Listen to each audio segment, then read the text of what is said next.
You find the access tunnel, hidden within a natural cave a mile off the main road. You don't need a keycard. The door is ajar. It smells here. Smells like them. Hopefully they've moved on. You've come so far already.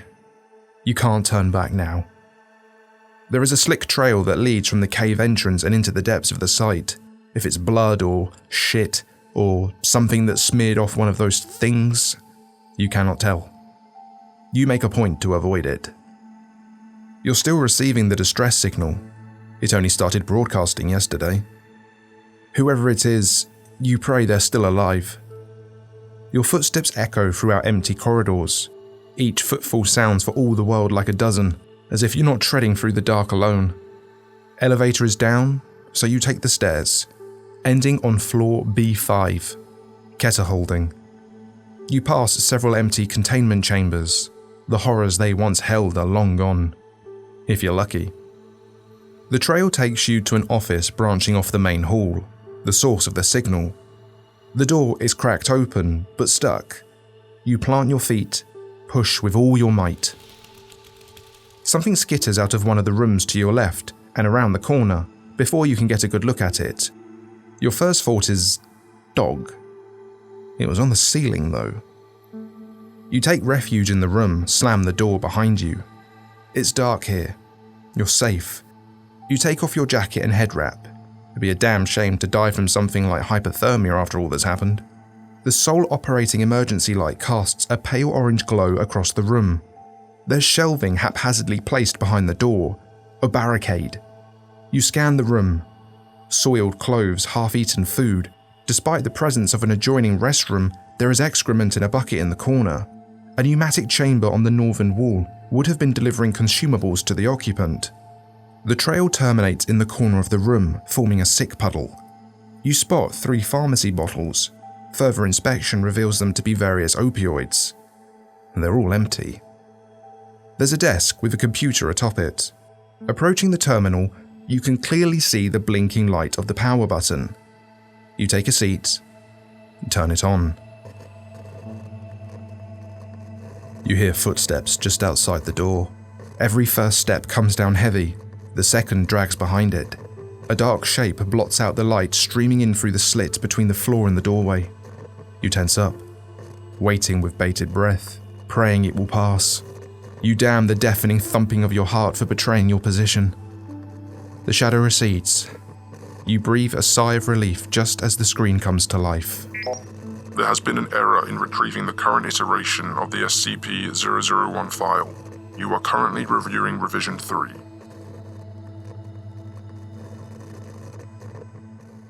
SCP-001 revision 3 of 12, updated 1,312 days ago.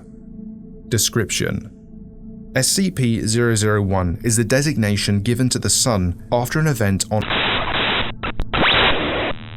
resulting in 6.8 billion casualties within the first 24 hours. This event has been categorized as an XK Delta class solar singularity scenario. The SCP-001 effect does not seem to result from exposure to ultraviolet rays, but rather light in the visible spectrum, between 390 to 700 nanometers. The effect is similarly present in moonlight. Upon contact with visible light produced by the Sun, living organisms liquefy at the point of contact, with the effect spreading until the entire organism is converted. Visually, this is reminiscent of melting wax. The time this takes is largely dependent on the level of exposure and size of the organism. Despite this restructuring, at no point do living organisms perish. Upon completion, these organisms, SCP-001-A, take on a gelatinous consistency. Motile organisms will attempt to orient themselves in a fashion reminiscent of their previous form, to varying degrees of success. Flora typically remain physically inert, yet are still capable of photosynthesis and still produce oxygen. Organisms capable of flight lose the capability to do so. Fauna remain sentient and display behavior that parallels their non-anomalous counterparts when not absorbed into a collective instance. Humans retain a modicum of sapience and memory. Biological anomalies exposed to SCP-001 are affected in the same manner. it seems that exposure nullifies any previously expressed anomalous characteristics. Due to their composition, instances of SCP-001-A that make contact with one another may combine and blend at the molecular level. This does not seem to cause any pain or distress to the instances, though the resulting bulk can inhibit movement. Since the SCP-001 event, most instances have congregated into such collectives, which seem to possess no maximum volume.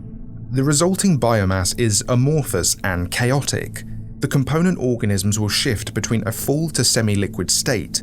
Limbs and bodies will rise periodically from within the mass for a short duration before deteriorating and being subsumed by another life form.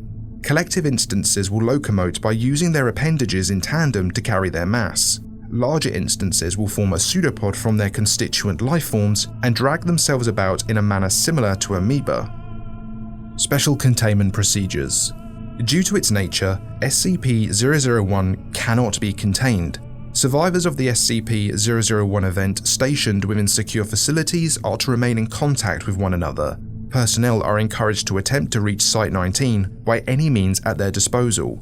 Personnel with knowledge as to the whereabouts of the O5 Council are to relay this information to the administrator. Survivors attempting to travel outdoors must fully cover their bodies in protective clothing, preferably several layers. Travel by foot should be limited as much as possible. Cities and man-made structures in general provide the greatest protection. Formerly wooded areas should be circumvented. Travel by air is preferable above all other methods. Personnel exposed to SCP-001 are to be considered lost. Compromised personnel are to be abandoned. A euthanization is not to be attempted. Collective instances of SCP-001-A that are of formidable size are to be avoided at all costs. Conductive electrical weapons have proven partially effective at immobilizing instances and may be used for self-defense. Incendiary weapons work as well. Cryonic munitions are the most effective thus far. Testing has revealed that SCP-001-A is relatively safe to consume. This is only to be considered as a last resort in the absence of other options, as SCP-001-A may reconstitute within the digestive system. Only small portions should be consumed at a time to prevent blockage. Personnel stationed at Site-19 are to pursue research concerning off-world colonization. Shuttles must be constructed as to not allow light to penetrate the interior. To those of you with families or, God forbid, children, I'm deeply sorry. You must push on. Do not let their deaths be in vain. We do still have time. Humanity may still have a future. Come to Site-19. We need all the hands we can get. Learn to embrace the darkness, friends. Fear the light. Attached audio log. A harsh static lashes out of the speakers when you open the file. It disturbs the stillness of the room, catches you off guard, and quickens your heart's pace. There's some handling noise as the recorder adjusts their microphone. A brief moment of silence passes and then... This is Dr. Logan Igora, level 3 researcher. There's a quiver in her voice that betrays her attempts at professionalism. She pauses, takes a deep breath, and continues. Due to Site-46's possession of several communicable info hazards, we have been cut off from the rest of the network under blackout protocol. As such, I'll be updating this as we come across new information. On the bright side, we are actually still receiving transmissions from a few sites. A good number of personnel have made it seems. Some are planning to make a break for 19. Some are trying to fight the Dash-A's. Some, like us, are simply biding their time. Our site is sealed for the time being. We're not ready for the journey. At least, not yet. We experienced a containment breach a few days ago. One of the higher maintenance humanoids broke loose. Son of a bitch compromised containment on half a dozen catters and ran off. They didn't make it more than 5 feet from the tunnels before collapsing in a soup. I watched it play out on the cams. It didn't take long for them to get back up. She stops again, mutters to herself incomprehensibly, before you hear the unmistakable sound of a match strike.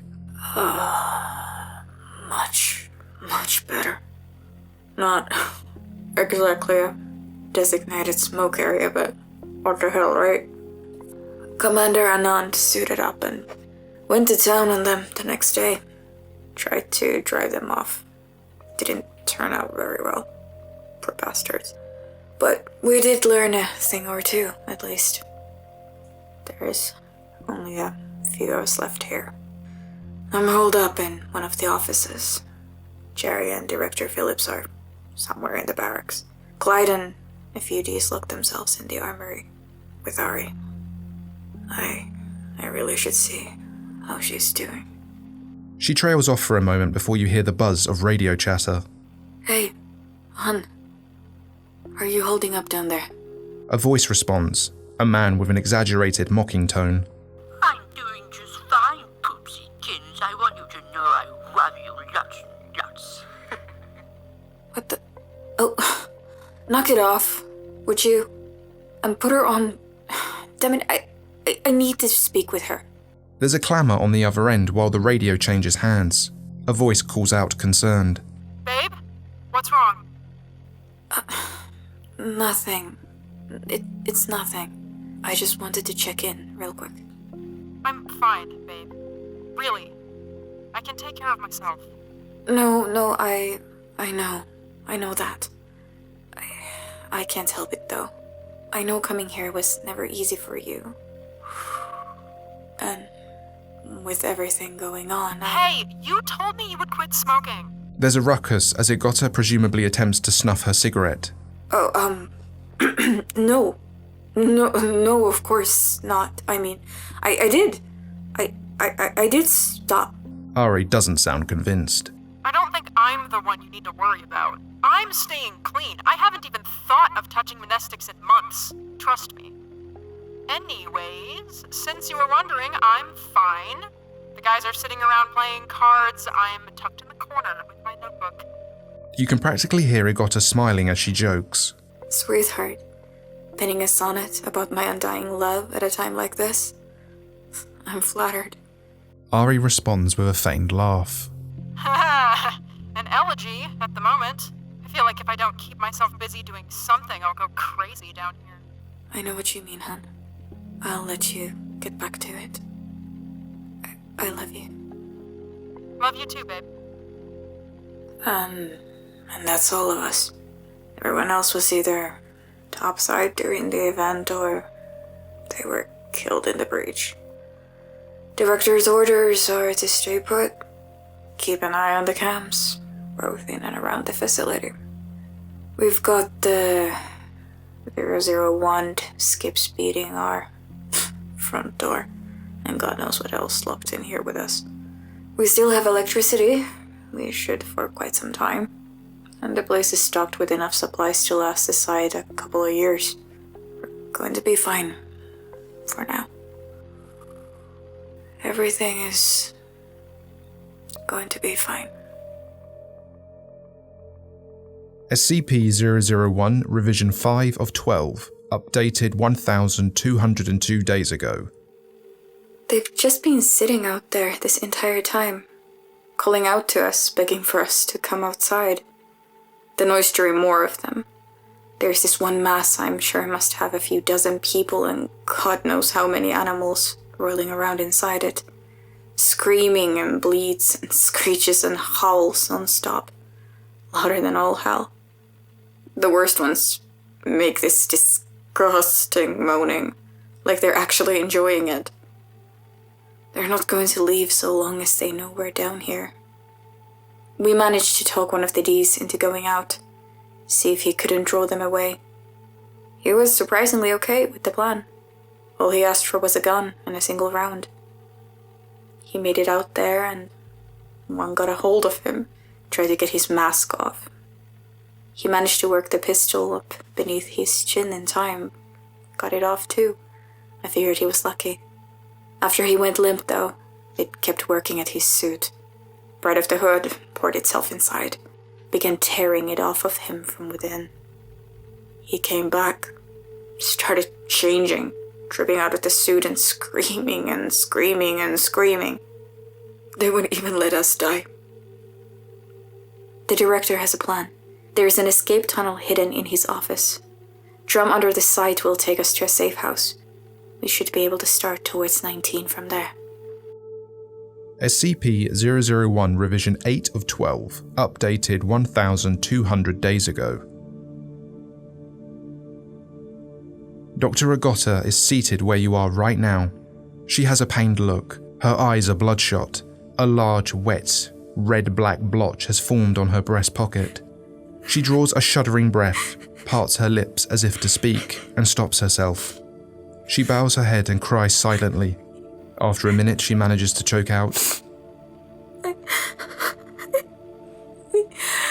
The tunnel flows through the ceiling, dragging them into the light, ripping off their clothes. She reaches into her breast pocket and withdraws a finger. The glint of a wedding ring is visible above the severed portion. She holds it close in cupped hands and runs a thumb across the glimmering band. She sits like this for an eternity, whispering apology after apology, begging forgiveness, lost in the moment. She looks up after some time. There's a look of realization when she sees she's still recording, before she places the digit back in her pocket. She leans forward as if to turn off the camera when a radio crackles to life. It broadcasts white noise for a few seconds, and then a voice that sets you on edge. Logan? It's Ari, almost. Her voice has taken on the disgusting, gurgling tone characteristic of the affected. Logan's jaw drops. What little colour that was left in her face drains. It speaks out again. Where are you?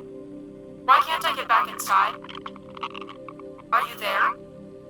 Logan rummages beneath the desk for a moment and produces a handheld radio.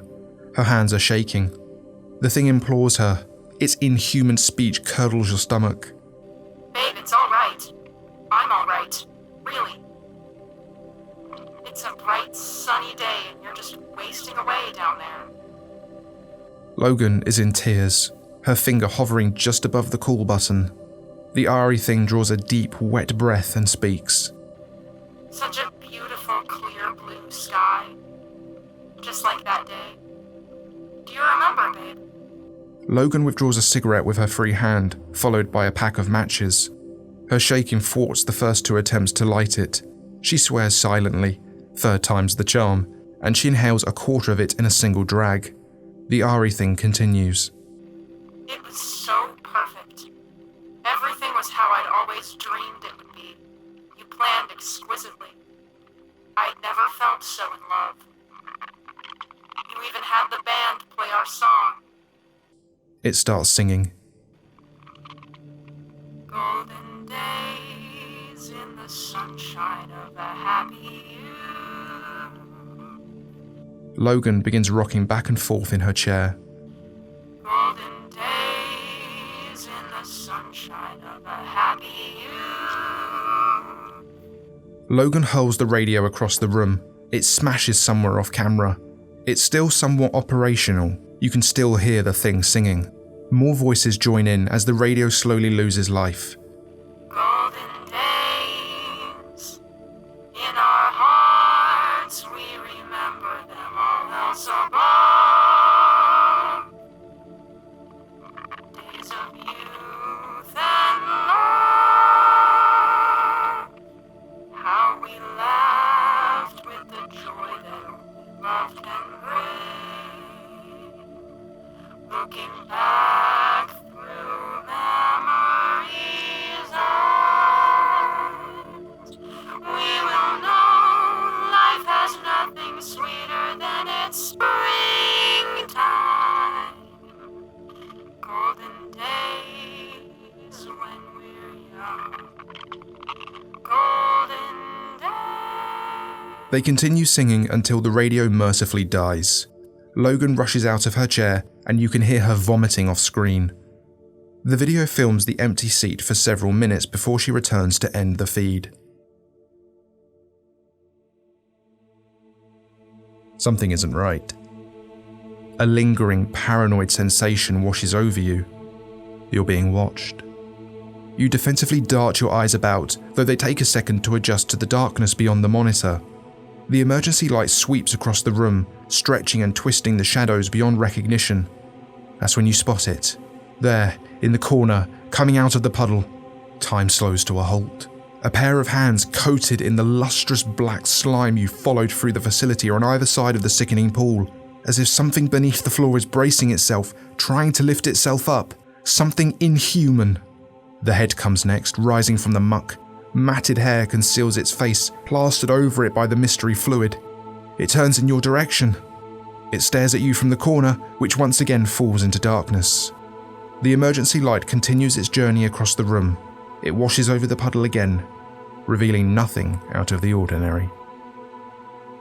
SCP-001 Revision 9 of 12, updated 986 days ago.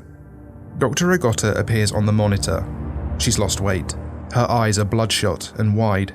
On the table before her lays a knife, a bowl, and a stack of manila envelopes filled with yellowing pages. Atop this stack is a blood-stained parchment. Despite the things we have to deal with here at the Foundation, I've always believed we would be able to maintain control. We would hold the darkness at bay, let mankind flourish in the light. Site 19 stopped broadcasting last month. It's been getting harder and harder to find a reason to keep going. Especially with that. With that. She grabs the blade, contemplates it for a moment. I keep going over it again and again in my mind. The day back in the tunnels. Everything that happened. I've gone down there a few times, if only to hear her voice again. But it's wrong. That thing on the other side of the door. It isn't her. Not anymore. It sounds like her. It knows everything she knew, but it's not her. This light. It takes your body. It steals your mind. But what about your soul? With this, she slices into the palm of her left hand and winces. You watch her clench her fist, draining her blood into the bowl. If this works, if I can bring back something the light couldn't reach, I'll post an update here. For now, signing off. SCP-001 Revision updated 985 days ago. Description: SCP-001 is the designation given to the Sun After we finally became free. The effects are instantaneous, resulting In release from all suffering till you ripped me away. These changes seem scary, I know.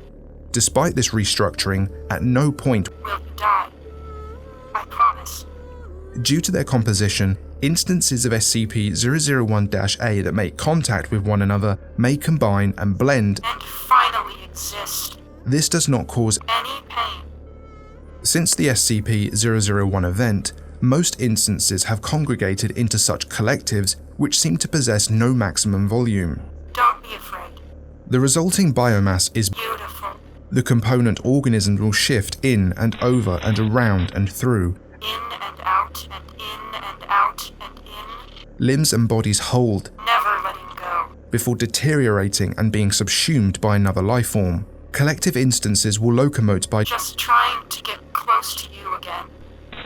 Trying so hard. Let me in. Let me go back. special containment procedures. SCP-001 Should not. be contained. Survivors of the SCP-001 event stationed within secure facilities, Can never truly be with one another. personnel are encouraged to Get over themselves and stop thinking they know better. Can't hide down here forever, love. personnel exposed to SCP-001 Aren't people you can just abandon. I didn't ask for you to save me. It wasn't your choice to make. euthanization is Not to be attempted.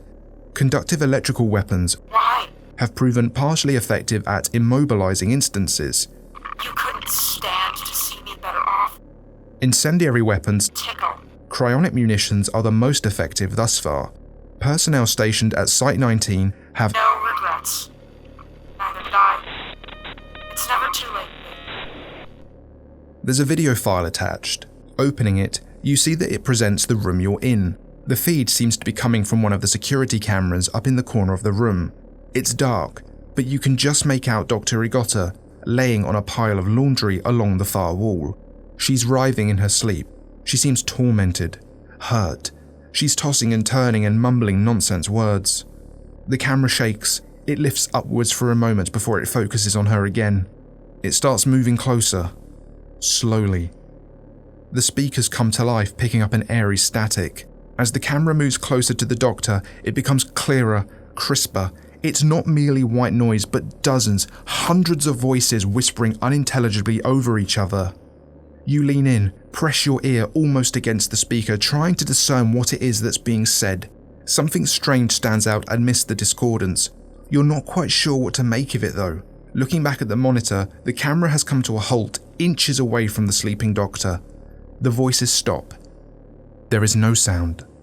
A hand, black and oily and skeletal, reaches out for her, brushes away a lock of hair. Her eyes shoot open, she recoils in shock, and the feed cuts out. SCP-001 Revision 12 of 12, updated 1 day ago. Dr. Rigotta appears before you on the screen, looking even worse for wear than she did previously. Her hair is thinning, with large swathes appearing absent from the middle of her head. If they weren't reflecting the soft glow of the monitor, you would have assumed she no longer had eyes, for how deep they'd recessed into her skull. She stares ahead, unblinking. She won't stop. She won't go away. I know I didn't pick up an info hazard browsing the archives. Tested myself for SCP-8673 infection. Negative. SCP-9189 is the only other one that uses print as a vector. Can't be that one. I still have all my fingers. Her lips crack into a broken grin. She lets out a weak laugh and displays her trembling hands. What appears to be the mostly skeletal remains of a finger is embedded into the flesh of her left hand, in the stump that would have supported her natural ring finger. 2 wedding bands loosely encircle the digits laying atop one another. So I'm not infected. I'm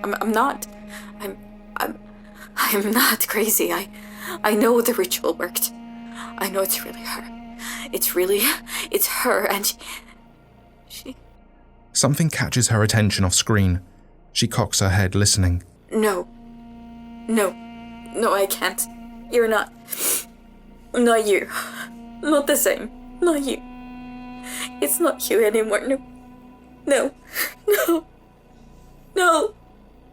She begins rubbing her temples, repeating herself over and over again.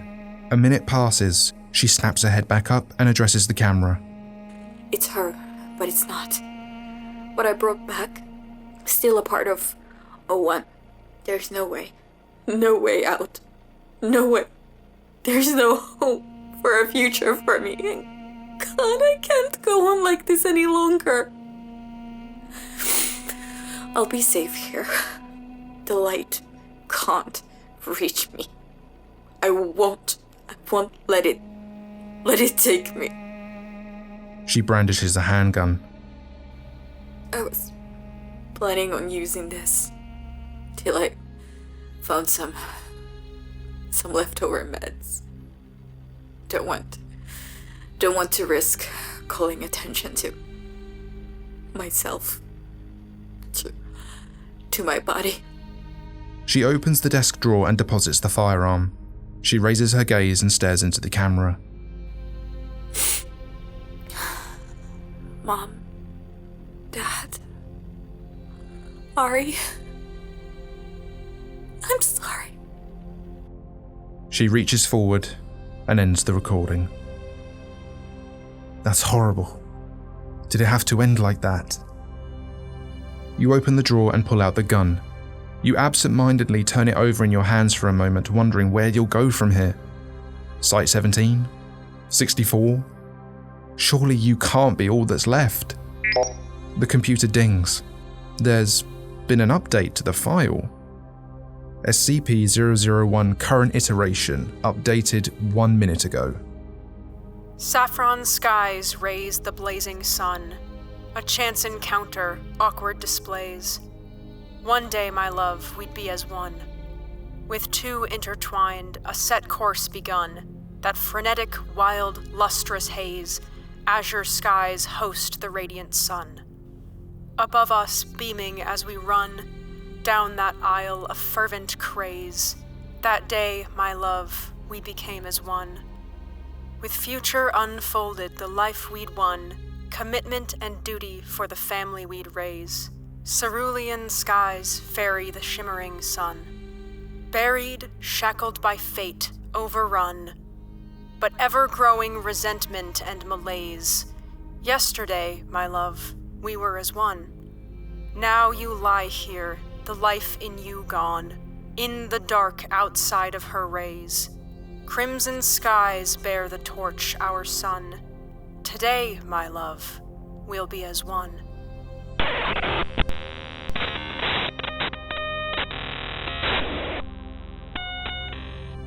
Without your prompting, the page begins playing a video file.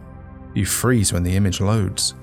It's a live feed, looking down on you from behind, about a foot away. A skeletal, inky left hand enters the frame, approaching you at a snail's pace. It's missing its ring finger. Without a second thought, you turn and fire in a frenzy, hoping to drive off the spectre. Your bullets meet an empty wall. There's nothing there. A second passes before you hear it. Before you hear them. Sloshing wet thuds coming down the corridor, accompanied by a chorus of screams. It slams into the door. Could there be a place to hide? It strikes a second time. What appears to be a face, part human, part something, dribbles in under the frame.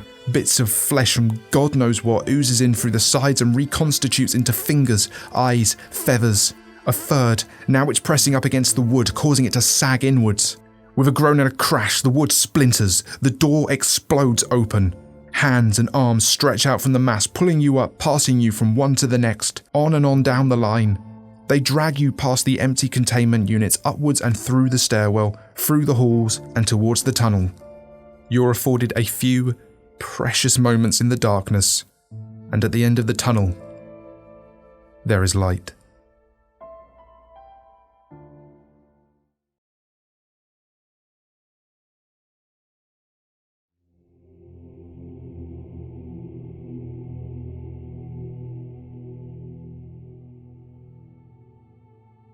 Access audio file recording 1. My name is Jacob Hawkes. Dr. Oliver told us that recording our thoughts could keep us from going crazy down here in the dark. I'm neither bored nor scared enough to worry about that, but orders are orders.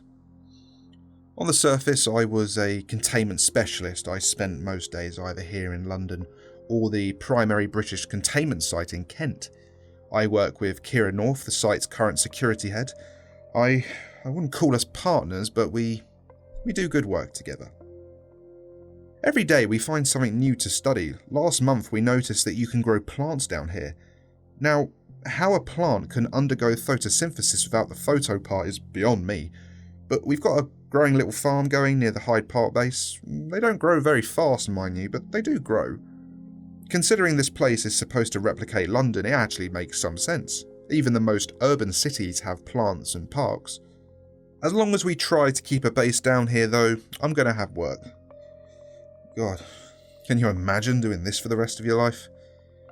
The Bobbies are a damned menace, constantly harrying the researchers.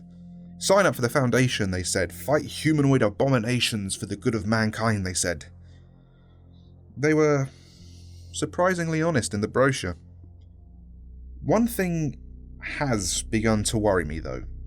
We lost contact with the outside this morning. Of course, that's not the first time it's happened. But usually by midday we get a check-in from above ground station. Nothing so far today. I'm sure it's nothing, but we're supposed to talk about the stuff that bothers us on this thing, so here I am. On top of it all, there's a marked uneasiness among the staff. There hasn't been an attack by the Bobbies all day, which is even weirder than losing contact with the surface. Elise said she thinks something went wrong groundside. An XK maybe. She's always freaking out over little things, but I ordered her not to say that to anyone else. It made me worried, and we don't need that spreading to everyone else. She pouted a little when I gave her the order, but she'll get over it. I still convinced Kira, though, that we needed to send a patrol topside to check out the substation and figure out what's going on. It's likely nothing, but we can't take any chances. That's all. You know, I actually do feel a little better. Alert. Transmission received from Site 19. This message will repeat. This is a general alert from Site 19 and the O5 Council. All Foundation personnel are to shelter in place. Direct exposure to sunlight is to be avoided at all costs. Under no circumstances are communications with SCP-001 entities to be initiated. We know they're trying to contact you. It doesn't matter. They're all dead. Do not respond. Do not acquiesce to any of their requests. All Foundation personnel should revise new evacuation plans. Site 19 is no longer secure due to several security lapses. The off-world colonization project is currently on hold until the site is resecured. Learn from our mistakes, but don't come here yet. Shit, it's an event! Open fire! Access audio file recording 2.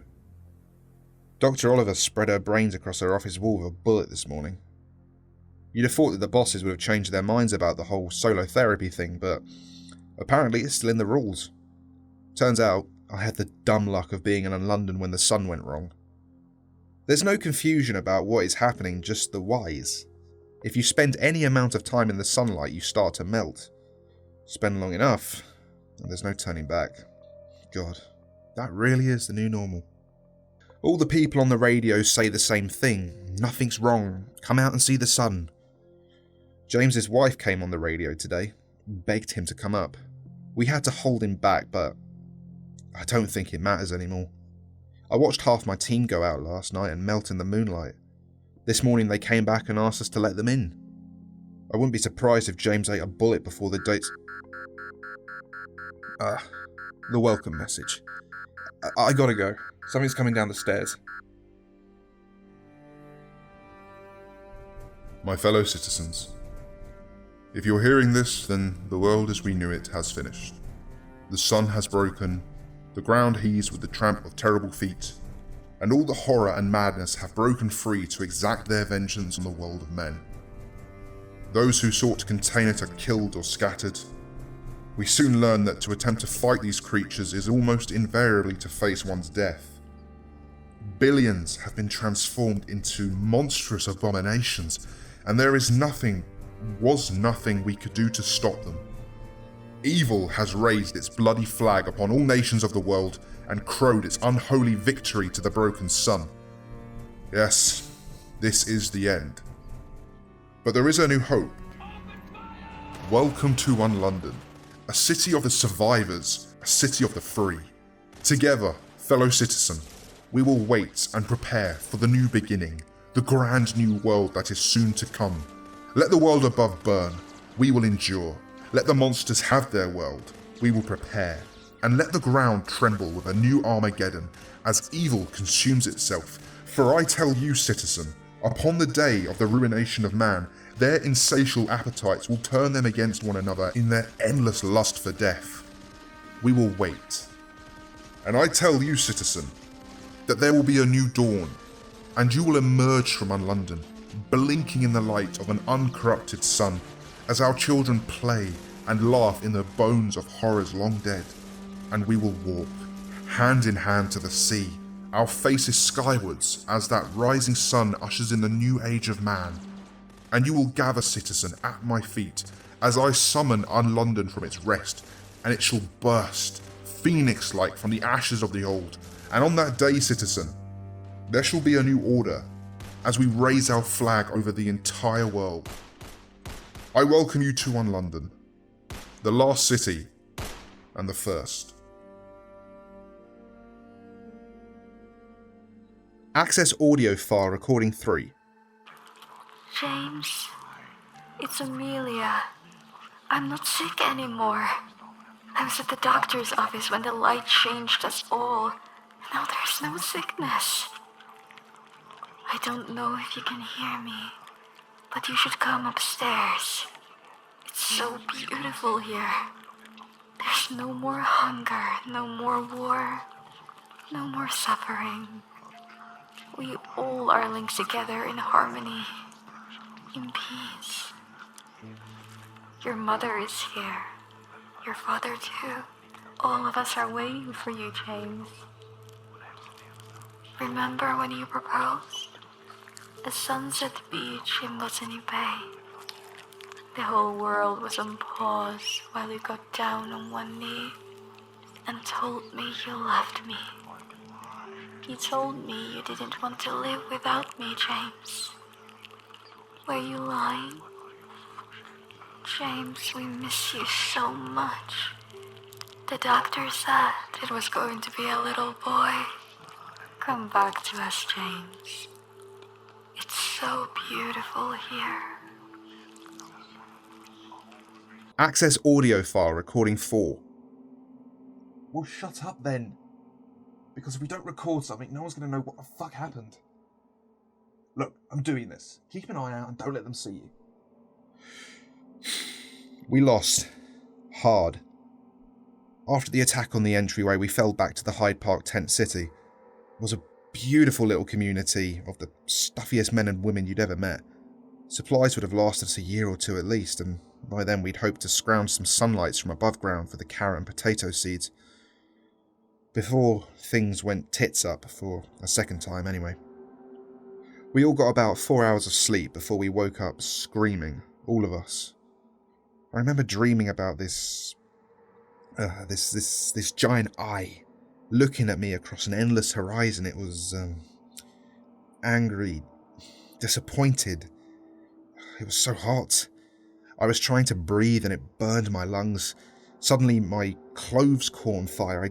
I didn't die or even pass out. My skin started to bubble and melt and the eye looked satisfied. And that's when I noticed the thing had eyebrows. How I missed that before, I don't know, but then it was a face. And then a hand came at me from across the horizon and a flock of pigeons came from behind me and let out this terrible scream. They attacked the hand, pecking at it until it was nothing but bone, but it still kept coming. It scooped up the puddle that was me and brought me to its mouth. And then I woke up. I think the city was trying to warn us. I don't know how this place works, but those stupid pigeon eye things were going crazy in the air above us. They could see it coming even though we couldn't. The men we lost last night knew everything about our defences, and there's a flood of flesh pouring down the stairs now, spreading its way across the city. I don't know how many people made it out of Hyde Park, but it wasn't many. James's leg's a mess, and Elise is out of breath. The only one keeping things together is Kira, and she kind of wants to leave the other two behind. I told her we needed to record another message, and she gave me a look like I was going crazy. Maybe I am. But I'm not leaving Elise behind, and if we kept running, those things would have gotten her. I don't know what we can do for James, but we're trying. The bleeding stopped at least. When the attack came, our perimeter defences didn't trigger, but thankfully we were already awake. We opened fire, but I'm not sure what we thought was going to be accomplished by shooting a giant wave of flesh. It rolled over everything and everyone who didn't run. Kira thinks if we could burn it, we could do some damage, but where the fuck are we going to get fuel down here? The only positive to all of this is that the bobbies were fighting on our side. Fat lot of good they did. I thought we were dead, but the speaker crackled to life, and that same damn voice as always told us we could find refuge in Parliament. So we're going there now. Shit. Get James, we've got to move. I hope this isn't the end of our story. Access audio file recording 5. This city was meant to be a shining beacon in the dark against the fall of the world of men. You mock it. You destroy all that lives and turn it into more of yourself. I give you this one warning. Go back to your corrupted son. There is nothing to be found here but darkness, and your light has no power here. Burn and answer for your crimes, abominations. I cast you into perdition's flame.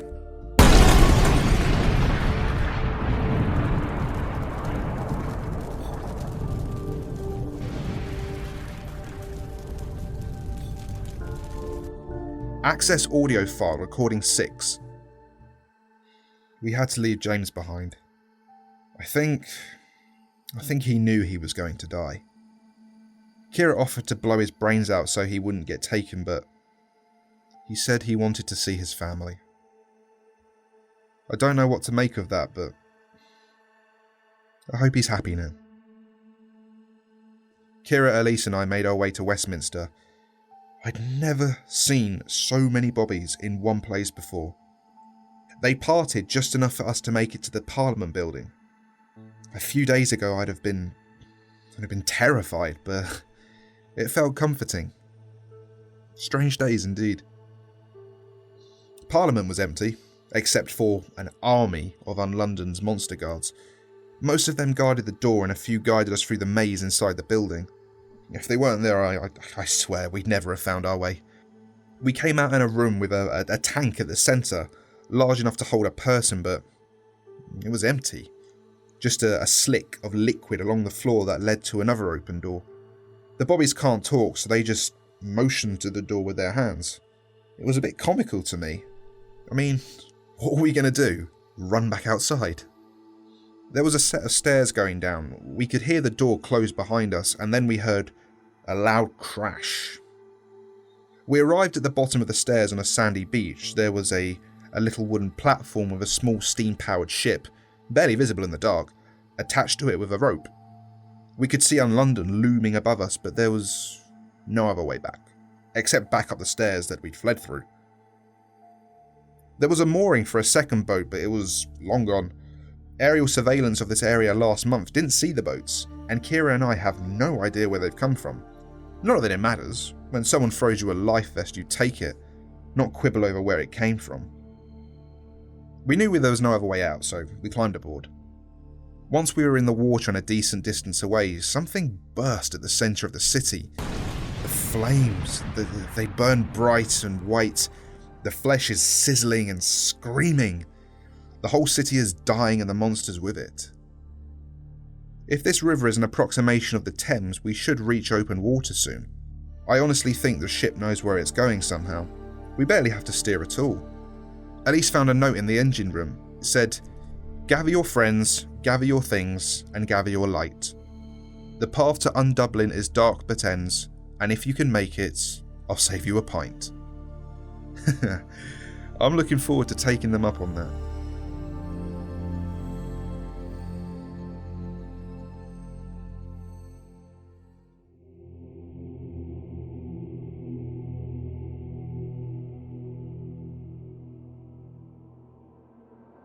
There are 3 things that we humans are capable of that raise them above every other species in the animal kingdom. 1 is running. There are faster sprinters, but over long distances we stand above the rest.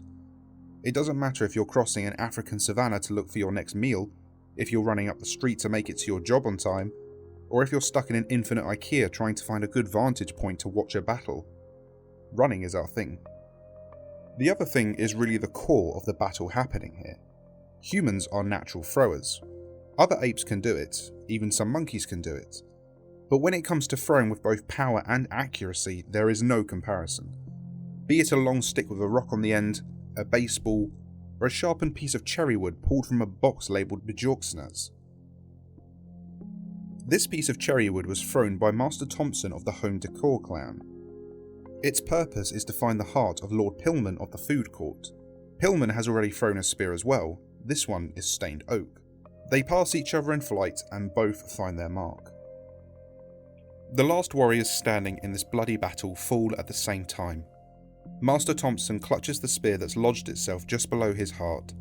He's already drowning in blood as his lungs fill with it. Pillman lost consciousness when the other spear passed through his neck, the loss of blood pressure being just a bit too much. And the man perched high above the battle, Jamal of the Customer Service Kingdom, took notes in his journal. He was a neutral observer. His job was to report back what had happened here. The winner between the Home Decor and the Food Court clan would gain access to the newly discovered and fully functional bathrooms 2 hours over.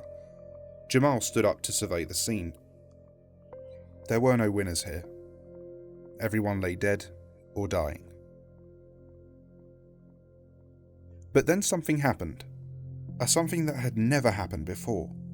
The intercom system, long thought a vestigial relic of a bygone age, crackled to life.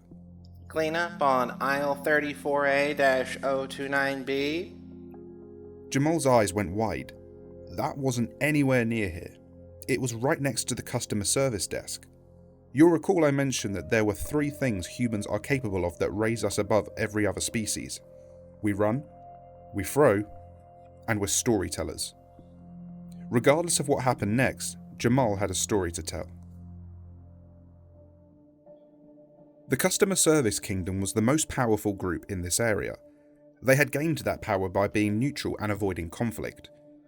Everyone else thought the best way to get big was to fight each other, claim territory, be bastards. Really, it was about remaining at peace long enough to grow. Several dozen men and women now called the customer service desk home, more than enough to be any opposing force. Opposing factions would come here to pay tribute to the king. They'd ask to see the manager, and those manning the desk would go into the back and ask. He never came out. The legend was that he waited for one who was worthy to join him on the golden couch that he called his throne. No one outside of the kingdom had ever seen him in person. Of course, the truth was there was no king.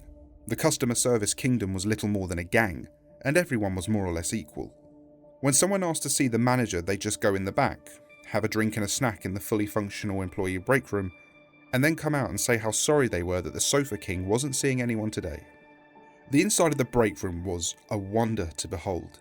Snack machines that never ran out, a microwave, a sink for fresh water, employee bathrooms that never clogged, a coffee machine, and an emergency fire exit that wouldn't open.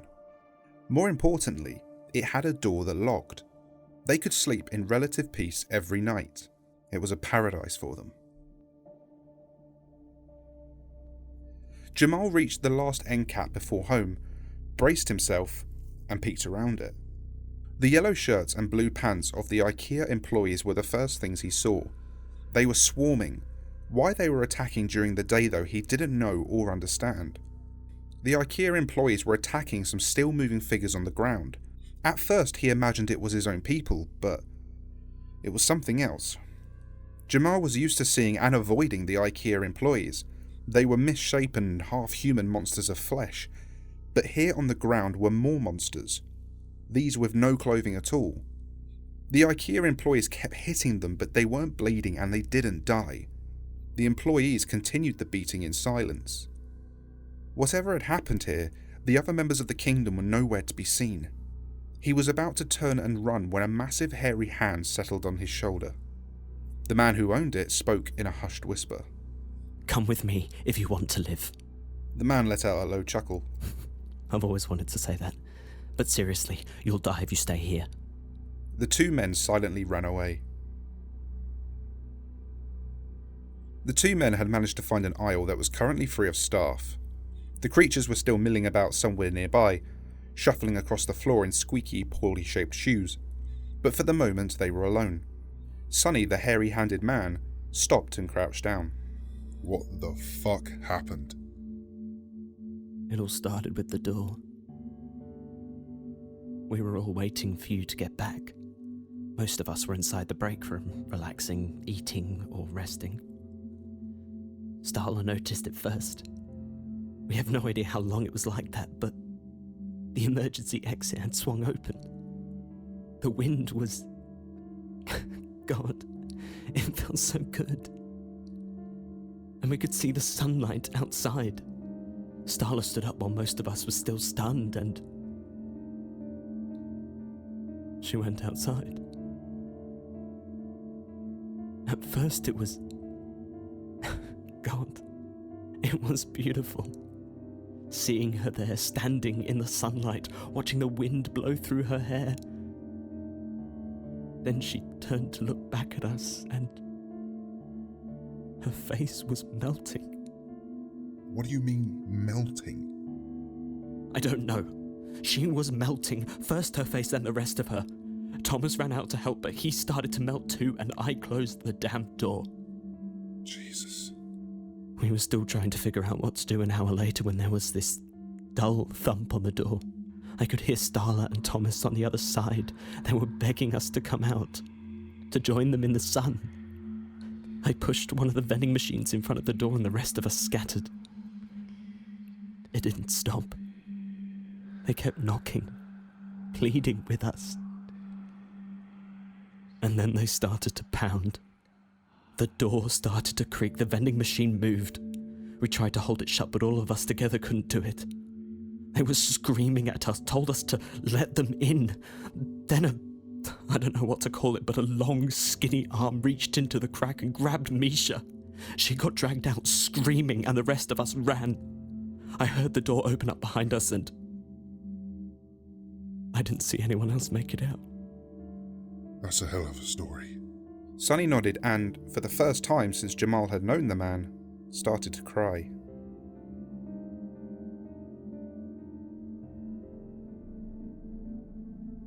The two did their best to find a place out of reach of the monsters in IKEA uniforms that roamed the store and tried to remain as quiet as possible.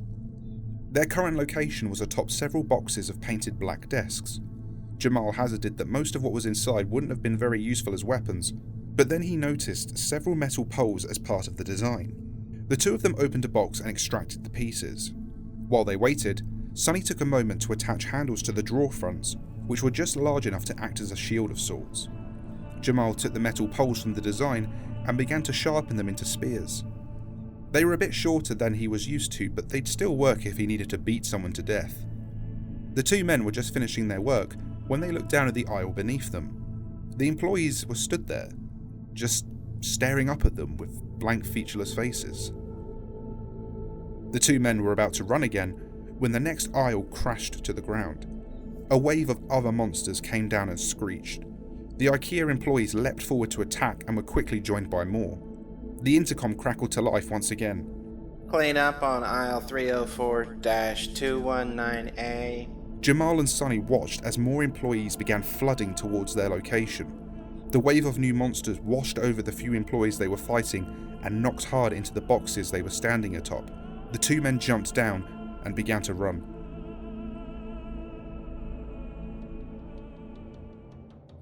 At first it went well. Then the two men ran into another battle between the melted monsters and the employees. The employees ignored them as they continued the beating, but the melted monsters were reaching out with rippling flesh tendrils. The two of them defended themselves with the makeshift weapons at their sides. The creature that reached for Jamal was about a foot taller than him and covered in bleeding red marks. It had already seen some fighting, it seemed. A long tendril reached out with alarming speed and Jamal deflected it off the draw shield they'd made. The creature screeched to him in an echoing voice and continued the onslaught. A heavy whack caught him in the shoulder and he went flying into a displayed dining set that turned to splinters beneath him. Jamal scrambled to get up just as the creature was upon him. Tendrils fired out from its abdomen that shot towards Jamal. He slashed at one with the point of his spear and then spun in place, stabbing the thing where he figured its head would be. The creature's other tendril caught Jamal along the arm and pushed him to the ground. The thing pulled the spear and shield out of Jamal's hands and then lifted him into the air above it. Jamal thrashed, but he couldn't break free. Half a dozen employees then descended upon the creature and began to beat on it with their fists. At first, its grip on Jamal loosened, then it relaxed completely. Jamal tumbled out of its grip and he slammed into the tiled floor. He tried to get his breath back, but his lungs were burning. The creature he'd been fighting grabbed one of the employees instead and moved away from the group. Jamal had just enough time to panic as the faceless heads of the employees surrounded him. Then, one offered him a hand. He wasn't sure what to do, but Jamal took the hand anyway. It helped him to his feet while another handed him his spear and shield. A stunned Jamal stood there as the employees took off in the direction the monster was fleeing. He looked around for his friend. Sonny was laying under a collapsed shelf a few feet away, a pool of blood gathering beneath him. Jamal watched the rest of the IKEA employees begin to swarm towards his old home. The customer service desk. The employees were looking to finish things, it seemed. He raised the spear above his head, yelled for the Sofa King, and ran towards the fray. It was still a lie, of course, but a comforting one.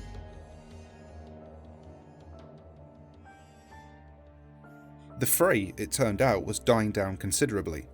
Jamal stood there just on the other side of the help desk looking around for anyone he recognised. A few familiar faces were there with him, surveying the broken remains of the customer service kingdom. The help desk had been retaken and the IKEA employees were milling about now aimlessly. The few melted monsters left from outside were being dragged behind the desk and into the break room. Jamal began to relax just a bit, then a low, deep rumble shook the ground beneath them. The employees stopped and turned just as a wave of flesh came pouring out from behind the help desk. Jamal ran forward and began to stab it with his spear. As he engaged in battle, he saw other members of his own crew fighting as well. He smiled, happy to know some had made it out after all. The employees had joined them and were beating on the wall of flesh too.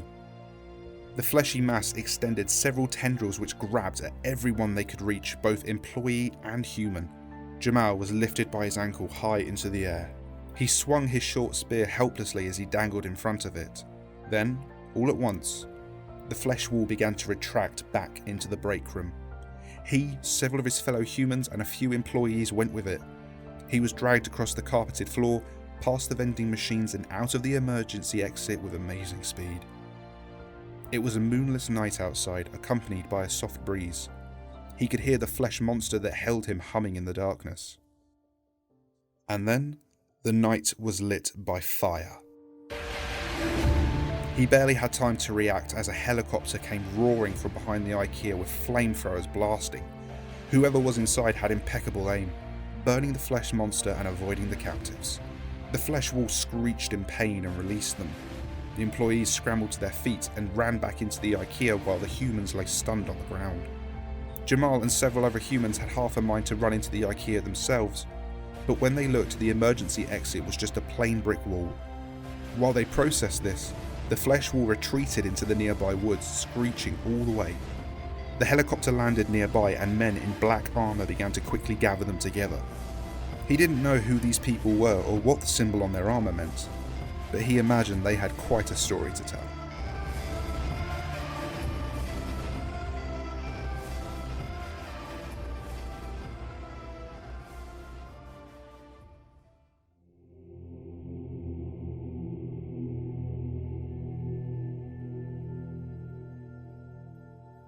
It is sometimes thought that darkness is required for the worst evils in the world to occur. Of course, that is untrue. The worst things have all happened in the light. This city was no different. People came here like locusts from the east to live beside the ocean. They lived the rest of their lives there carelessly, but the sun saw it all. The people forgot where they came from, forgot what they'd done to get here, forgot everything but a life of sin in the California sun. Yet, underground here, buried deep, blood called out for blood. David Jacobs was a history teacher, a husband, and a father 23 days ago. Today, he was a survivor. He'd been walking through the sins of Los Angeles for most of that time. Drainage pipes and sewer lines crisscrossed the city of angels, big enough in more than a few places for men and women to walk, and run, and hide. He could only imagine how other people living in big cities had managed to survive when the sun went weird. It was a sudden thing, the end. He'd always imagined some sort of lead-up, news anchors wishing you well and going off air for the last time. There was none of that. One moment everything was fine, and the next the streets ran quick and heavy with melted flesh. David had encountered 2 survivors since then. Both, oddly enough, had flamethrowers. It didn't take much intelligence to realise that perhaps owning one was a positive factor towards survival. The monsters above had some sort of instinctual fear of flame. In sufficient force, it would scream and try to overcome it. But in isolation, it shrank away, never fleeing too far, always waiting, looking for an opening, waiting for the flames to die down.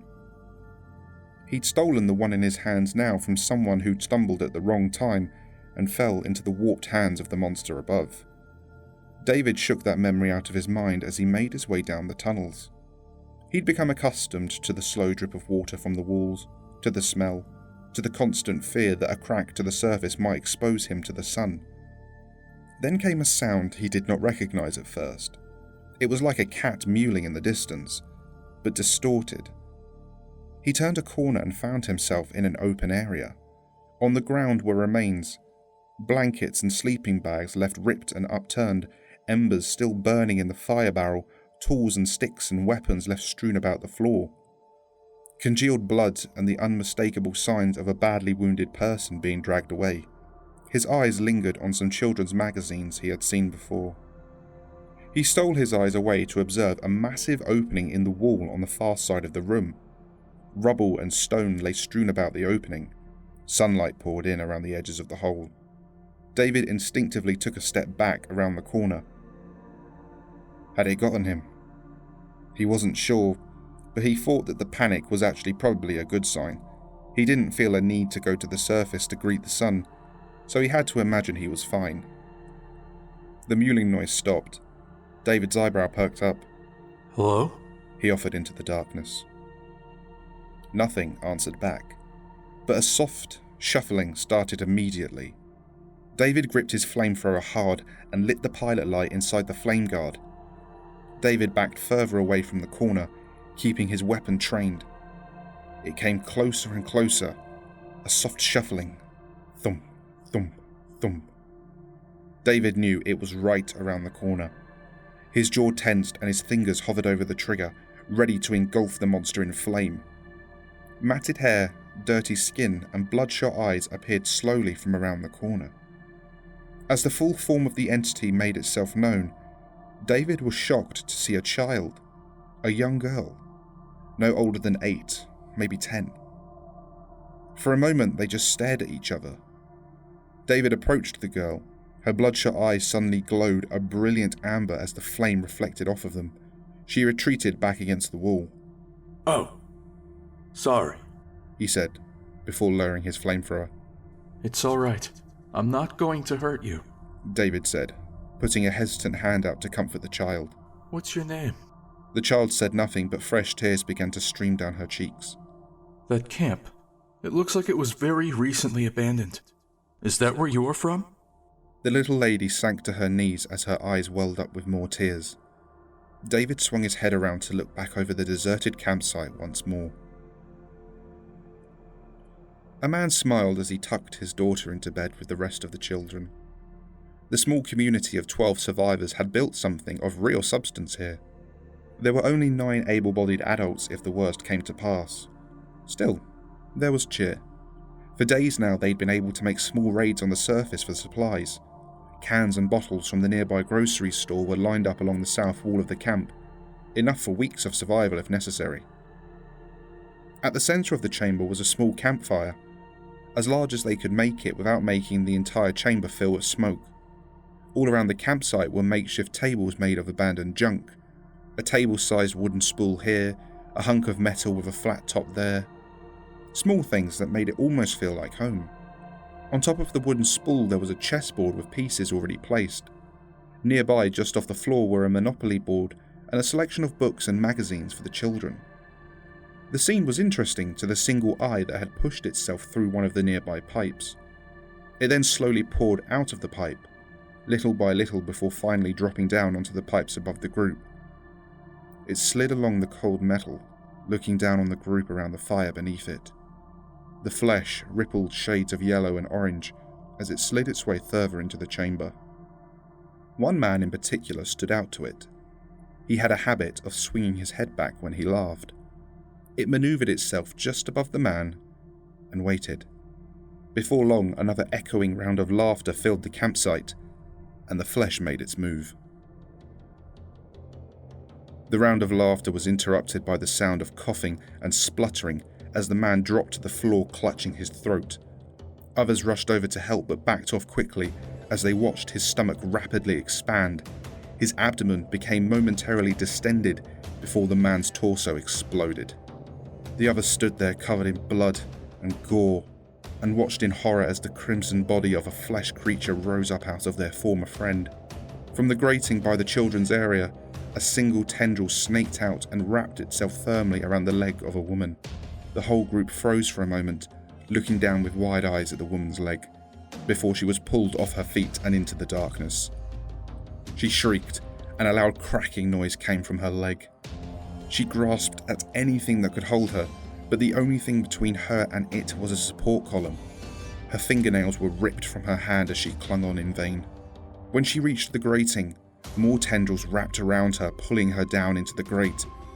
Her screams stopped as the breath was pressed out of her lungs. Then the bottom half of her body began to be pulled through the inch-sized holes into the darkness below. A groan and a creak betrayed the weakness of the metal grating, and it bent in half under the pressure. The remaining adults grabbed torches and weapons and ran towards the grating. At first they meant to save the woman, but the bottom third of her body had already been smashed into paste by the process. Her face was frozen, eyes wide, mouth hanging open. The creaking metal beneath her gave way as she disappeared from view. A new flesh monster under the grate pushed itself back out of the hole and began to skitter across the floor after the men and women. An echoing crash came from behind the group, who all turned to see the wall fall apart. Several colossal conglomerates of flesh fell out of the hole and began flooding the chamber. Cracks and holes began opening up all around them as more and more flesh tendrils began finding their way through. The nearest man to a hole was grasped immediately by a flesh tendril at each end. They both wrapped around the man and pulled. Hard. He cried out for help, but the rest of the survivors were already running. Both creatures were reluctant to relinquish their prize, and before long a soft, squelching noise was followed by the man tearing in half. Both halves of his body fell to the floor with a thud. The remains were swiftly pulled from view. Another of the men hid in a hole near the outskirts of the camp. There was no light here. He was trying to keep his breathing under control. The slow drip of an open pipe behind him was drowned out almost entirely by the screams of his former companions as they were tracked down one by one. The last scream cut off, and he closed his eyes. A soft patter of something warm started to drip on his head from above. He looked up, and the lifeless eyes of a woman stared down at him, bleeding from the mouth. Suddenly, she was snatched out of view, and he held his breath. One of the open pipes behind him, about half a foot in width, grew a pair of eyeballs and looked at the man. He felt himself begin to hyperventilate as a cacophony of voices headed his way. He felt something slick and wet tighten around his ankle. As he was violently pulled from his hiding place, he struggled and flailed, but more tendrils ensnared him. Brought back to the chamber, he saw the remains of his former friends now standing as flesh creatures. The flesh had worked holes into the tunnel ceiling, and sunbeams were now streaming in. He pleaded and cried, but gained no favour. He saw a blinding light, felt the warmth on his skin, and then felt his face slide off his head.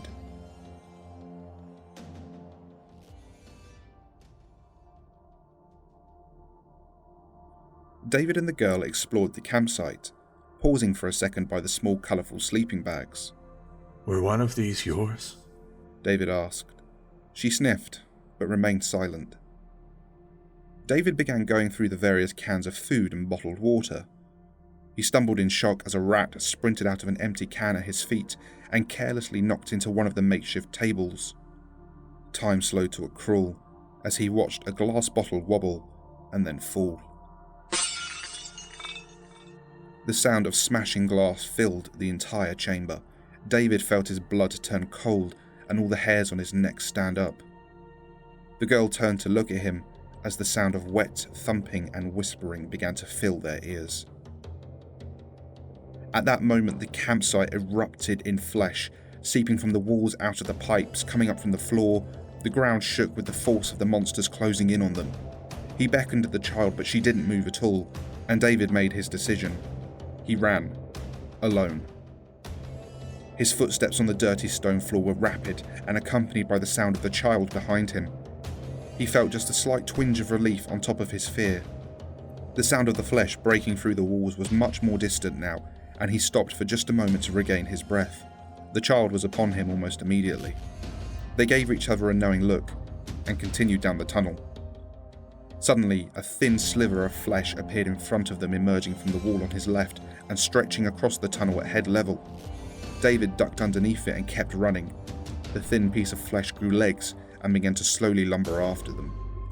David turned around another corner to find a mass of flesh blocking the way. He stepped forward and slung his flamethrower into position. The flesh screeched and shrank away from the flames. The sewer water at their feet sizzled in the heat, and the way ahead was momentarily clear. Still wary, David and the child continued their flight. They were nearing David's home at this point. He had to assume it was compromised as well. The flesh was most likely making a full attack on the sewer system, flushing out anyone it could find. It was midday, so escape topside was impossible.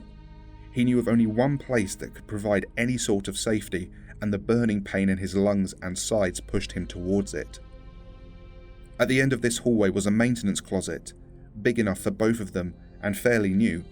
He couldn't recall if it had any cracks in the walls, but it definitely had no open pipes.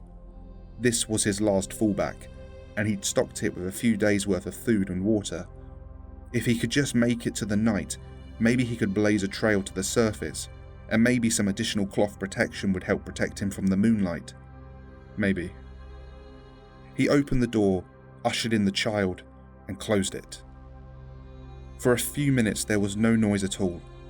Then, just outside, a slight splash, almost not loud enough to hear. Then another. Then a chorus. David put his hand on the flamethrower trigger and aimed it at the door. The child was as far away from the pilot light flame as she could get in the corner of the room.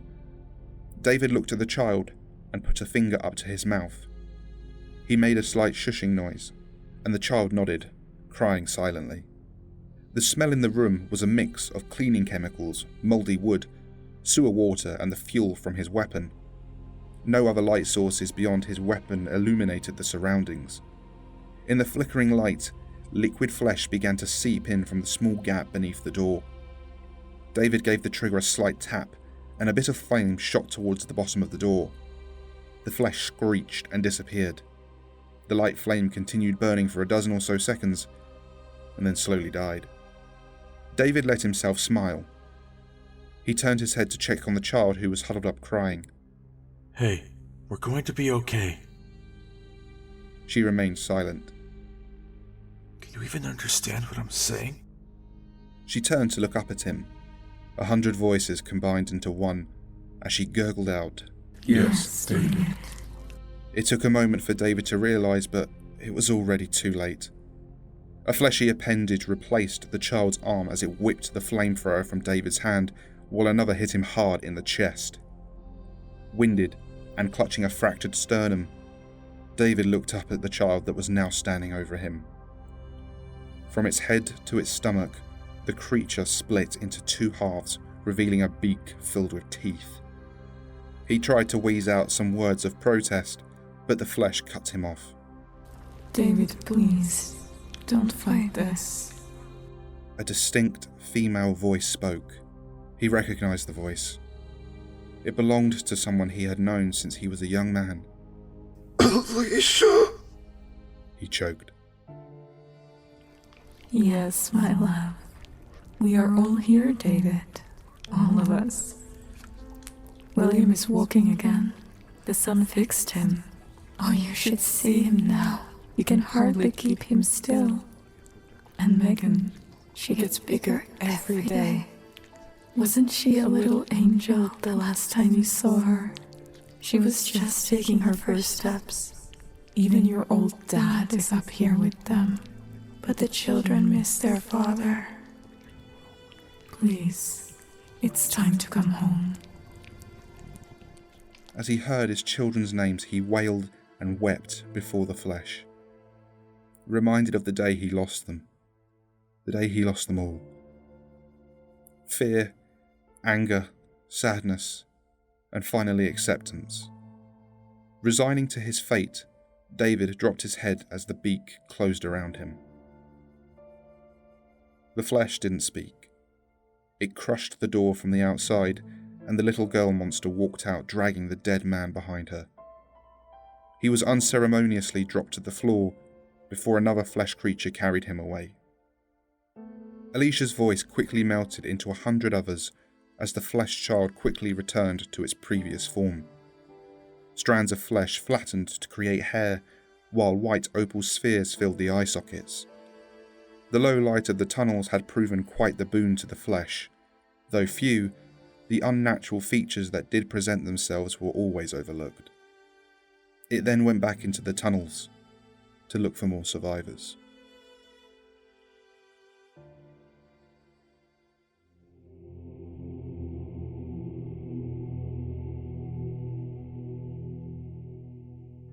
Terminal 3 transmission recording from researcher Aaron Murphy.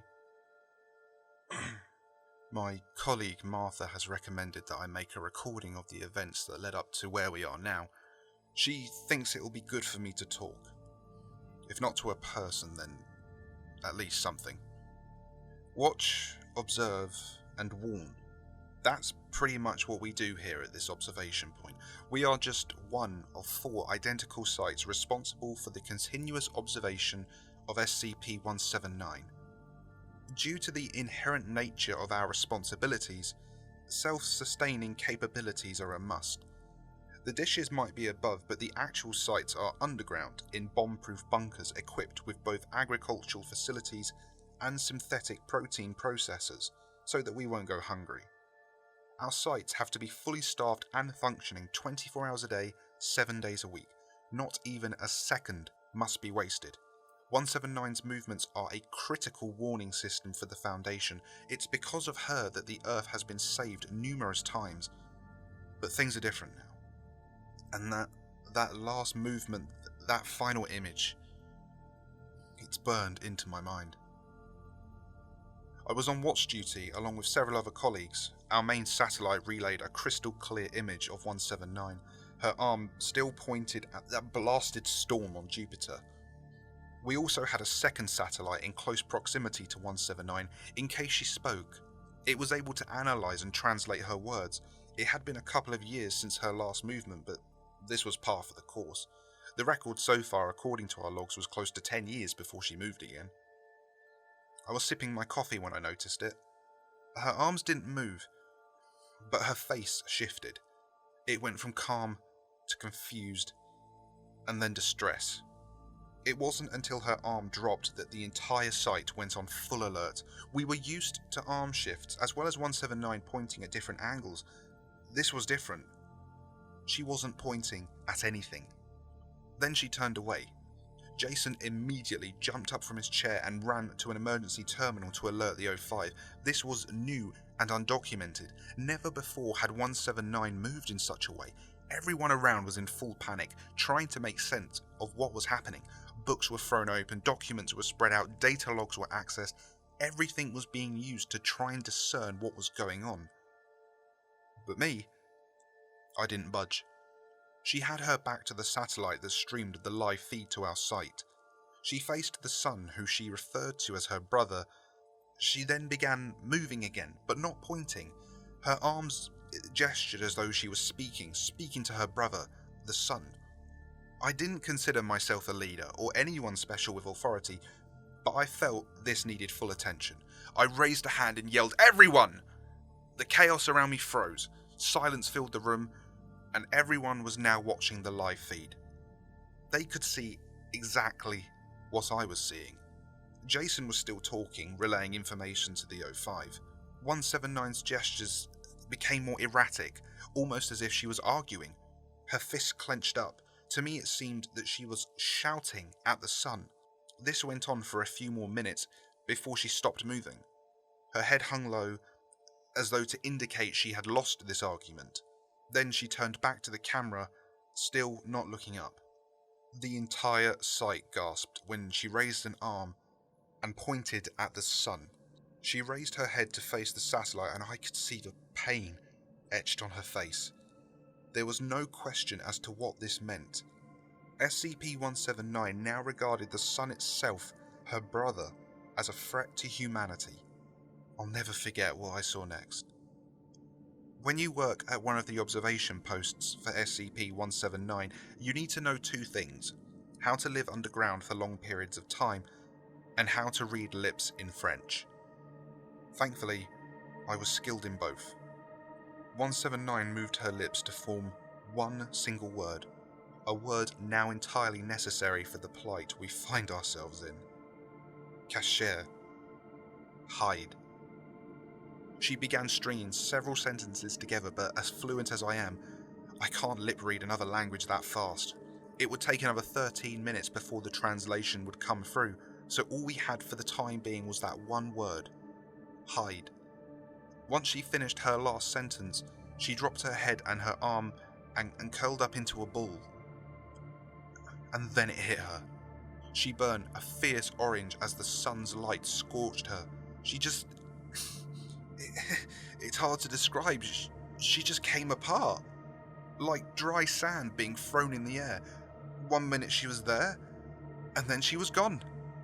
Reduced to a cloud of dust and particles. The entire site went into emergency lockdown. No one knew what to do. Jason said that the O5 ordered everyone to stay in the site until further notice, which was super easy since we were all pretty used to staying put. Mary suggested that we switch one of the monitors over to the outside surveillance so we could see if any possible relief would be coming. The main monitor, though, held only the image of the now designated threat. We all crowded around the surveillance monitor, watching two guards stand outside a decoy building to fool any would-be intruders. We waited for a while, hoping something good would happen, and boy, we were so wrong. One of the guards looked at his hand, and then he just collapsed, followed by the other one the exact same way. They just kind of melted, reduced to a kind of soup in their own clothes.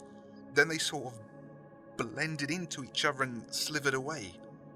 Next, all the birds began to fall from the sky, and tiny particles of flesh began to appear as all the insects and the bugs began to turn. The ground was moving, with thousands of fleshy, snake-like things all melting into each other. Everything then took on a very warm hue as the sky turned a burnt amber, like a sandstorm was upon us. I looked around. Everyone was panicking. Nobody was taking action. Everyone was forgetting who they were. And I guess I had to be the one to remind everyone. We are researchers of the SCP Foundation. I called everyone to order once more, reminding them we had a job to do. Sanity slowly returned in the process. It didn't take us long to put the pieces together. 179's warning to hide could only mean to hide from the sun. It was the sunlight. Jason immediately ran back to the emergency terminal and informed the O5 of this information. We could tell that he was receiving a reply, but it certainly wasn't the kind of reply he or anyone else wanted to hear. A few minutes passed and he slowly stepped away from the terminal. He turned to the rest of us and said, "It's everywhere." 2 years later, and here we are, just waiting now. Our systems are starting to deteriorate now. Primarily the communication lines. Our on-site engineer topped himself only a couple of weeks in after finding out his family would... well... We only get scraps of information now. A few members of the O5 are still out there, trying to fix this. They've tried a few different experiments, but nothing so far has worked. We've heard chatter that suggests they are falling back on a last resort, the final option to make things right again. A number of people here have already given up, and I don't blame them. I don't even argue anymore. I just ask that they do it quietly, so the things outside can't hear us. Knowing what is coming, though, I can't help but find myself wondering, what's the point? What is the point in any of this anymore? I'll leave you with the final recording we received from 179. For all she did for us, I truly hope she found peace. Aaron Murphy, 179 Observation Site 2, signing off. Terminal 3, transmission end. Hide. You must hide. By the time you hear this, it will already have happened. My brother, something is wrong. He is broken. I don't understand what is happening. He is not himself. The ripples I once saw in the wake of the approaching monsters are gone, diminished by the waves coming from Zoel. I cannot stop this, and neither can you. You must hide. Stay away from my brother's light. It will corrupt you. It will corrupt all life. And not just here, but every world. Every world that can see him will see his light and feel his rage. I have failed the others, and I have failed you, and I have failed our home. I'm sorry.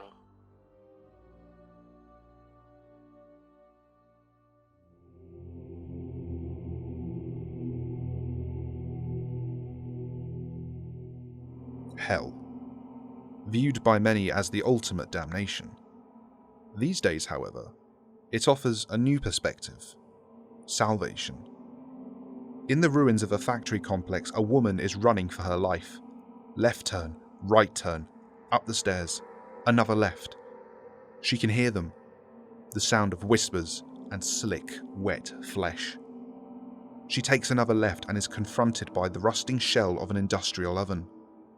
She takes cover inside and pulls the door closed behind her. She flicks on her torch and she prays, hoping her words will fall on receiving ears. The sound of groaning metal and the sizzling of onions hitting hot oil comes from her left. The torch illuminates the walls to reveal a sequence of black letters that have been burned into the wall. The sun does not shine in hell. Spill your blood. Call for the angel of darkness. The sound of flesh is drawing closer. Without hesitation, the woman withdraws a lock knife from her pocket and runs the blade across her palm. The hot liquid drops onto the floor beneath her, and she makes her plea through gritted teeth and closed eyes. A moment passes and another woman suddenly lifts her chin and looks into her eyes. This woman is dressed in rags with matted hair, aged skin, and yet compassion and empathy seem to radiate from her. She was an accountant, had a few points on her driving license, still a Twix once on a drunk night out, had a daughter, a husband, and a sister. The woman paused and stood up. All of them lost to the light. The sound of padded feet comes from the darkness her torchlight only partially reaches. A man, also possessing leathery skin and dressed in rags, comes into view. His skin was rotten and uneven, with eyes that barely gave any clue to their existence, except for a slight gleam from the torchlight. In stark contrast, there was no feeling of compassion or empathy from this man, but a lingering feeling of dread and fear. He gave the woman a smile, revealing yellowing teeth. As the flesh pried open the oven door, they were greeted by an empty room with only a flickering torch and a pool of black corrosive fluid to fill its rusting shell.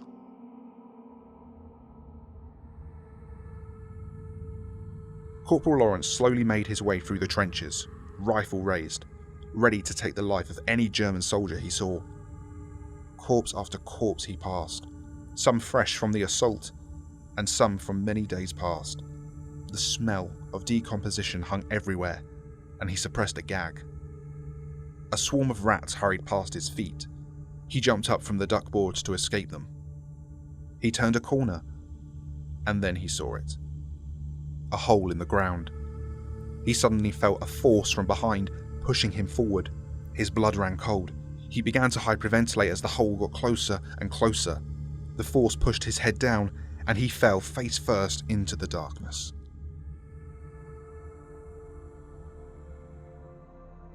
SCP-106 awoke with a start. The woman dressed in rags stood over him.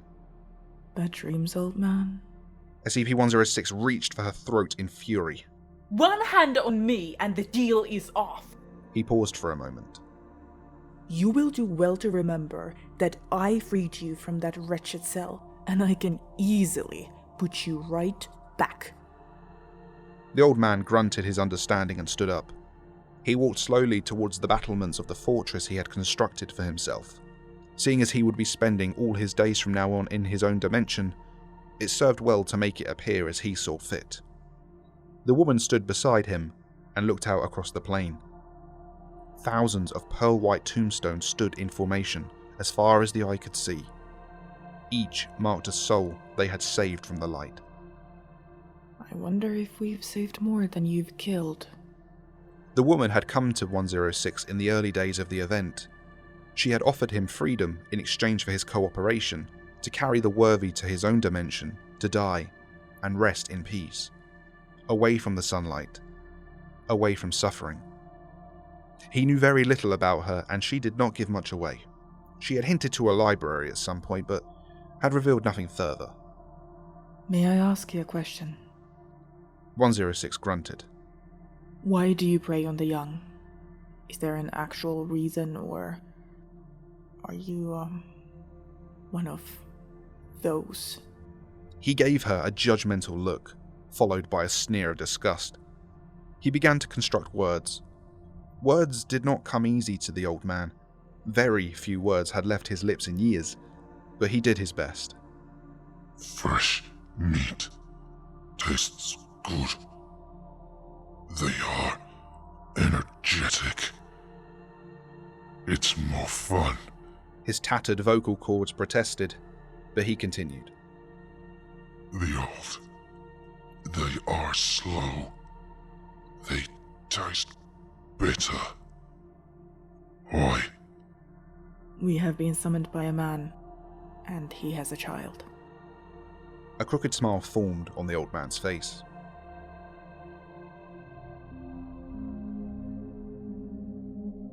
SCP-106 and the woman stepped out of the wall. Before them sat a very thin man holding a young boy in his arms. The old man took in the residence, a Foundation facility for certain. The faded insignia was still visible on the wall. A bundle of dirty blankets, a variety of opened rations, and a computer in the corner providing the only light in this otherwise dark room. The woman knelt down beside the man and began examining them both. The boy is sick. Looks like an infection of some kind. He has a fever. There is a fresh cut on his arm. Doesn't look infected. Looks like the dad used his son's blood to call us. Got into a couple of fights at school. Otherwise, he's pure. 106 gave the man a cold look, judging him for cutting his own son to summon them. Coward. As for the dad, oh my. His soul is as black as the sky is blue. He was a member of the 05 Council. The old man felt his entire body tense, and his eyes burned a fierce rage that the man recoiled from. A jailer, one of his previous wardens, kneeling before him now, begging for help. Take the boy. The woman pulled the boy from the dad's arms as he wept, and disappeared back through the wall she had entered through. SCP-106 knelt down beside the man. Your boy will be my next meal. He took the father's head in his hands, causing his skin to bubble and liquefy. Through the man's screams of agony, 106 offered him yet more torment. Your sin warrants just punishment. Decades of imprisonment, and you now come to me for aid.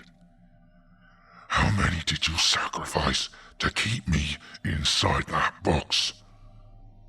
How much blood is on your hands? You will suffer as I suffered. You wanted salvation. I will give you salvation. SCP-106 stood back and surveyed the scene. The council member had been strung up with wire between two posts. True to his word, the old man had subjected the man to the same fate as he himself had endured in that box.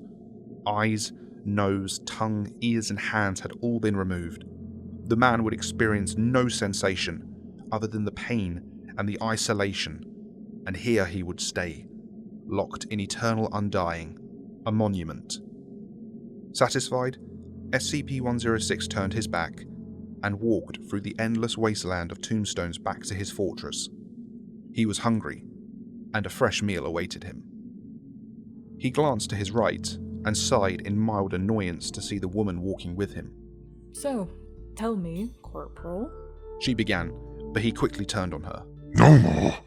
That was your title once, was it not? I read your file. He ignored her and continued walking. A late volunteer, an outcast among your comrades, reports of strange behavior and something about a hole in the ground? 106 continued to ignore her and focused on the satisfaction he would obtain from the upcoming feast. Why did you join? What made you volunteer? What made you fight? She cut him off, and her right hand lowered and rested on the tattered clothing that covered his genitalia. Was it for love? She asked softly. He moved away from her. The impertinence of her questions was starting to make his blood boil. Rage began to cloud his mind, and his fingernails began to cut into his palm as he clenched his fists in an attempt to contain his anger. Was it for glory then? Or did you just want to indulge in your obsession of causing pain and suffering? I did it for me. I had nothing else. He roared back at her, spraying her with spit and foul breath. He took a few deep breaths before continuing. Life was mundane, predictable. War, though, it gave my life texture. And the hole? What was... The woman began, but her words were cut short by a sudden brightness coming from the horizon. The sun was shining down on 106's dimension. The old man was momentarily stunned by the boldness of such an action.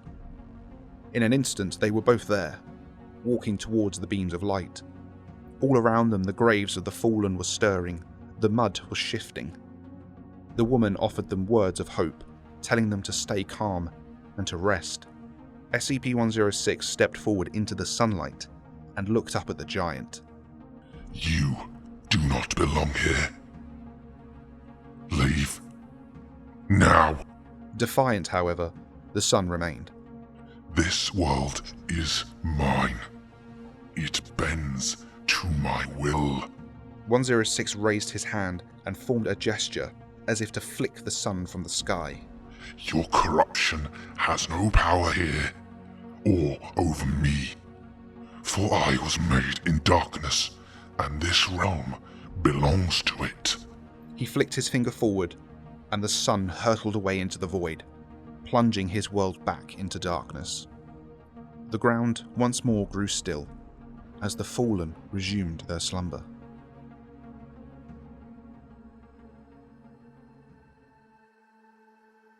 In the depths of Site-46, Dr. Logan Igota sat in the corner of her room, vomiting up the pills she had just swallowed. A last-ditch attempt to finally end her suffering, and she couldn't even manage that. The orange hue of the emergency light lit up some words that had just formed on the wall. It took a few passes before she could put it all together, but it read, "The sun does not shine in hell. Spill your blood and call for the Angel of Darkness." Maybe, just maybe, this could provide her with some peace.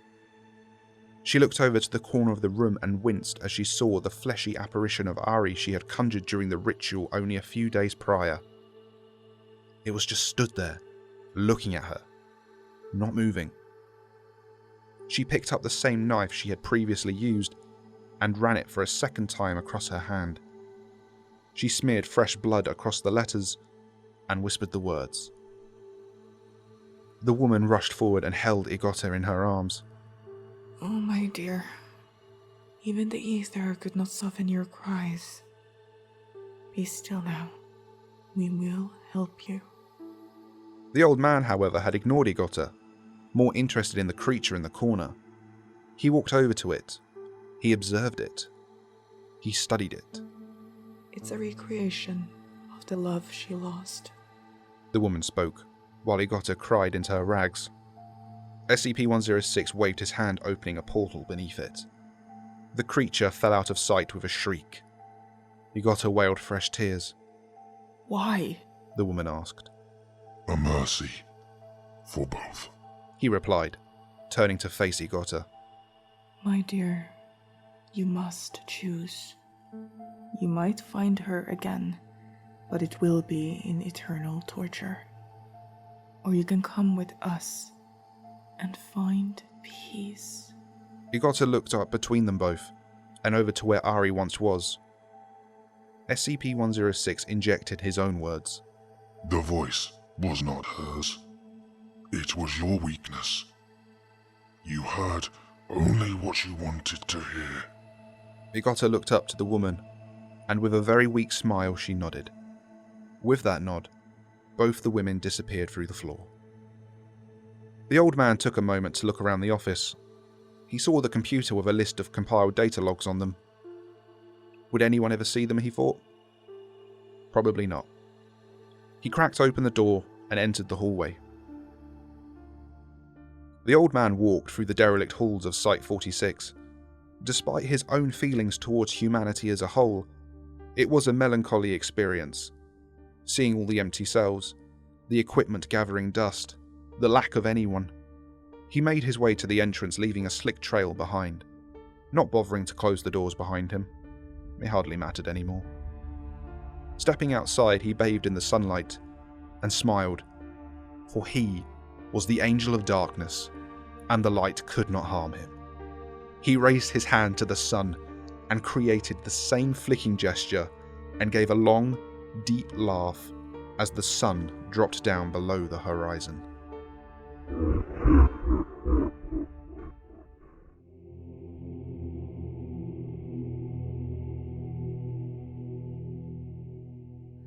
The warmth of the sheets and the cool morning air was the first thing Dr. Bright noticed.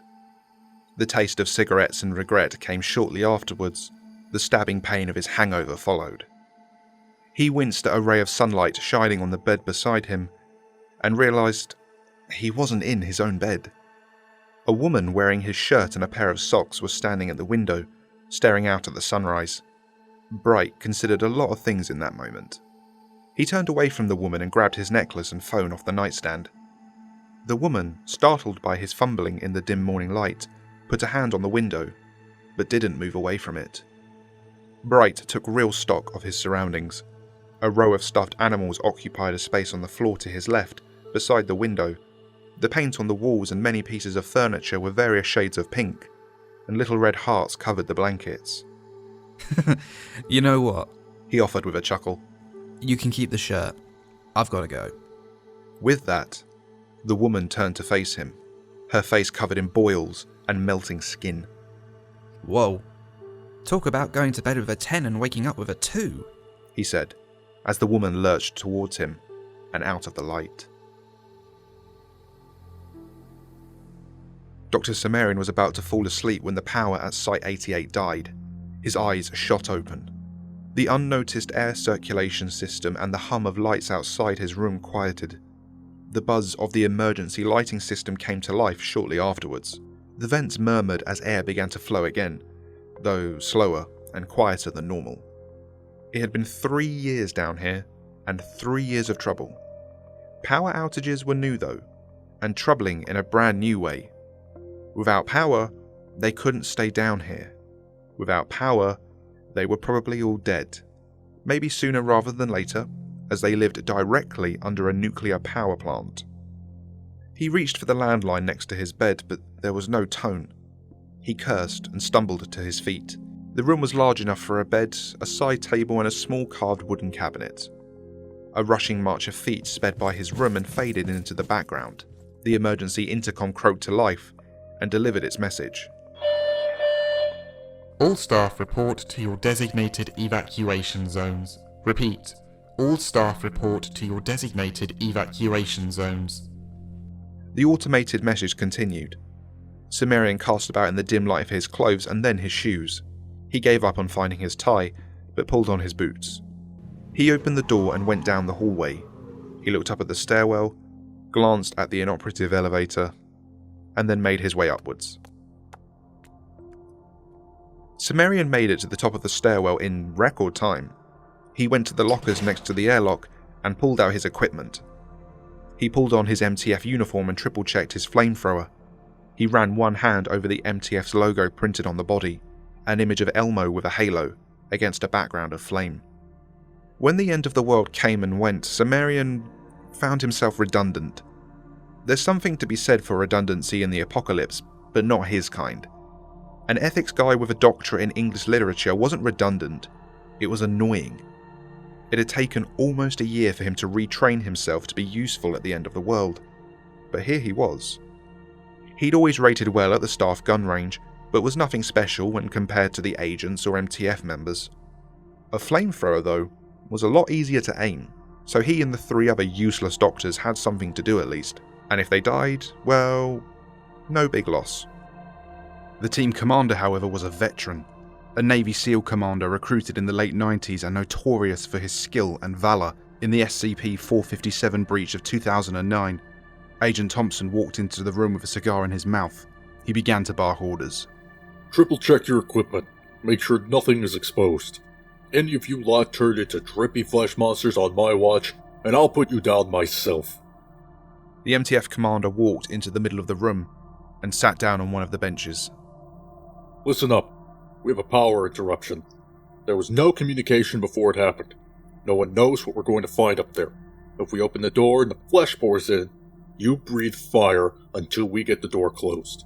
It's a waxing crescent and it's nighttime, which means we're at a lower risk of exposure, but do not get complacent. It just takes a single bit of moonlight to turn you into one of them. The MTF commander put his cigar out on the bench. Our goal is the control room. We establish contact with the staff there and find out what happened to the power. If they're dead or gone, we figure out how to turn the power back on ourselves. Lieutenant. Cimmerian perked up. Yes, sir? You take point. Take Kaplan and Liara with you. I'll be right behind you with Travis. Yes, sir. Scramble gear on, everyone. Watch your footing. No chit-chat, and let's make it a night to remember. Everyone ready? Once the equipment was triple checked, the other team members nodded in agreement. The commander barked again. Good. Travis, unseal the airlock. Close it behind you on the way out and cover our 6.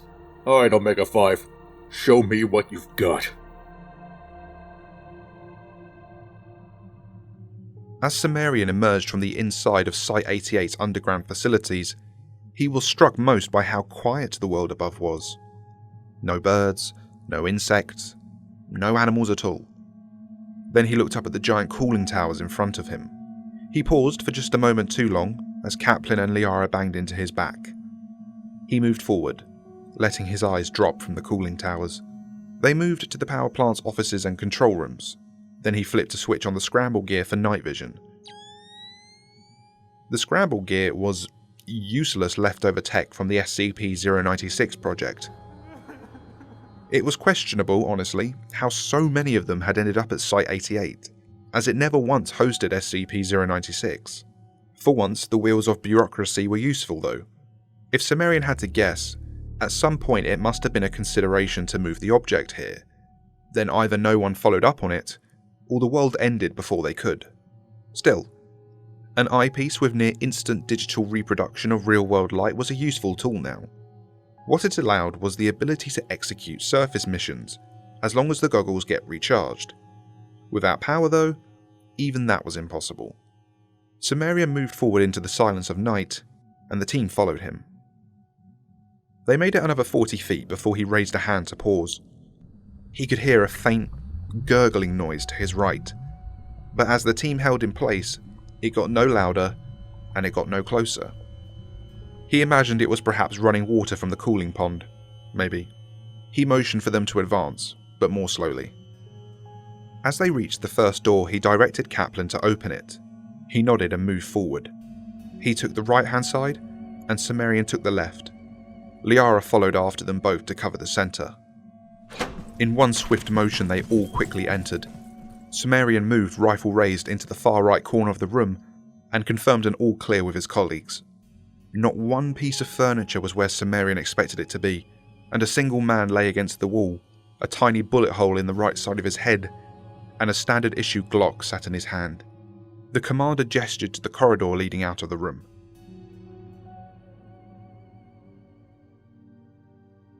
The rest of the facility was much the same. Empty rooms, tossed furniture, the occasional suicide. And then they came to the control room. The chamber itself was actually quite large, Various pieces of mechanical and electronic equipment lined the walls. The centre of the room showed signs of a struggle though. 4 men lay on the floor with bullet holes in their heads, and pistols at their sides as well. What the fuck happened here? Cimmerian said, looking around. The rest of the team stood in silence for several seconds before Thompson spoke up. Looks like the flesh rolled through here. These guys hit the emergency shutdown, then they shot themselves before they could get taken. Cimmerian shook his head. But then, why didn't the flesh drag them out into the sun anyway? That's not our concern. Liara and Kaplan, get those battery backups going and find out what it'll take to get things running again. Sim and Travis, cover the exits. I'll check the stiffs. Everyone moved into position. Shortly afterward, the room buzzed as computers came back online. The battery backups also caused the lights to sputter back to life for a moment. Then they began to flicker. Cimmerian stopped and started to concentrate on his breathing. The flamethrower in front of him was only slightly comforting, given the situation. He knew it was standard operating procedure to kill yourself if you thought you might get taken. But they almost always grabbed the bodies anyway and let them melt in the sun. No one knew for sure if scrambling their brains helped. It was a small comfort everyone who went or worked topside believed in. Perhaps it was a comforting lie. But it worked. Cimmerian reached down and felt for the pistol at his own hip, and a bit of calm washed over him. In the darkness, an eyeball crawled out of a ventilation shaft and plopped onto the ground. The ocular nerve trailed behind it and continued back into the vent. It wriggled and pushed itself ahead. The creature it belonged to was looking around the facility too, for anyone alive, anyone not already taken by the sun. It was startled slightly when the MTF team breached the facility. Then it felt a sense of relief. It was right. This really was where Site-88 was located. Deep in the bowels of the facility, a massive wave of flesh began to move of its own accord.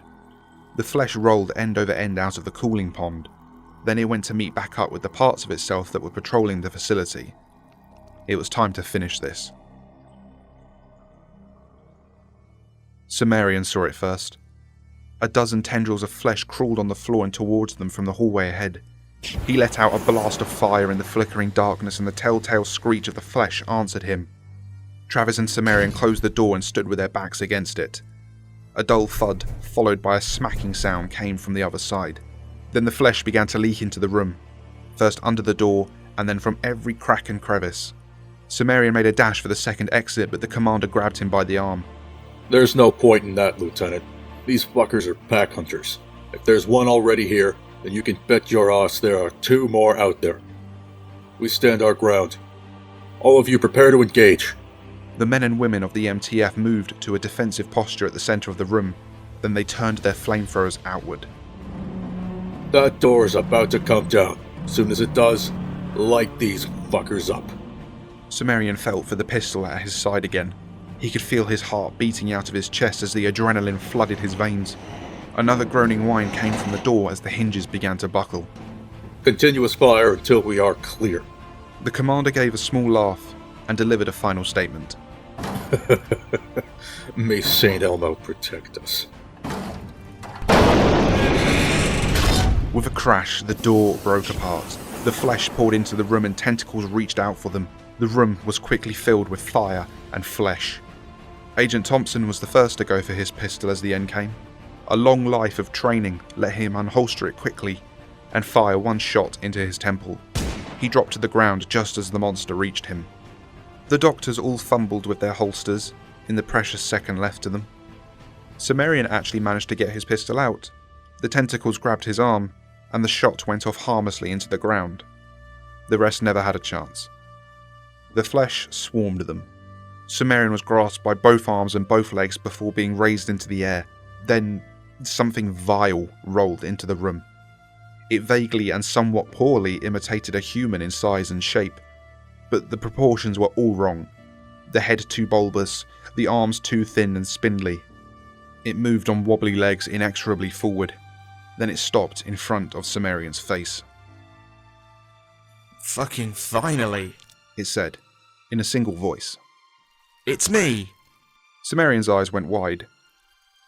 Look! The creature produced a familiar ruby and silver amulet from a fold in its skin. Holy shit. Bright? Sumerian asked. The one and only. If I let you go, will you promise not to kill yourself?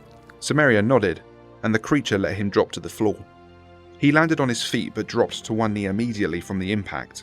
He gave a mournful glance towards his former commander before looking up at the monstrosity standing over him. What are you? The creature gave the approximation of a shrug. I'm not sure, but I need your help. Sumerian looked at the other dumbfounded members of the MTF, silently trapped in tendrils of flesh and sinew. Help with what, Bright? What do you know about Yellowstone? The reset button? Aye, that's the one. I know only a human hand can activate it, and it's almost 2,000 flesh-infested miles away. Sounds like a road trip sim. Bright, what the hell are you talking about? I'm talking about saving the world. You guys in? Or are you out?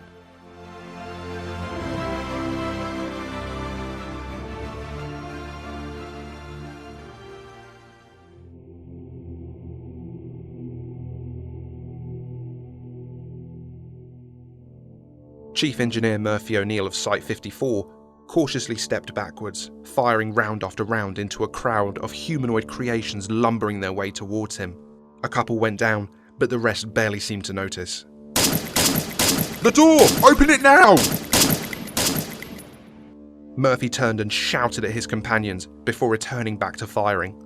The SCP-131 twins frantically cooed at each other as they attempted to override the door security. 131A barged through his sibling and entered the override code that the other was too careless to get right the first time. As the door lifted, Murphy slung his rifle to his side and pushed the trolley carrying the twins through the door. He slammed a fist against the emergency lockdown system, sealing the door for good. He dropped to his knees and breathed hard, before giving the twins a stern look. What happened back there, guys?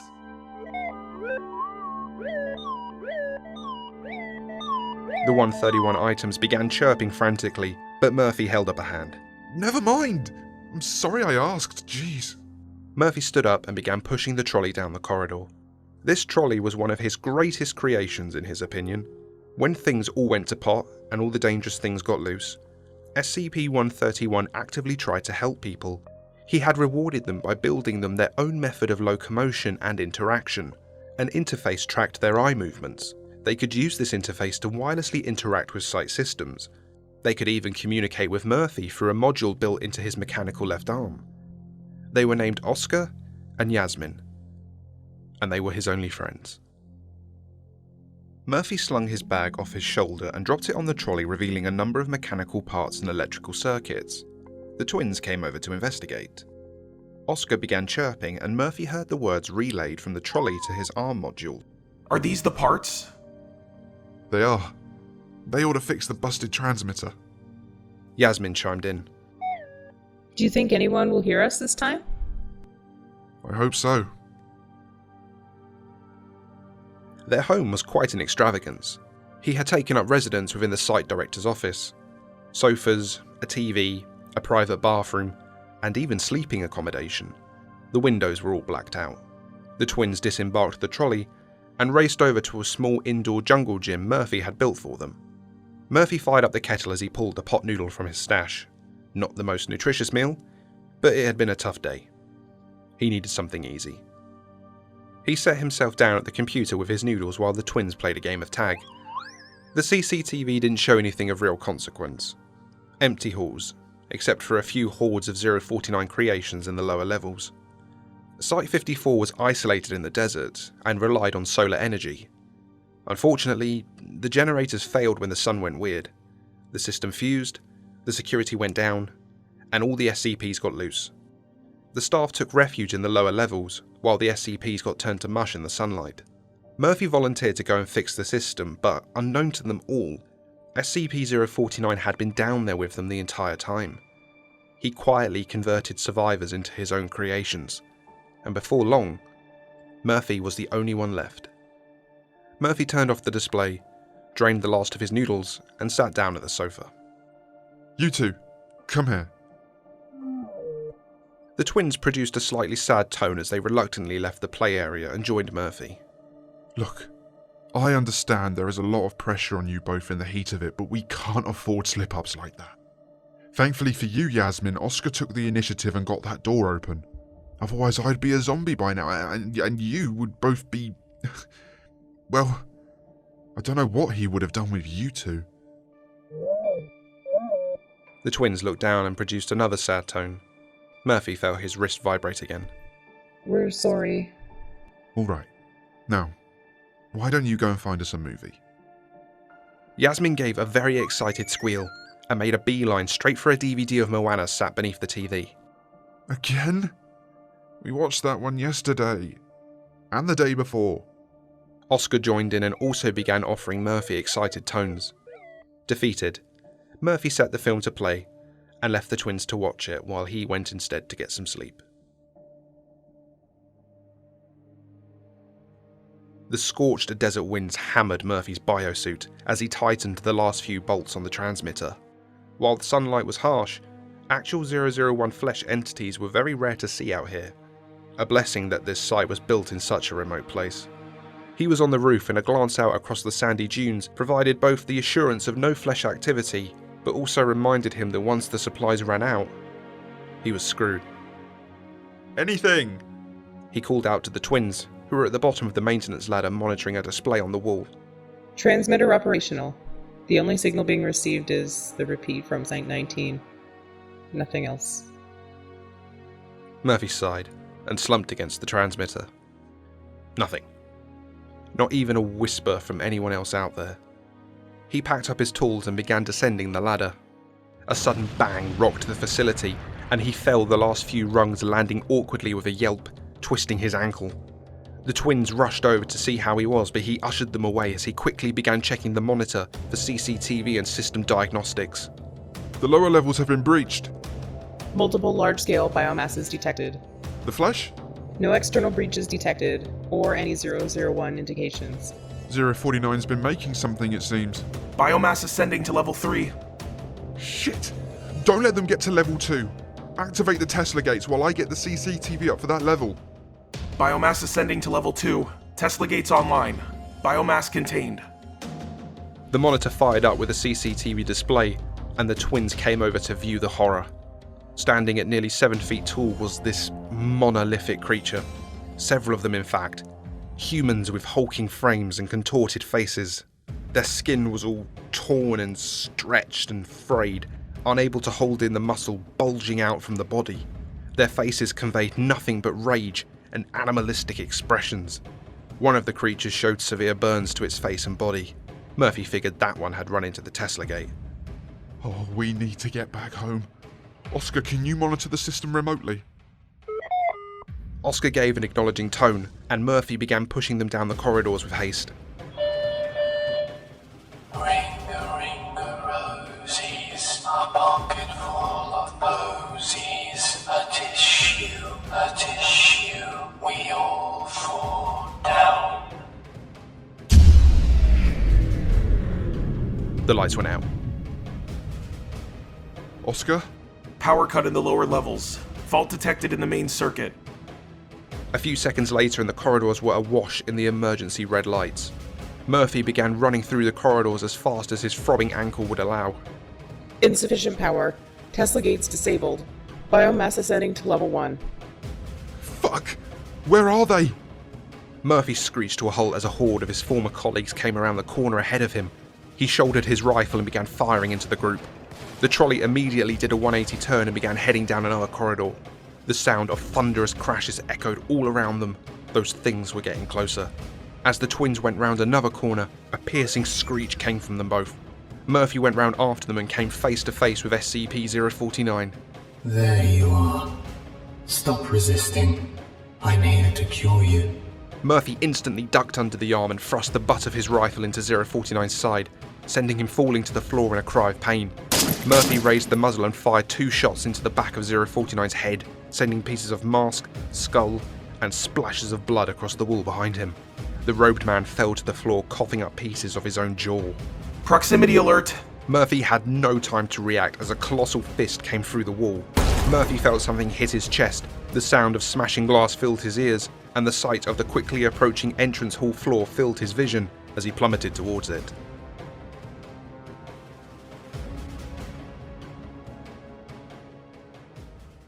Murphy opened his eyes and felt a jolt of pain coming from his chest with each breath.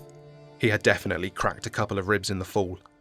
Across from him, Yasmin was screaming mournful tones as they circled the remains of Oscar, who had been crushed by debris.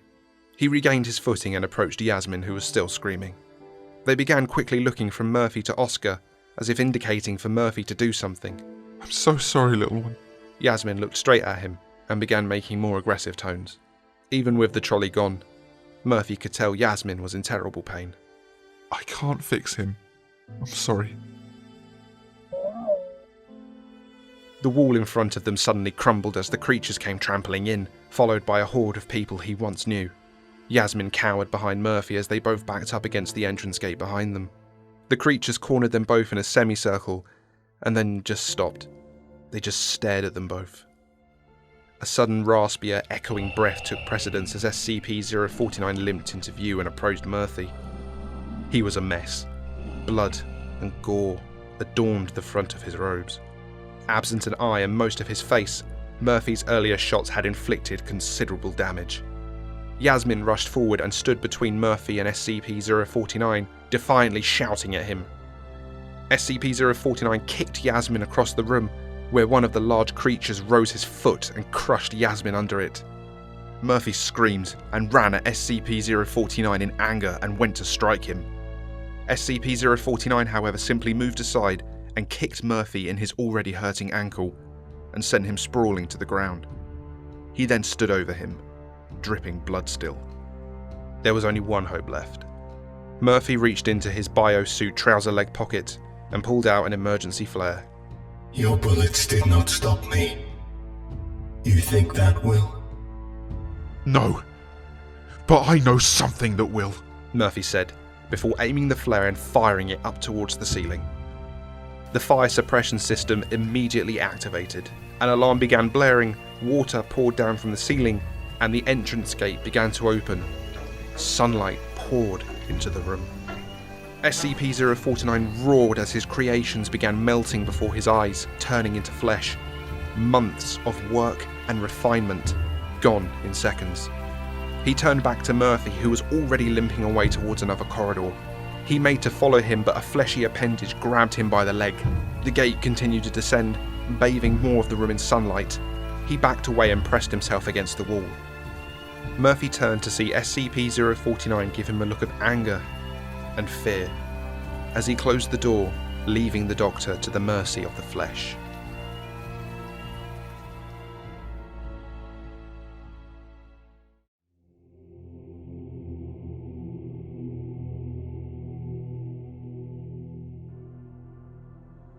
Recording 7. Last night we passed by what I can only assume is an approximation of the Flemish coast. There were these strange mechanical creatures arrayed along the shore. They all had a single shining lens at the centre of their faces and clockwork bodies. It's hard to describe. They were quite a way away, but they moved along the coast to follow us. Some were on all fours, some were mostly upright. All were loping along without breaking line of sight with the large lenses that made up their faces. Elise and Kira were both fascinated. I have to wonder to myself what kind of horrors would await us if we actually debarked onto that dark continent. Still, we're making good time.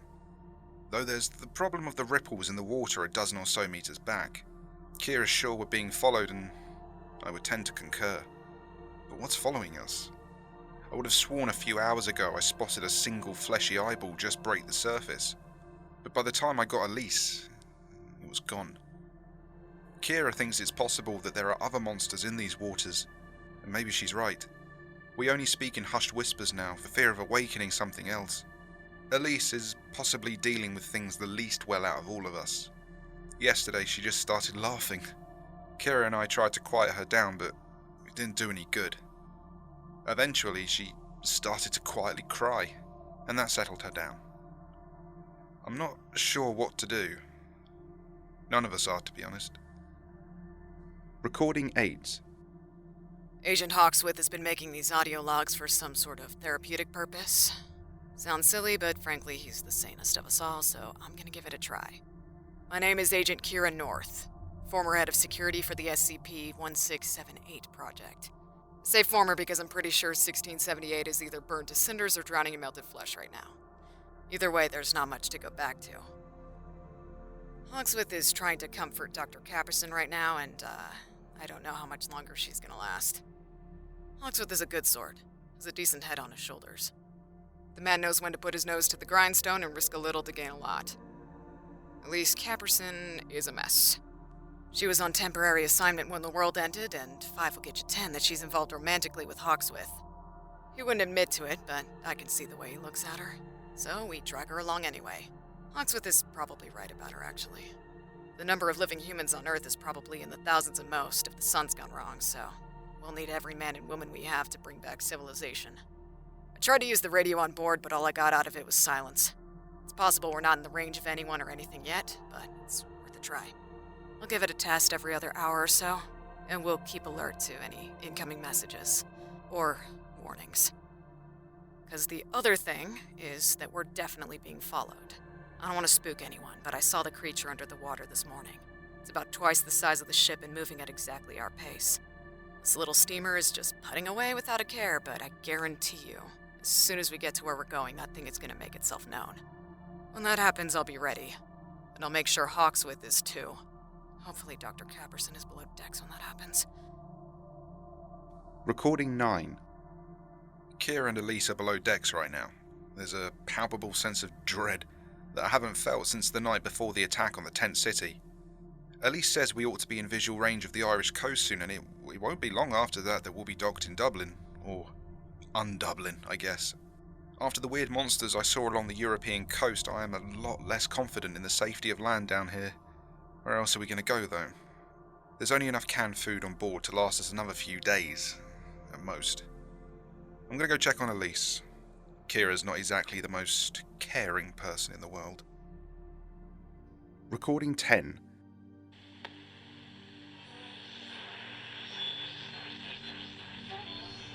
Ah, allies! I see your boat on the horizon, refugees of the great city of Unlondon. Come now, and see the fruits of my original labor. This is Kira North. I would like to advise you that we are currently being followed by an unknown entity. That is a troubling notion, but not one I was unable to predict. A flare is being fired from the docks. Make speed in that direction and pray. Copy that. I see the flare. We will make our way to you. Do not bother slowing down if you feel you are in danger. Crash if you must, and be prepared to depart as soon as you do. Dublin Bay is prepared to receive you. I copy that. We'll see you when we land. Recording 11. The cause of the Republicans is just and grand, but there are greater threats to consider now. Our illustrious city's creator is staying here for a time. I know, we threw him out on his ear when he opposed the unionization of the Guard, but as much hate as we might have for him, we owe him at least a small debt.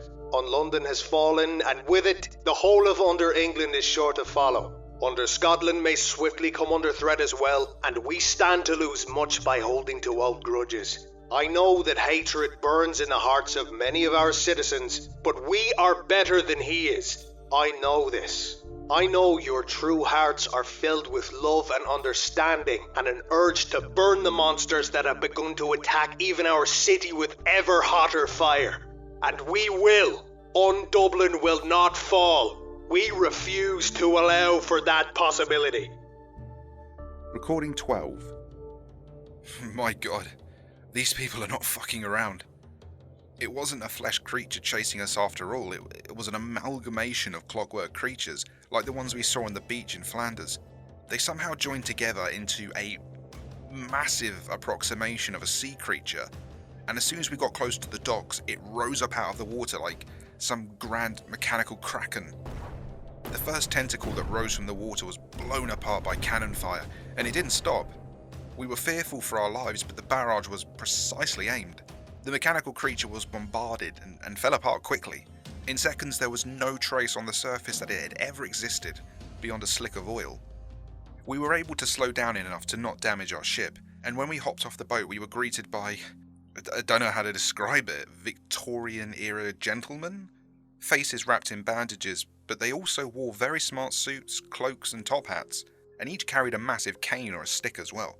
I suppose they're this place's equivalent of the Bobbies, but they appear to be able to speak. One asked me if I was alright and directed us into the city. There are other people here. Most appear to live in squalor, begging along the thoroughfare, but a few men and women appear to be of some means and walk along the roads, mostly ignoring the beggars. This might change everything. Elise has perked up considerably since we've landed. She's theorising that Unlondon was unfinished, while this place is much more complete. It certainly seems that way to me, but she's the expert. Is it possible that we could live here? Recording 13. Jacob lent me his recorder. I'm actually quite astonished at the battery life of the thing, but I suppose it is to be expected from Foundation Tech. Either way, I should introduce myself. I'm Dr. Elise Capperson, former research assistant of the 1678 project heads, Drs. Mills and Hyatt. I'm unsure of what part of the city we're in, but the cannon and gunfire is constant. We're carrying our own weapons, but we've still been hurried into a library across the street from the pub I have to assume was our destination. The guards are standing watch just inside the door, prepared to defend the place. There are other civilians here. Some seem entrenched into this underworld aesthetic, and I suspect they've either been here a while or were made down here. But there are other survivors from above besides just us. This is astonishing. I had imagined that once the sun went wrong, that the whole world was slated to die.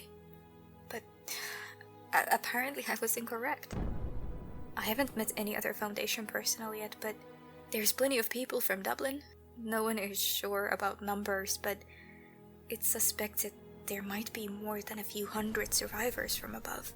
And another woman who I am less sure of. I watched other survivors go up to her and thank her profusely. I haven't been close enough to overhear anything yet, but I think Agent North recognizes her. They're both keeping their distance from each other, though. The firefight outside appears to be dying down. They must be using something beyond cannon and firearms if they're going to win this, but we can't get a good look at any actual fighting. I see lots of red glare coming from the windows outside, but who knows? Either way, I'm going to ask North about that weird woman. Hey, Jacob, thank you for this. You alright? I'm doing fine, just, thank you. Which button turns this off? Recording 14. I'm 90% sure that's Director Moose, which means it's possible the Wanderer's library is being used to evacuate people. I don't know if Moose recognizes me or not. It doesn't matter, though. At the end of the world, it's expected for people to call on any help they can get. Moose has contacts in the library, and if they want to help save people, then here we are. I have to assume this library is some sort of nexus point, but that's also not really any of my business. Not everyone here is from Dublin, so they didn't come from directly above. I have to wonder what's going on in the library itself right now. That's above my pay grade if we're being honest, but if they can open ways in and out, then maybe there are people safe there too. How many extra-dimensional spaces are housing people far away from the sun? Humanity's gonna make it through this one way or another. Diminished, but standing, I think. Recording 15. And Dublin is safe again, for now. We left the library and the whole refugee situation they've got going on over there. It's probably for the best, resources being what they are. Then we went over to the pub. There were glasses for all of us, even some of the guards were there. Their bandages lowered to reveal a burnt, red, cracked mouth to drink through. I'm not 100% sure what's going on there, but they're all friendly enough, and frighteningly competent. What the creator of Unlondon said to me just now has shaken me to my very core, though, and I don't know how to respond yet. North and Capperson haven't spoken yet, but I want to make sure this gets recorded. First, the creator of Unlondon isn't a person. I don't know how to describe it, but the place where he should have been sitting was just a starry hole in space. No matter what angle we looked at him, the edges had some sort of skin. He moved like he had bones, but that's all. And he finished quite a few pints of Guinness before finishing his request that we help him destroy the entire world. His plan is madness, and also maybe one of the best things I've ever heard. He wants to trigger a nuclear war. North knows a bit more than me, her clearance being higher than mine, but when the creator mentioned SCP-1984, she seemed to know exactly what he was talking about. Some Russian Cold War relic that is ready to initiate nuclear Armageddon at a moment's notice. The creator of this place seems to think that if we can gain access to a British nuclear sub, we might be able to launch the missiles into Russian airspace, triggering an all-out attack as a response. If the flesh burns in fire, he said, what's better than fire everywhere at once? I hardly can disagree, but Elise was against it at first. She mentioned the nuclear winter, how the sun would be blocked out for years, and then she stopped mid-sentence and we all realised what this could mean. And that's how a hole where a man should be, in a city that doesn't exist, in a world with a broken sun, just convinced us to trigger an end-of-the-world scenario in order to stop another end of the world from progressing. Heavens help us. We're going topside today. The Foundation has a submarine moored in Dublin, and we're going to take it out and start looking around. Elise is going to stay behind and help care for the refugees. I think I'll leave this recorder with her. I'd hate to see it sink to the bottom of the ocean after all. Someone ought to know what happened down here. So, this is Agent Hawksworth, signing off, I guess. People of Undublin, you have fought with the fervour expected from a people of such courage and grace. The invaders are once again repelled, and at minimal losses. But not all is well in Undublin. The entrance to the surface will be shortly closed, permanently. I know many of you came through the stairway and expected family to follow. We have kept the stairway open for as long as we could, but despite the efforts of our brave guard, it is impossible to do so forever. Given the stairway is clogged with burning, screaming flesh monsters, I do not believe there was much point in it remaining open. Your loved ones are the ones around you right now. The rest have succumbed to the horrors above. I apologise for the harshness of my tone and the news I must deliver, but I believe wholeheartedly that we will survive this terror and come out alive on the other side. Even now, a select group of guards and other survivors are making a trip through the portal to the above world. The last travellers to make the jump for some time, and they leave with a plan to bring the fight to the enemy. I cannot tell you what this plan is, for who knows who else might be listening, but know this. We will retake the surface. We will emerge into that bright, shining world, full of vigour and resolve, and with the sun restored. I swear it. That is all for now. Thank you, my friends, and may God save Ireland.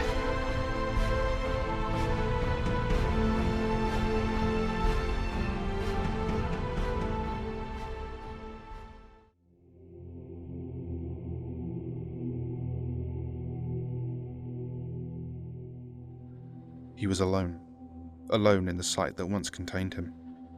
He could remember that this place used to be full of scientists and agents, but now there is only the shadow of what the site was.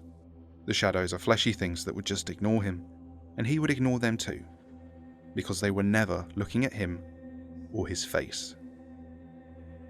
He did not go outside. The outside scared him more than anything. He was scared of the outside, not because he would become one of these shadows, but because he had the horrible feeling that someone would look at him, at his body, at his face. He also knew it would not be a person that was looking at him, it would be the sun, and he would not be able to do a single thing about it. The idea of going outside at night was an option, but he was still too scared. Besides, he had no reason to go outside. Inside the site he was alone. There was no one to look at him. He was free to cry alone in the darkness. It was like a paradise for him. Then one day he was sopping alone, like every other day, when he heard a voice. The voice of a woman. He could hear the woman asking for help and food. Through the sound of the sobbing he heard her come closer. He could hear the voice begging for help as she approached little by little. When she arrived in the room with him, she screamed in fear, terrified by the crying pale monster that was sobbing in the corner of the room. Surprised by the scream, he turned around. He could see the woman, as well as a small child holding her hand. The woman was looking directly at him, and directly at his face. He could feel the anger, an emotion that he had not felt in a long time.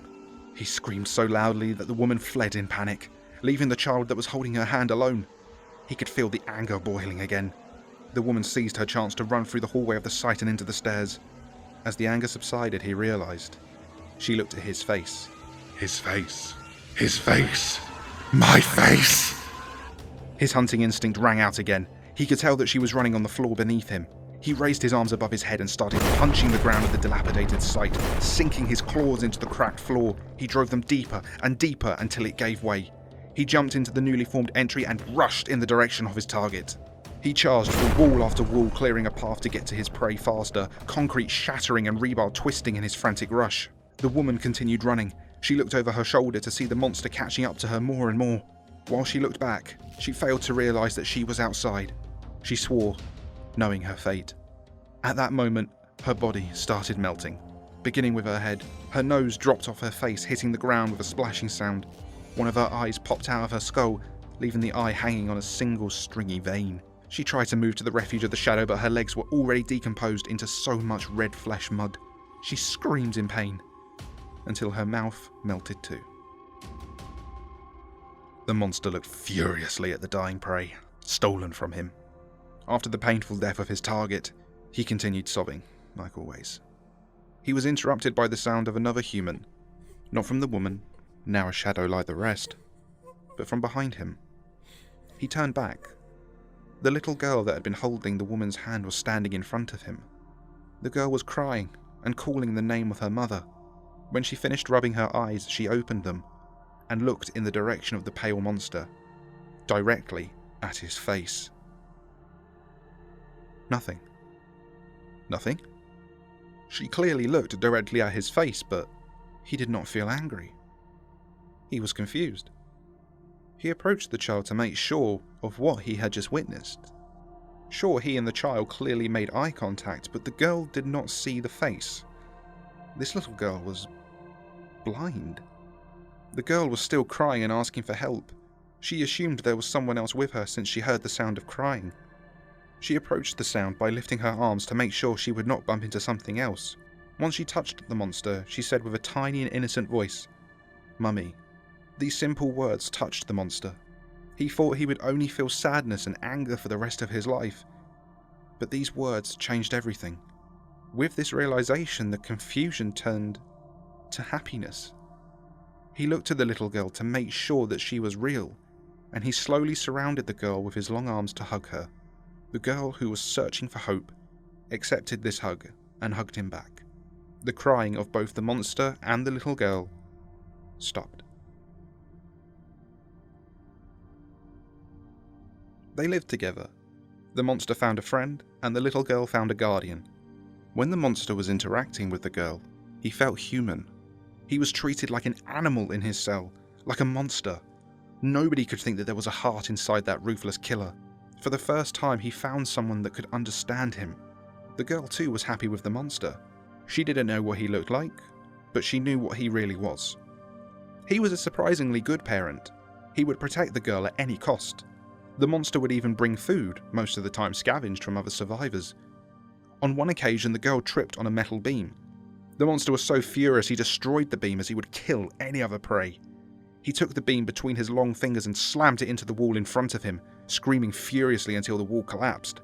Afterward, there was nothing left of the beam, and the girl seemed happy about it. The girl had total confidence in the monster, confidence he shared. Nothing could stop them. The only thing that ever bothered them was the flesh shadows. The things tried to make prey of the little girl, trying to push her into the brightness of the sun by imitating the sound of her mother, or trying to simply kill her themselves. But every time the shadows became a nuisance, the pale monster would swiftly correct them. They couldn't approach the girl. Even the deceptive voice of the flesh creatures wouldn't reach the girl through the screams of the monster. The monster protected the girl, no matter what. There was only that one day, that one single moment that destroyed everything. The monster and the girl were playing around with the rubble of the site. He had a bad feeling, looking back at the little girl only to see she was not near him anymore. He looked all around him. She was not there. He left the room only to see the little girl walking towards the entrance. She was 2 feet from it, 2 feet from outside where she would meet the sunlight. The little girl was following the voice of the Shadow Man, but this one wasn't imitating the sound of her mother. Its voice was that of the crying monster. He was far from the entrance. He ran so fast, faster than he would track prey. The girl didn't stop. She was still following his false twin's voice. He was so close to stopping her, but she was already outside when he arrived. The little girl screamed in pain as one of her arms began to melt. The monster made a choice. Without hesitation, he left the building to confront the sun. He too began to melt, but it wouldn't matter. He got above the little girl and blocked the sunlight that had been melting her. The pain was immeasurable, but it wouldn't matter. So long as he protected the girl, he knew he would not survive. He just hoped that the girl would. The monster dragged her back into the site while blocking any sunlight from reaching her. She was unconscious and her left arm was missing. The melting of his body didn't stop. He knew he would become one of these flesh things soon. He took a final look at the girl and shed a single tear. The tear landed on the arm of the child, and by miracle, the melting stopped. He ran as fast as he could away from the site to make sure he would not harm the child. He only stopped when his legs were entirely melted. He could not see the site anymore, but he could now look upon the sea. He laid on his back and looked one last time at the sun, placed just above the ocean. He looked on as his eyes melted. He gave a long, powerful scream that could be heard from a mile away, a scream so powerful it dragged the dust off the ground, carrying it far into the distance. A scream of sadness, mixed with anger. Then the scream stopped, leaving the silence behind. A dead silence.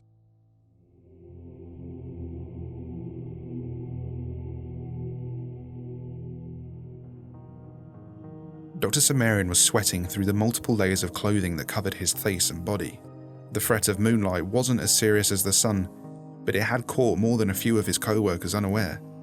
The worst part of today, though, was the gurgling sound of the monster that was hiding in this office building's break room. He called out in a panic for his colleague over the din of the approaching mass of flesh. The lump of skin and blood knocked over chairs and desks as it flopped end over end in his direction. Sumerian slowly moved up the stairwell while trying to activate the weapon in his hands. The flamethrower clicked and a gout of fuel sprayed out onto the creature. Then a small spark ignited the flames. The flesh ball screeched and shriveled under the heat, slowly crackling into lifelessness. Sumerian finally breathed again as he stepped back onto something spongy. He yelled and spun around, weapon raised, ready to engage another monster before it could take him. Calm down. A familiar, if unsettling voice answered back. It's me. Sumerian managed to compose himself fairly quickly. Ah, right. Could have used your help about 2 seconds earlier. Oh, sorry. And the flesh monster that sounded like Dr. Bright raised up into the night. I had to eat a bigger one floor up. So it's safe to say this place isn't going to be any good for us once dawn hits. I wouldn't say that. I think these lumps were the only ones around here. Did you find any food? Yeah, chips and stuff. Not a big selection. Should be enough to keep me going. You could eat the flesh. I'm not... Look, we talked about this. I'm not eating the flesh. Yeah, you say that now, but wait until we go a few days without finding any junk food. And we'll cross that bridge when we... Wait, hold up. Is that what you do? Well, I mean, if you're not going to eat it. The flesh monster that sounded like Dr. Bright reached a pseudopod out and grasped the charred but still smoking flesh lump at the bottom of the stairs. Suddenly, rows of teeth appeared along the seam that was producing Dr. Bright's voice. Then he began to eat. Dr. Sumerian fought back, a rising feeling of nausea in his stomach as Dr. Bright ate the bag of burned flesh and blood. You know what? I'm not that hungry. We should find a place to settle in for the day. Mm-hmm. The creature stopped chewing for a moment. I'll save the rest for later. Great! Dr. Sumerian climbed the stairs slowly, behind the flowing mass of flesh. He missed the company of his former MTF teammates from Site 88. He didn't blame them. Even he was wary that the flesh creature could turn on him at any moment. He also half expected to wake up and discover that this was a fever dream caused by eating spoiled rations. He pinched himself again, No such luck. Dr. Bright kept part of himself next to Dr. Sumerian as he slept. It wouldn't do if Sumerian died before they got to Yellowstone and reset the planet, but he had to sleep, or else they'd never make it anyway. Not to mention the man was grumpy as sin if he didn't get at least 4 hours of rest. The temperature began to rise as the sun started to make its way overhead. The rest of his body was exploring the office building. This definitely used to be a Foundation front company. All the letterhead said Southern Crosscut Pines, which, if he was being honest with himself, was hilariously on the nose. How come every front company had the initials SCP? Though, seeing claw marks on the floor and pools of blood where people used to be, he realised that none of that really mattered much anymore. Anomalous, normal, none of that matters anymore to the people touched by the sun. A beam of sunshine made its way onto his skin from a hole in the ceiling. The rush of endorphins, at least it felt that way, came back. That sudden feeling of bliss, a togetherness that is unparalleled, unreserved beauty. His mind flashed back to the Foundation researcher, in whose bed he transformed into something new and different. The confusion of those first few moments as she welcomed the sun's gifts, and he did not, could not do so. The hatred flashed into his mind too. There was something out there that wanted everything to be a part of it, and he wasn't able to give it what it wanted, and it hated him for that. The one being it couldn't control, the one thing it couldn't absorb, the deepness of loathing it could communicate through this brief connection was wider than anything he could imagine. That anger spanned the solar system and more. Then the clouds moved in and the sunbeam faded. Dr. Bright rolled his way through the rest of the building looking for anything that could help them.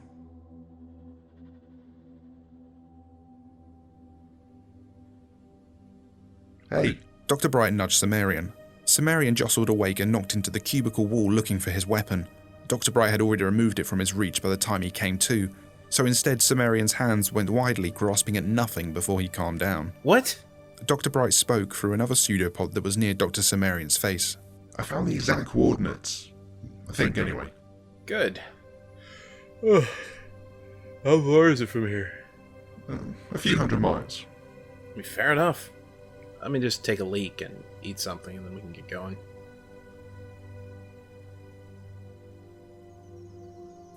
Dr. Sumerian clocked their ride first, and started to move quickly towards the vehicle by the shipping containers. Shotgun!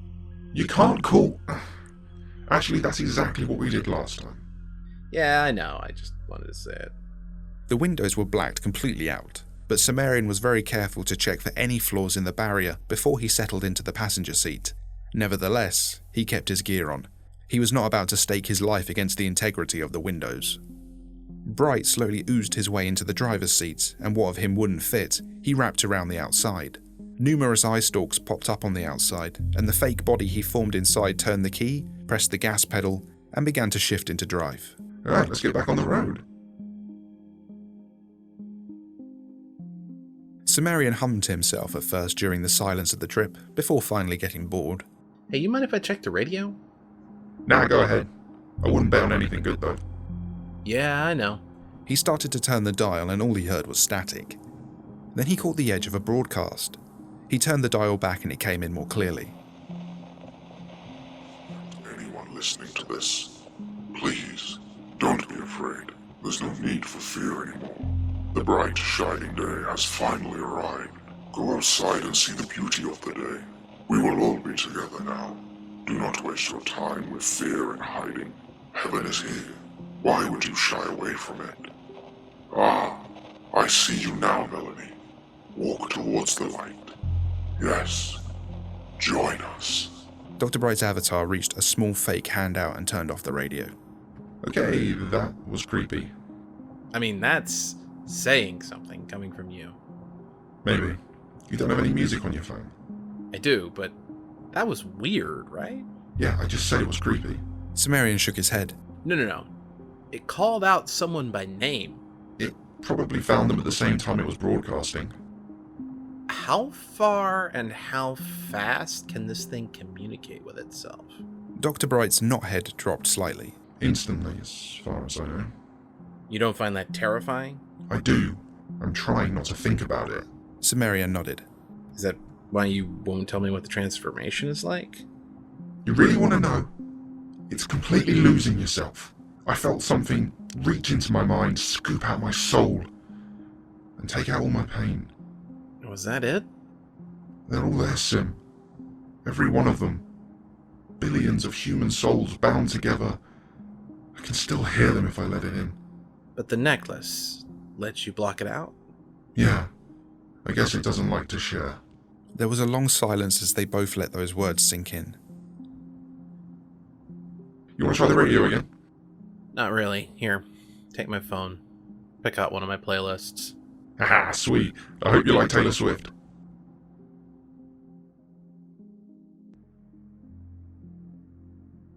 Hey, Sim. Hey, Sim. Wake up. Dr. Bright's voice and hand roused Dr. Sumerian from dreams of better times. I'm up. Stop poking me. We're only a few dozen miles from Yellowstone. It's almost sunrise, and the roads stop here. I think we're gonna have to hoof it tonight. There, any shelters around here? Yeah, we're at the ranger station. The Foundation security used it as a guard post for 2000. Perimeter guard, you know. They have a cellar inside. Looks like it's got some supplies too. Not just junk food. Sumerian pulled his phone charger cable out of the vehicle's USB port, opened the door, and hopped out. The slightest bit of daylight was peeking over the horizon. Sumerian tightened the scarves around his neck and walked briskly into the front door of the ranger station. The building was a wood cabin structure, though it looked more like it had been used for storage. Boxes and barrels of God knows what were stacked up all around. The lights and lamps were all dark, but Sumerian pulled out his phone and turned on the light. Hey Bright, where's the cellar? Bright oozed in through the front door, or at least as much of him as he could fit inside comfortably did. Over here. Sumerian walked over and opened the heavy metal door and then stepped inside. This was no cellar. It was a bunker. The walls of this bunker were reinforced concrete, as was the ceiling with several layers of lead beyond that.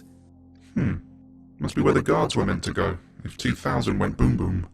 There were a few cots against the far wall, boxes piled high with rations, and a whole shelf full of board games. Yo, Jack, you know how to play Monopoly? Can you play that with just 2 people? I don't see why not. Want to find how I'm probably wrong? The flesh lump that had poured itself down with him chuckled deeply. Yeah, that's always a good laugh. Sounds good to me. I'll set it. Wait. Sumerian's voice dropped to a whisper as the sound of rushing air caught both of their attentions. Keep quiet and keep down. I'll close the door. Bright's avatar quickly retreated back up the stairs and slowly closed the door. The rest of Dr. Bright slowly oozed back outside. A vehicle was approaching fast. He tried to remain as inconspicuous as possible, but he had no idea how whoever was coming would react to their own vehicle outside. The sun was just barely cresting over the horizon when he heard it overhead. The sound wasn't a car. It was a plane. No, it was something else. It was a strange sensation. His number one priority was protecting the only human being within miles that could potentially reset the whole planet with the device hidden deep under Yellowstone. What he hadn't considered was the rest of the world was continuing on. And hell, maybe they had plans of their own. He quickly opened the door to the cellar and shoved as much of himself into the room as would be comfortable. He made sure that it included the necklace, just in case. Sumerian barely had time to react before the sound overhead became a deafening roar. Bright slammed the bunker door shut quickly, cutting a large part of himself off entirely. Inside, he quickly threw his fist against the lockdown button. Sim, get down! He shouted, throwing himself on top of Sumerian. Then a few dozen miles away from them, just above SCP-001's location, a blinding light and searing heat turned the other half of Dr. Bright into ash as the nuclear missile detonated in a blast that briefly outshone the sun.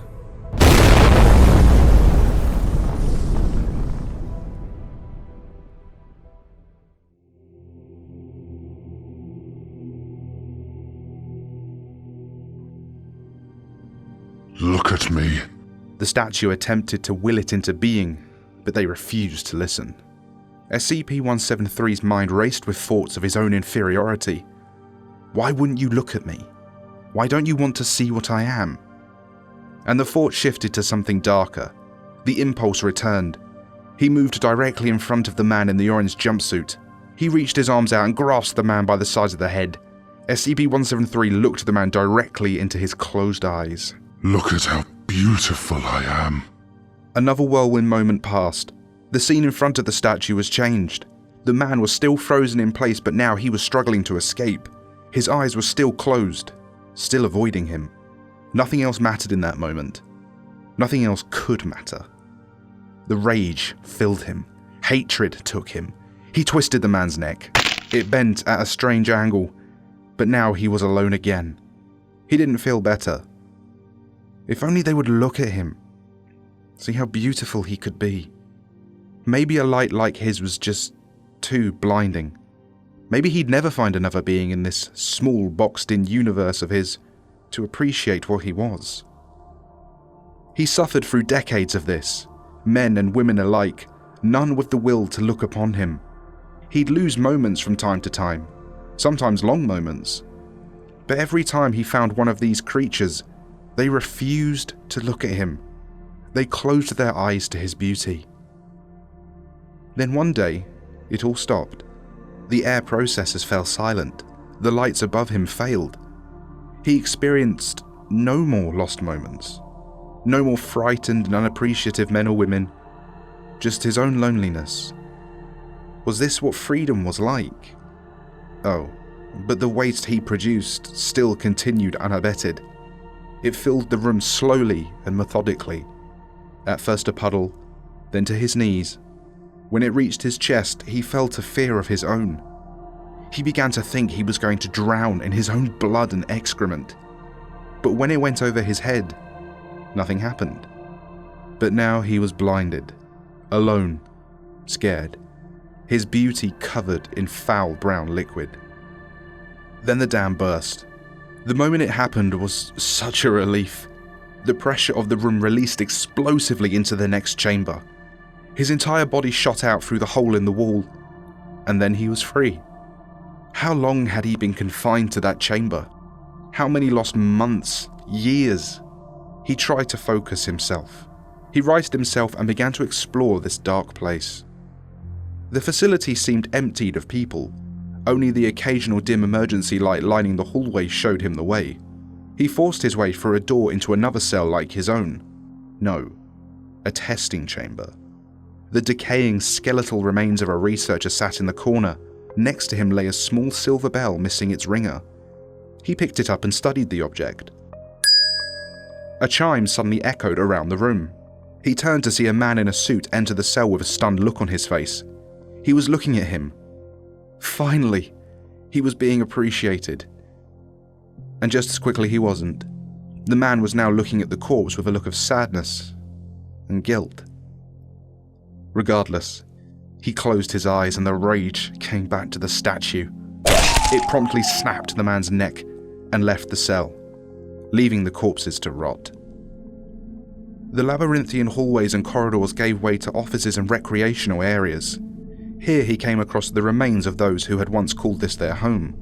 Bullets to the head, every one of them. He could hear voices and he followed them. Though a shelf blocked his way, an old man and a woman in rags stood over the huddled, crying form of a young girl at the end of the corridor. The old man turned to look at him. This was not admiration. This felt cold. It felt like the gaze was piercing his very soul. The woman led the girl around a corner and out of sight. The old man smiled at him, and also backed his way around the corner and out of sight.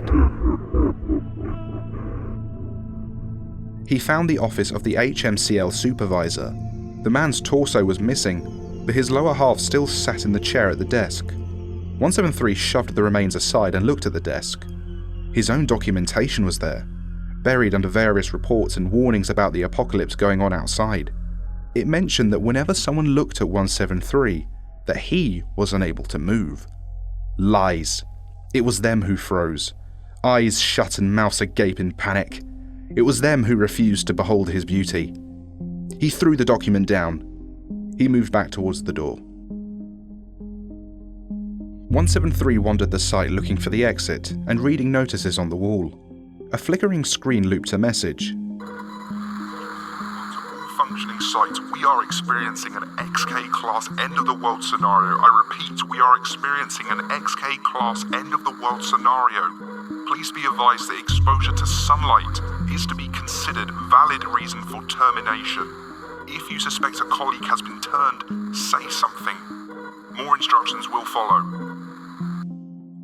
This screen was covered in dried brown liquid. Blood, he assumed, from the body slumped to the floor next to it. What did these people have against the light? There on the floor he noticed a lump of something strange. It was snaking from around the corner and had the corpse by the leg. It, like everything always was for him, was frozen in place. But he couldn't help but follow it. The strange, fleshy tentacle disappeared into a mass as large as the hallway itself just around the corner. A thing with eyes, hundreds of them, all looking at him. And suddenly, it wasn't frozen at all. But neither was he. This was a new feeling, an experience unlike any other in his life. Someone, or something, finally saw him. You, the voice said with a sense of finality. Me? 173 thought to himself. Was this it? The moment of recognition? Would he finally be appreciated for what he was? The creature reached another tentacle out and caressed the side of 173's face. I've been waiting for you. Come into the sun, so I can see how beautiful you really are. He moved forward with the creature, which slurped and lurched his way backwards down the hallway. All of its eyes were looking directly into his very being. For the first time in his long and fruitless life, he was finally and truly seen. The creature wasn't recoiling in fear. It wasn't closing its eyes out of disgust. It appreciated him for what he was. Beautiful. Up the staircase he went. When 173 stumbled and nearly fell, the monster caught him. It cradled him. It carried him the rest of the way up. He caught a brief sight of several teddy bears made from all kinds of objects, watching him from the shadows. They were scared. One made of paper and tape was hugging another made of string, while another made from crisp packets appeared to cry into the shoulder of one that looked perfectly normal. It waved at him as he passed by. The creature led him gingerly onward. They passed through a final long corridor painted in blood and gore. The sight of an obvious massacre didn't faze him. He knew now that these people were fools. They'd been too afraid to admire him, and they were too foolish to admire this creature too. They deserved what they got. The rage nearly bubbled up again in him. The two of them saw the light together. Blinding. Beautiful. He felt the voice in his mind now. I want to share my beauty as well, but they resist so very much. I know you're suffering. 173's mind went back to imagining the fate of those in the corridor they had just come through. Something was wrong. The sunlight felt odd to him. It was in his head, even more so than before. What are you doing? He thought at the entity. I'm taking away your suffering. There is nothing to fear anymore. I see you for what you are. Beautiful? 173 thought as his mind began to cloud. Yes. Beautiful. The feeling of peace enveloped 173 completely. He felt content. He felt love. All those years of imprisonment and torture, all the experiments, all the bodies, all the cross-testing, the heart-wrenching feelings of sadness and despair after his master left him. None of it mattered anymore. Finally, something loved him for what he was. Finally, something saw him as beautiful. He gazed into the sun's majesty and could feel billions of eyes watching him, without judgment, but admiration. He let the sun's rays shroud him in loving warmth.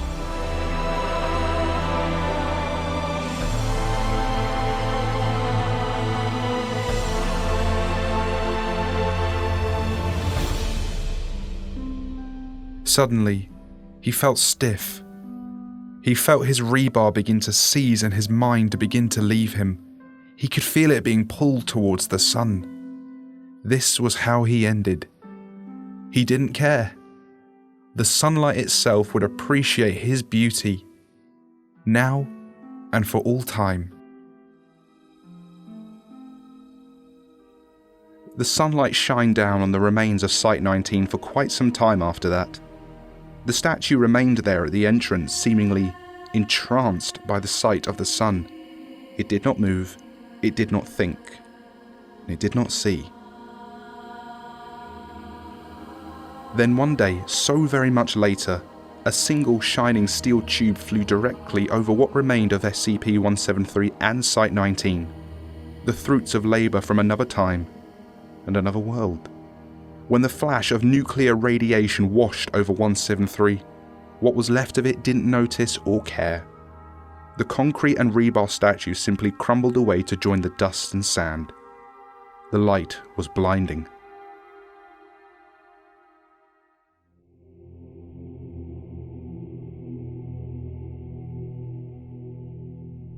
Uriel stood calm and bold before the gate to heaven. Surrounding him on all sides, a wall of flesh probed the perimeter. Things that were once human, corrupted and mutilated into something new, something inferior to his master's creation. The sun stared down at him with its evil red eye, taunting him.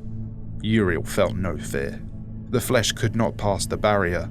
A deep moat of ash and charred earth marked where so many of these abominations had tried and failed to cross. Uriel sneered. The sun still stared at him. A blinding explosion shook the landscape as another monster tried its luck. It was obliterated in an instant. Another tried, and then another.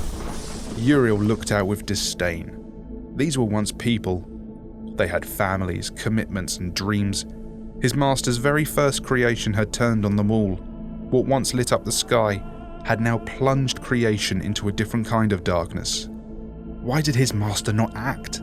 The question entered his mind again. His thoughts were interrupted as another creature crossed the boundary. No, all of them were crossing.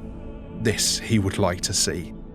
Uriel arose and surveyed the scene. He was shocked to see the sun pushing all its infantry onto the front line. What was this?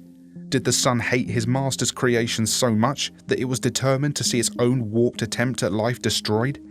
It was inconsequential. His great sword danced across the landscape, cutting down the flesh in seconds, reducing them to dust once more. Fertilizer for the garden. Then he understood.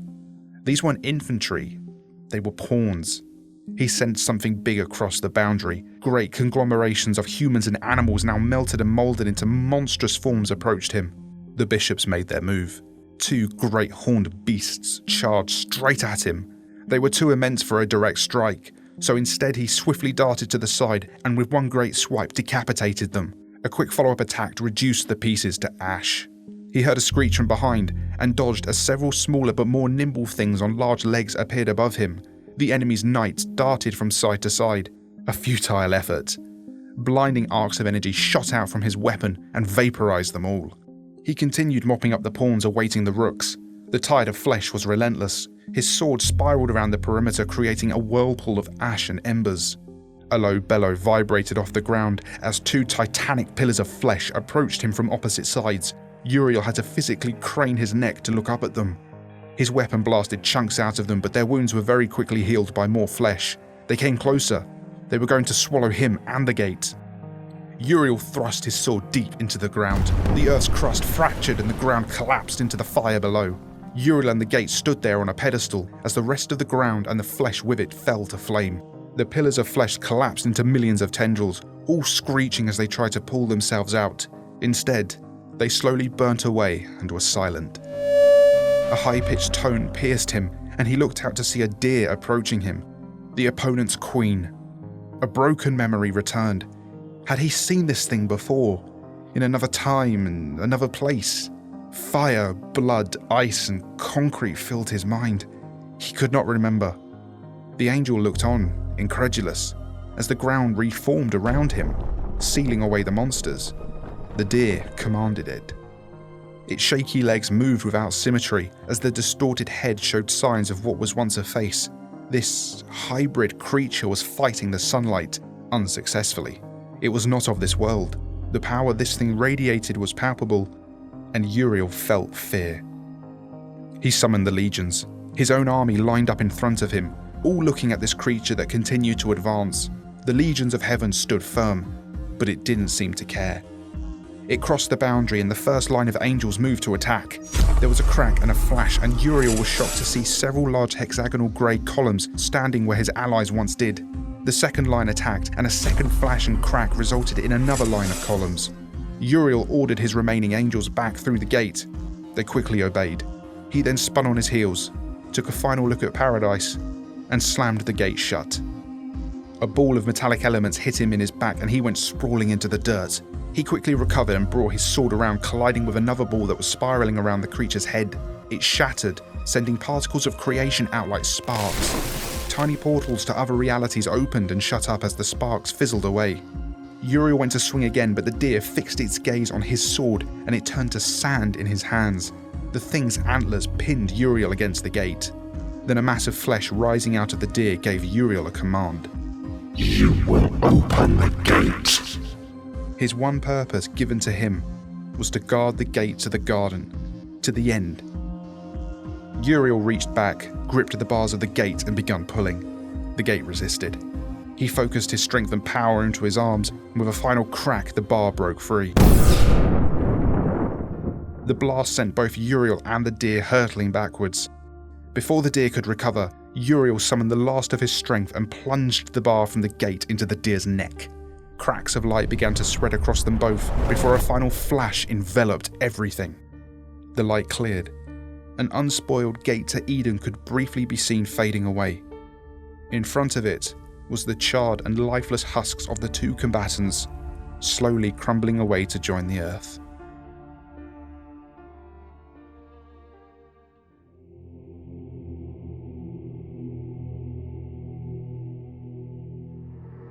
SCP-053 Testing Log, Entry 034, August the 19th, 2007.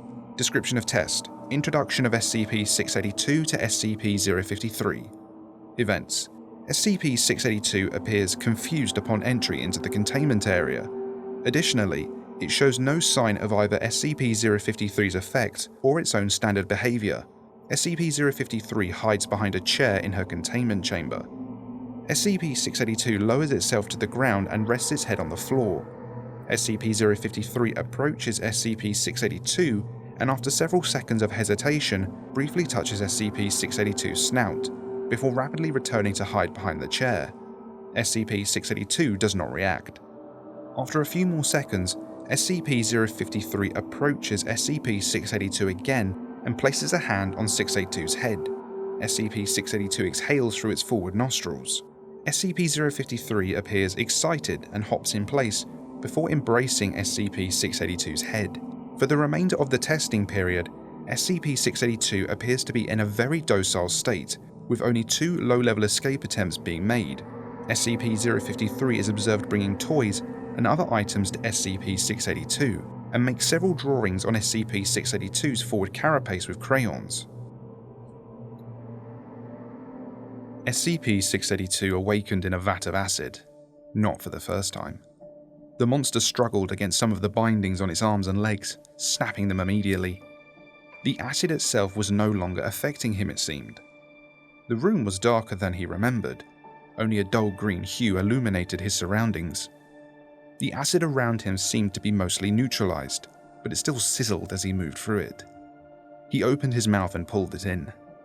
With his strength renewed, 682 threw himself against the side. A few hard hits later and the edge shattered in a shower of metal, plastic and acid.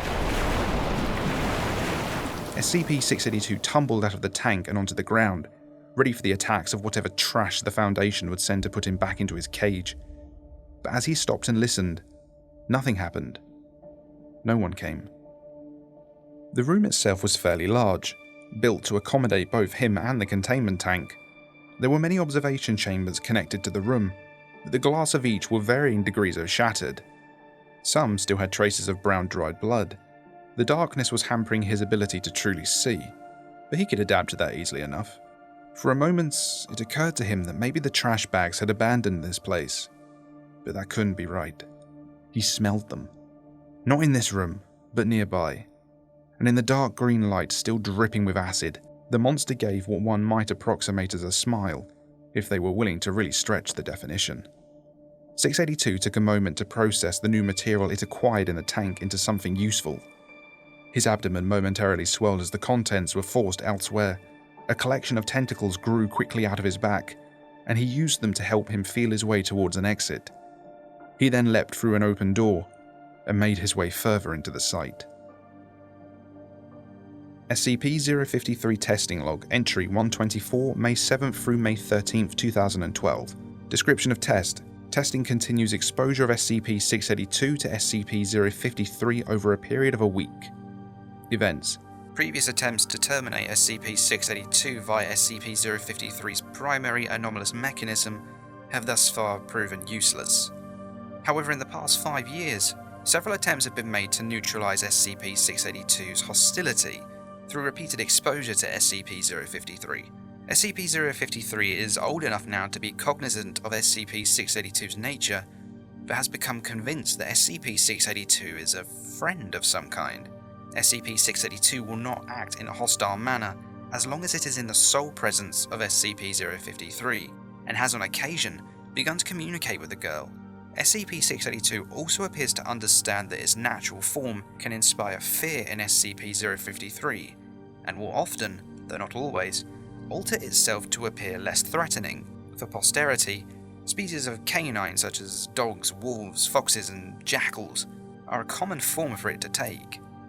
During the week of exposure, SCP-682 was significantly less dangerous, both in form and behavior. Additional tests were approved with the focus of facilitating long-term mutual containment. SCP-682 wandered the halls of the mostly abandoned site with a curious eye. These pieces of shit were hiding from him somewhere in here, and he was going to find out where. A dying light flickered in the darkness. Stupid garbage people technology. The idea that they'd used their dumb inventions to keep him captive all this time filled him with rage. He smashed the light into a nearby wall and heard a distant noise in response. Dinner, he thought to himself. He loped down the hallway with renewed vigor, the smell of human meat growing stronger with each stride. He passed by empty offices and the occasional bloodstain, but gave them no mind. The doors to the cafeteria exploded open, the force proving too much for the hinges to handle. 682 charged in with a snarl. In front of him was a small, pathetic excuse for a settlement. There were only a few tables and chairs here, unlike the last time he'd rampaged through this part of the site. Disheveled tents and sofas lined the perimeter. The men, women and children were clad in rags and living in squalor, like they fucking deserved. Everyone stopped in place. One person screamed, "It's here!" The people here varied in preparedness, but most ran behind the lunch counter on the far side of the cafeteria. A few men and women emerged from tents with strange weapons in their hands. SCP-682 allowed them a second to realize their fate before he went to work. One of them, possibly the leader, yelled back at the others, "Get the children out of here! We'll hold it off!" Darren, one of the men, screamed as 682 leapt through the air. The strange weapon sprayed flames onto his body. 682 didn't even flinch as it landed on top of the man. He stared into the man's terrified eyes with glee before sinking his fangs deep into his neck and tearing out his throat. The euphoria hit him as he felt the hot blood run down his gullet. The tang of the man's adrenaline lingered on his tongue like a fine seasoning. The monster looked up with a bloody jaw and bared its teeth again. 682 relished in the joy of murder as he bounded after the next nearest armed human. This one tried to kick a metal table over to create a barrier. Pathetic. 682 smashed into the table, sending it and the man behind it into the far wall. The broken body slumped to the floor. The creature recovered just as several of the weapons were turned on him. The flames poured out and onto his body. He roared in pain. He could feel his mass starting to decrease as these vermin tried to kill him. He willed his back tentacles out and several found perches in the chests or necks or heads of the rats that were trying to end his life. A piercing scream came from one of the women as she watched her husband's head explode. Most of the streams of flame stopped. He leveraged the bodies of the newly dead against their compatriots, throwing them against the few remaining defenders. Some of them made a satisfying snap on impact. Others lay broken or bleeding on the ground. SCP-682 puffed out his burnt outer layer and molted it. The fuel covering him continued burning as he left that skin behind. There were more pieces of trash here, but he knew what to do. The fire was beginning to catch on some of the cloth tents in this enclosed space. It wouldn't do for all these people to die if it was not by his hand. He scooped up some of the burning tents and sizzling flesh and approached the lunch counter. Dozens of people cowered in the kitchen behind it. SCP-682 went into the kitchen and made himself a hot meal. SCP-053 Testing Log Entry 341 December 7th, 2020. Description of test. Additional attempts to utilize SCP-053 and SCP-682 to facilitate mutual containment. Events. Despite a lack of direct socialization, SCP-053 has developed a mostly stable personality and appears to have a positive mental health outlook. However, the Ethics Committee has ordered that non-digital socialization is to be attempted if possible, by means that will not trigger the object's anomalous effect. Despite Simmons, SCP-682's previous project head, ending the 053-682 containment project, it has been ordered to resume by the new project director. As such, SCP-682 was reintroduced to SCP-053. It appears that SCP-053 has strong memories associated with SCP-682, despite their last interactions taking place 4 years ago. The two regularly engage in conversations about topics relating to SCP-053's interests. It is unknown if SCP-682 has a genuine interest in the MCU or Korean pop groups, but SCP-682 at least pretends to find these topics interesting. As before, SCP-682 has done very little to actually attempt escape, and appears to avoid behaviours that would cause SCP-053 stress. Continued socialization is to be encouraged. SCP-053 marked an X across another date on the calendar in her room. She glanced at the unpowered television first, and then at her computer in the corner. She glanced across at her bookshelf, full of novels she had already read 100 times. She looked at the slot in the door, wishing a new one would come through today. Perhaps she would read one of John Green's books again. She smiled slightly and walked over to the window. The sun shone directly on her face. The people who took care of her had been surprised the first time that happened. They told her stories over the radio about how the sun had gone wrong somehow, how it was a miracle that she hadn't turned into a fleshy monster. She poked at the skin hanging under her upper arm and smirked. Fleshy monster. God, this was boring. It was always boring. She thought about maybe going back to bed, when a loud noise shook her from her thoughts. The sound of screaming and fire was starting to scare her. Then things went silent again. It didn't take long before the screams started again, and the noise didn't stop for several minutes. She went over to her bed and hid under the blankets. Eventually, the screaming stopped again. This time, it didn't start up again. After a few minutes, she peeked out from under her covers. The sun monsters must have finally found them. She threw her legs over the edge of the bed and reached under it. She pulled out her journal. Taped to the inside cover of it was a small key. The people taking care of her had been clear. If she went outside, she'd die. There were too many germs and too many viruses or something. They told her that her immune system was compromised, but with the way the world was going, they decided to trust her with the key to her own cell. In the worst case scenario, at least she could maybe escape. She'd wait though.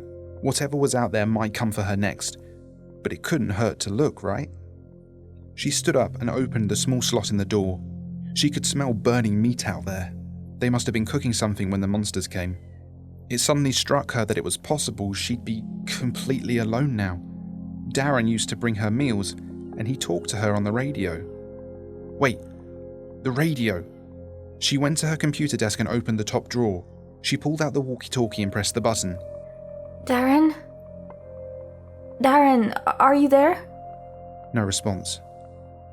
Darren, it's Lainey. Please, if you're there, I'm scared. 682's rough, gravelly voice came over the radio. Lainey? Lainey's eyes lit up. Lizzie! Where are you? Down the hall. Lainey stood up and put on her best jacket before grabbing the key and opening the door. She tucked her journal into a jacket pocket, and then she went to meet with SCP-682. SCP-053 testing log entry 347 January the 18th 2021. Description of test. Additional attempts to utilize SCP-053 and SCP-682 to facilitate mutual containment. Events. SCP-053 has taken to calling SCP-682 Elizabeth, and various other shortened versions of that name. Lizzie appears to be a particular favourite.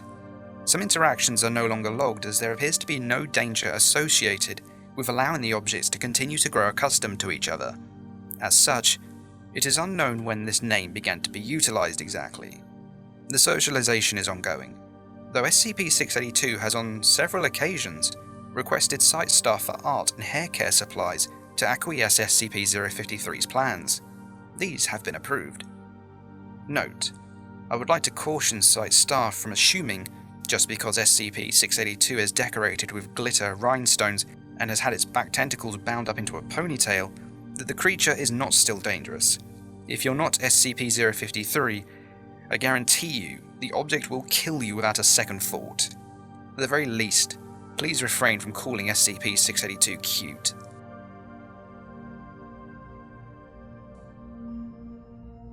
The sudden vibration from the tank explosion is what first got the Sun's attention. A roiling flesh blob began to slowly approach the outskirts of the site, picking up more flesh as it came closer. The guards at the gate were easy enough to subdue, their balaclavas came off easily, and the sunshine did the rest. Once they were joined with the rest of humanity, the access codes to the facility were easy enough to input, a retinal and thumbprint scan were easy enough to pass, and the doors opened to the sun. A length of flesh began to spring out from the central mass and break into a dozen tendrils that crept along the floor of the welcome center. The scattering of men and women inside let out a muffled cry as the tentacles wrapped around their necks and dragged them outside. A few necks snapped in the process, but that wouldn't matter once they were joined with the sun. Deeper in the facility, the strings of flesh came upon the aftermath of the battle with SCP-682. A tendril reached out to begin gathering the bodies that weren't burning. Some were bleeding to death, some were already dead, some had already burned, but most were intact. The kitchen would have to wait until the fire died down, but for now these would do. The bodies slid across the slick and bloody floor, and then out of the facility. SCP-053 testing log entry 409, unknown date, description of test, SCP-053's exposure to SCP-001. Events. Following the XK class scenario involving SCP-001, SCP-682 was returned with some difficulty to its acid bath. Continued testing of this type is no longer viable in the current environment. During relocation, SCP-053 was accidentally exposed to SCP-001. There was an expectation that SCP-053's anomalous ability would be neutralized by this encounter, or that the governing SCP-001 entity would absorb SCP-053 into its consciousness. This did not occur. SCP-053 has reported no direct or indirect understanding of SCP-001. It is currently not well understood why SCP-053 is immune to the effects of SCP-001. It may be related to the core hostility/death-inducing nature of SCP-053, its regeneration factor, or a previously unknown aspect of the anomaly. It is unlikely that SCP-053 will be very useful in the preservation of the human race, but she can certainly go places and do things that are difficult, or impossible otherwise. She is to be utilized in cases where risk of human staff is unacceptably high. SCP-001 generated entities appear to avoid a confrontation of SCP-053 directly. This may or may not be a permanent state of affairs, but will prove useful in the coming months.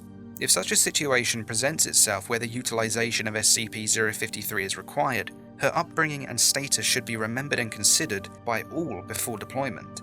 She has led an exceptionally sheltered life, and the customs and mannerisms of normal human society, particularly for someone her age, are largely absent in SCP-053. Note: give her a west-facing room with a window. She might be the only person on Earth who can enjoy a sunset. It might not mean much, but it costs us nothing. SCP-682 breathed heavily as it stalked the dark hallway between the cafeteria and SCP-053's room. This pathetic worm of a person had just called him Lizzie. Again. He knew exactly what he was going to do the moment he saw her. She'd die messily, and then he'd escape this place and find out why the Foundation had fallen, and then he'd kill every last living person on Earth. The door was right there. SCP-053. The graffiti was unmistakable. How many times had he had to endure this thing drawing on him? An absolutely disgusting creature was inside that room. Sort of. I mean, she was pretty alright, all things considered. Frankly mistreated, if anything. SCP-682 was about to knock on the door when he stopped. He needed to think about how he was going to greet her. He started to speak to himself. Hey, Lainey, long time no... no, that's stupid. He stopped and shook his head. Keep it simple. She's already your friend. Just be like, Lainey, hi, And a hand rested on his shoulder. I already left the room, silly. SCP-053 leaned in and gave him a hug. SCP-682 grunted slightly and leaned into her. Sorry, Lane. I guess I was just nervous. SCP-053 smirked. No need. She leaned in to look at him more closely. Oh, dang, the acid really did a number on you. You wanna go tell the others that you're here? SCP-682 looked back down the hallway. Sure, we can go say hi. SCP-682 was trying to think of how to explain the bodies as a fleshy soup found its way into the corridor. Two grotesque eyeballs rolled out of the slurry and examined the pair.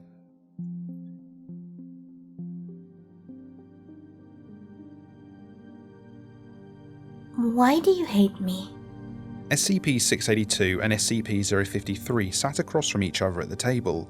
SCP-053's feet dangled off the ground in the large chair, and she drank a cup of tea. She couldn't be more than 8 or 9 years old, but she was holding her chin in a dignified pose. Lainey, I don't hate you. 682 licked from the bowl in front of him. 053 giggled slightly. When you come into my room, you look really angry. Would you pass the crackers? 053 pushed the bowl of saltine crackers across the table. 682 flicked a few into his mouth. Thank you, Lainey. No, I don't hate you. It's like... you're shaped like a human, you know. Oh. SCP-053 nodded. Then she looked confused. Why is that bad? Miss Rebecca says... 682 snorted. She's just another meatbag. You like them, but they're horrible. Oh. I am not mad you want to be one, but humans are terrible. They take what they want without caring about who it hurts.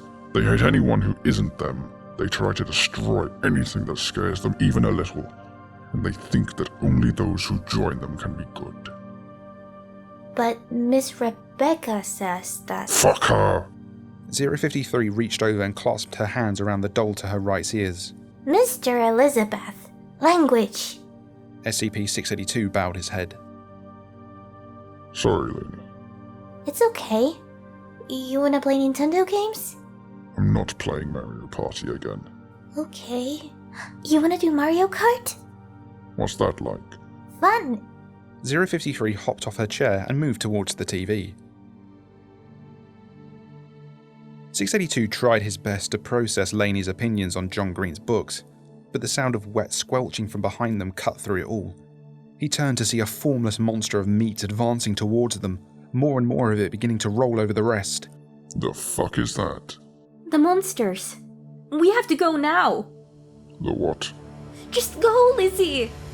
SCP-682 grabbed 053 and threw her onto his back. The two took off down the hallway. SCP-053 was a little scared, but as 682 started to run, a bit of nostalgia from her childhood crept in too. She looked back to see more creatures raining from the vents, sliding out under the doors, all melting into the mass approaching them. They raced past a junction and a bit of pink flesh reached out and grabbed 682, causing the two to tumble to the ground. A tendril wrapped itself around 053's waist and started to drag her down the hallway. The flesh rotted and decayed and fell away. The creature screeched and began rolling around in panic as the corruption began to spread further. 053 got up, ran forward and hopped onto 682's back again. 053 leaned in and said, We have to go back for the others. They're dead. But what if they're not? If we stay, we'll both be dead too. 053 frowned and hugged 682 close as they kept running. New flesh fell out of the neighbouring corridors.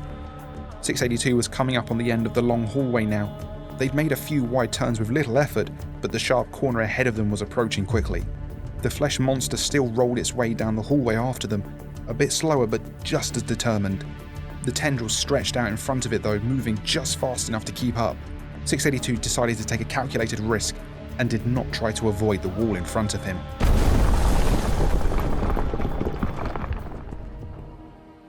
The two of them burst through it and landed in a sandy clearing. A tall fence could be seen in the distance, though the earth itself seemed barren for miles around. No trees, no birds, no grass even. He could feel almost a sense of relief that the life in this place was gone. Then he felt the sun. 053 didn't understand why 682 had stopped. To her, the sun was the same as it had always been, but she could see the flesh monster advancing down the hallway they'd just left. She leaned forward and begged him to move, but he stood still as the sun beat down on them both. He stared at the sun. It was beautiful. He felt the light dancing inside his head. Something inside 682 was being pulled at. The edges of his being were being folded in. This thing was trying to take him, to make him a part of the group, to have him join them in an eternal, everlasting peace. It loved him, and he loved it. There would be no more pain, no more suffering, just togetherness. He only need reject the monster riding on his back. He need only rip her throat out and end her once and for all. Just a simple kill and... fuck that. He realised he didn't have much time at all, but he wasn't sure how to handle this. Then his body did what it always did. Tendrils sprang out from his legs, sucking the sand and rocks from the ground. They then rose up, holding the boulders aloft. His tail disappeared into his body, the tissue being recycled. His skin began to flatten and calcify. Soon enough, an umbrella of sorts composed of rock and inorganic material was standing above him, sheltering them both from the light. The flesh and scales that were beginning to sloth were molted off. It fell off of him and then started to flop around on its own in the sunlight. 682 was repulsed to see a crude version of himself rise up from the puddle. 053 was still firmly holding on to 682 as this happened. She was saying something. Mr. Elizabeth, you have to move now! And with that, SCP-682 and SCP-053 ran towards the fence in the distance. Using his new weight to his advantage, 682 charged through the perimeter fences and kept running. The flesh monster screeched in anger behind them, but slowly was left behind.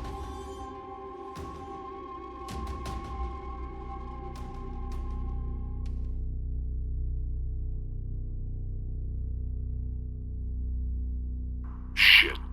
Alpha 1, inform 2 we may have lost the site. No word from Darren, and 001 constructs have overrun the facility. I'm going to send Epsilon 9 and the new guys to check it out. I'm picking up a large mass, moving away from the facility at speed. If it's what I think it is, we may have a problem here.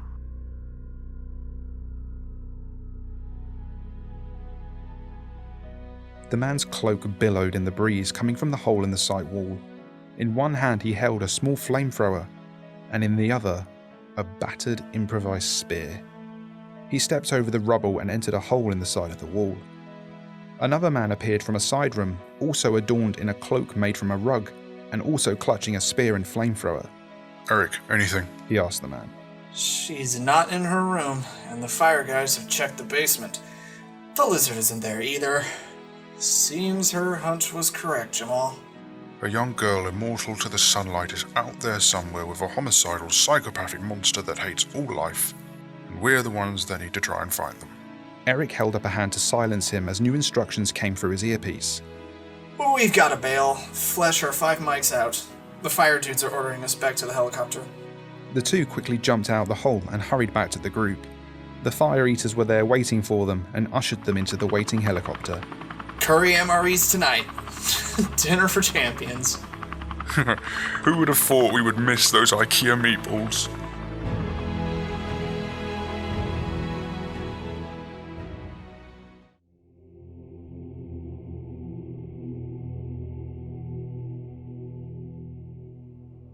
This was a bad idea. Samantha looked out through the crack in the shop window at the edge of the forest in front of her. The trees hung like melted wax sculptures, with strings of bark and foliage between them like jungle vines. Everyone in her small community knew that the woods were to be avoided. It was a death trap in there. Yes, plants are not dangerous. Yes, the trees would not hunt you down and drag you into the sunlight. However, wading through the sludge of the ecosystem was like trying to escape quicksand. But it was the only option left to her to get back to her group hiding in the shopping centre to the west. She had gone out to gather supplies from the convenience store she now found herself in, and her bag had accidentally bumped a car on the way. Stupid. The alarm had drawn the flesh in from miles around. They were everywhere, and they knew someone was here. Alarms don't just trigger themselves.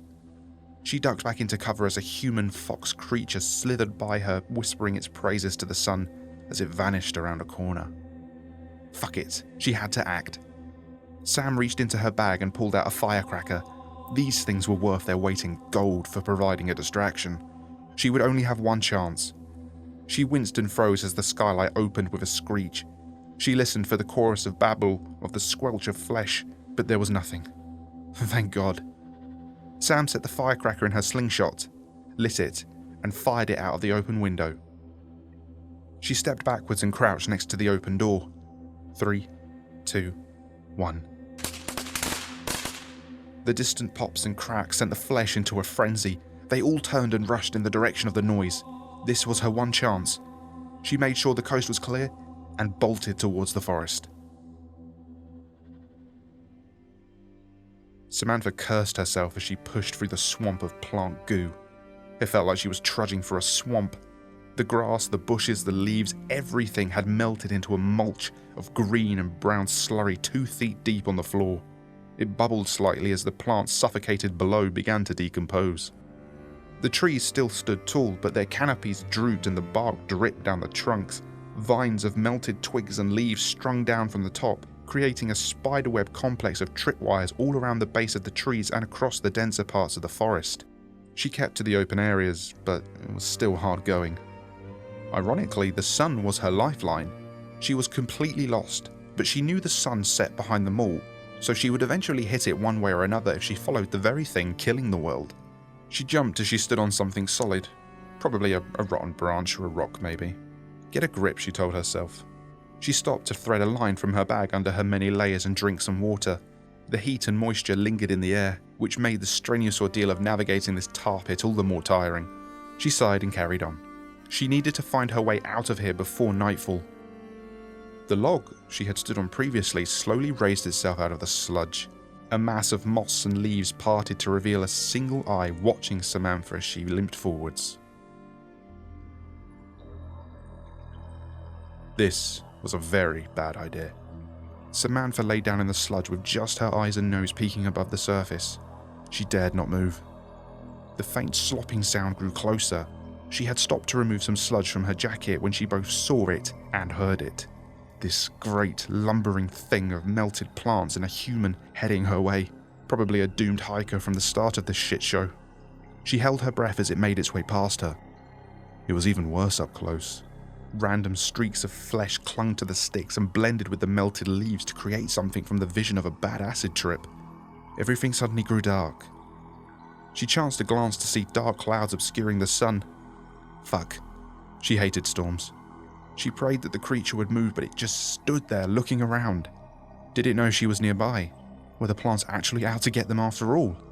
A crack thundered above them, followed by a bolt of light. She whimpered. The creature moved away as the rain began to fall.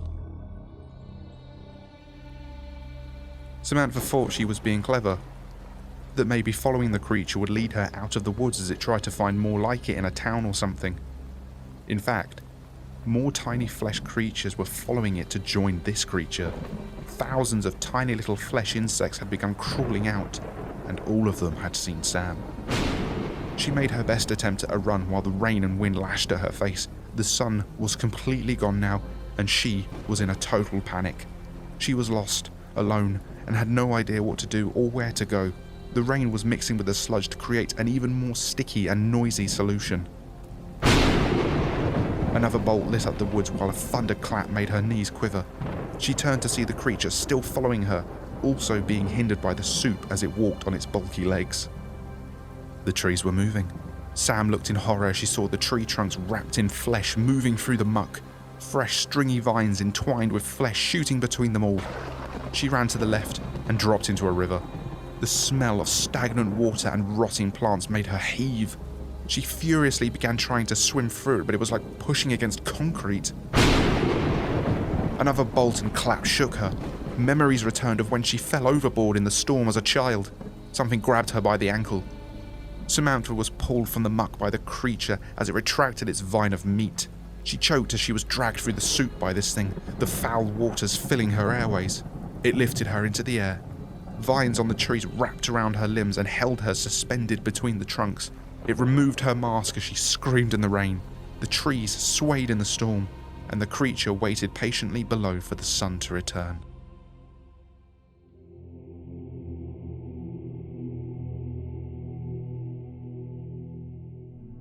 Several layers of clothing were not enough to keep out the cold sting of the Argentinian winds as Maiko made his way up the mountain. A small X on his map directed him forwards.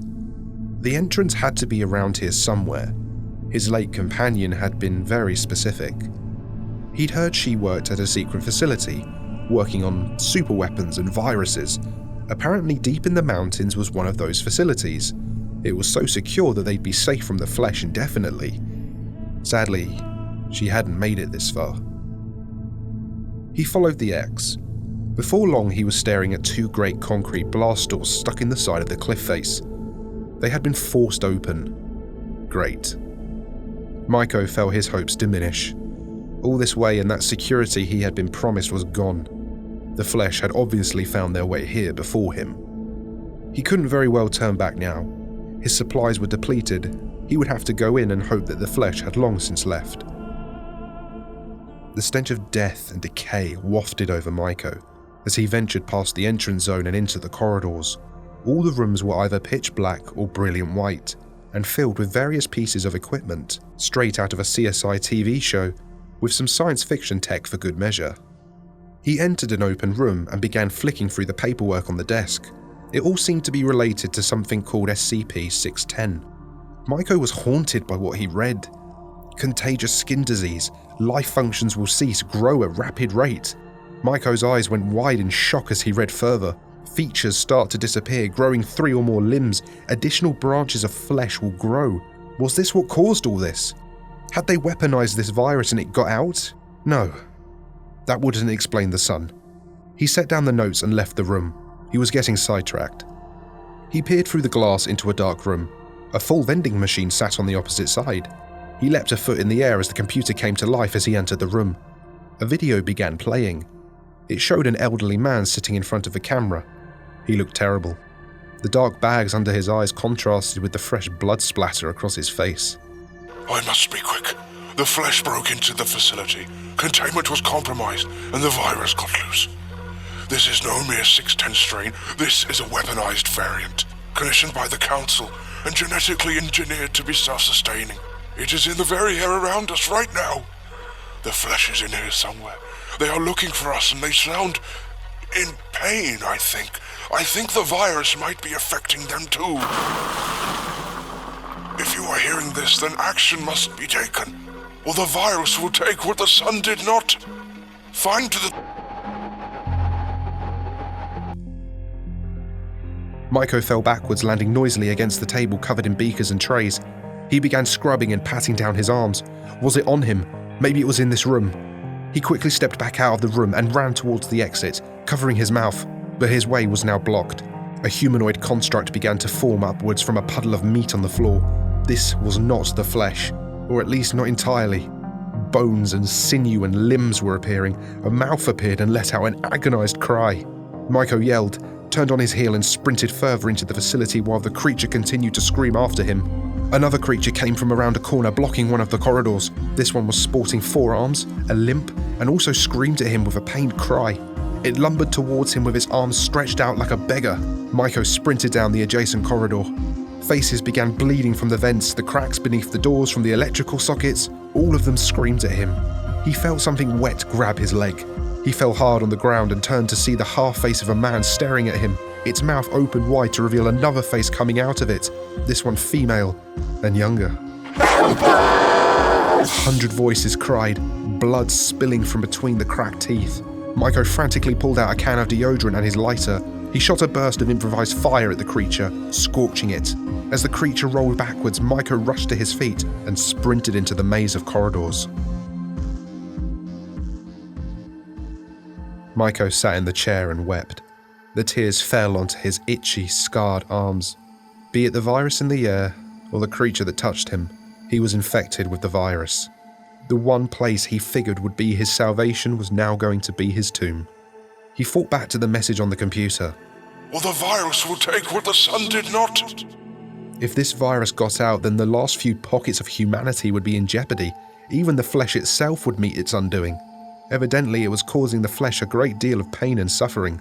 At least that was a silver lining. Maybe there was something in this facility that could destroy the virus for good. There had to be final contingency measures or protocols to deal with a loss of containment this big. He stood up and studied a floor plan on the wall. The security station was 3 floors down, a good a place as any to start. He pushed open the door and made his way down the stairwell. Maiko descended slowly and quietly. He kept hearing the odd scream echo off the walls, originating from one of those pained flesh creatures miles from where he was. He stopped to scratch the growing rashes and scars now spreading across his chest. That file said it could take anywhere from 5 hours to 5 minutes, and this was a more aggressive strain too. Time was short. It was only when he turned his attention away from the incessant itching that he noticed small pockets of blood and meat now beginning to appear, anchored to the wall and the floor. Mouthless, eyeless, deformed faces were turning aimlessly, without purpose, as he descended further. He stood on the landing of level 3. A barely legible arrow behind the gore read "Security" and pointed towards the door. Maiko scratched his arm again and yelped in shock and pain to see a whole chunk of flesh come away with his nails. The wound oozed a dark liquid. He did not have long. Maiko pushed open the door and entered the hallway. Maiko held himself as he shakily walked down a tunnel of flesh. The walls, the floor, the ceiling was lined with people and gore, all fused into one. The faces wheezed and cried as he went by them. None of them seemed capable of movement and were instead anchored to the concrete. He could see the security room doors just ahead. As he looked at his arm to assess the infection, terror gripped him as he saw his fingers webbed together, while more was starting to grow out from his palm. His other arm was swelling up to an inhuman size as well. He felt something forcing its way up his throat, and a large amount of blood and solid matter came spilling out onto the floor. He cried at the sight of it, trying to imagine which organ he had just coughed up. You don't have long. Maiko looked up to see a head talking to him. It had the face of the man he saw on the computer monitor. He limped closer. He tried to reply, but the words would not come.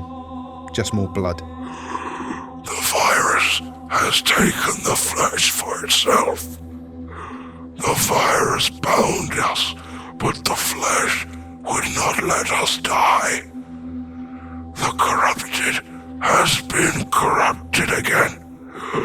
And now we see the truth. The sun's eyes have been opened. A renewed sense of disgust filled Maiko as the echoing screams of the distant flesh sent fresh shivers down his now crooked spine. More blood flowed from between gaps where his teeth once were. You will join us soon. Things began to suddenly grow dark on Maiko's left side. His head felt heavy on his shoulders. He reached up to discover a hard lump beginning to swell on his temple, his eye socket lost to the mass.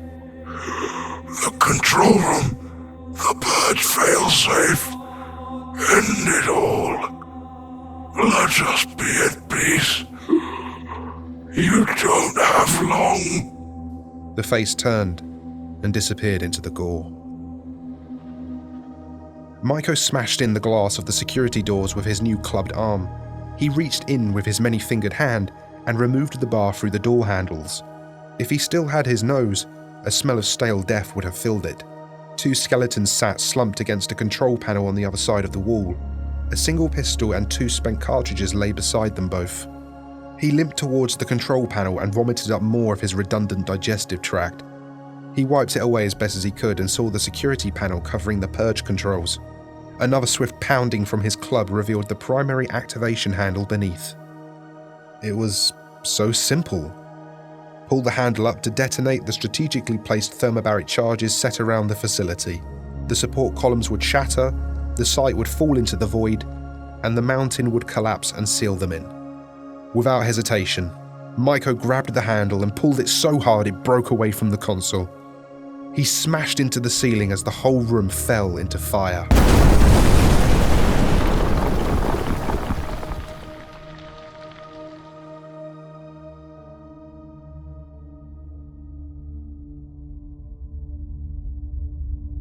From a distance, a sinewy, corrupted eyeball watched its former place of work and residence fall into the fireball. Small limbs then sprouted and carried it away. And finally, the ground grew still. The shaking stopped and the dust settled. There was nothing to be seen and nothing to be found. Just the mountains. The snow-capped peaks stood tall as the monuments to a mass grave that would never, ever be found.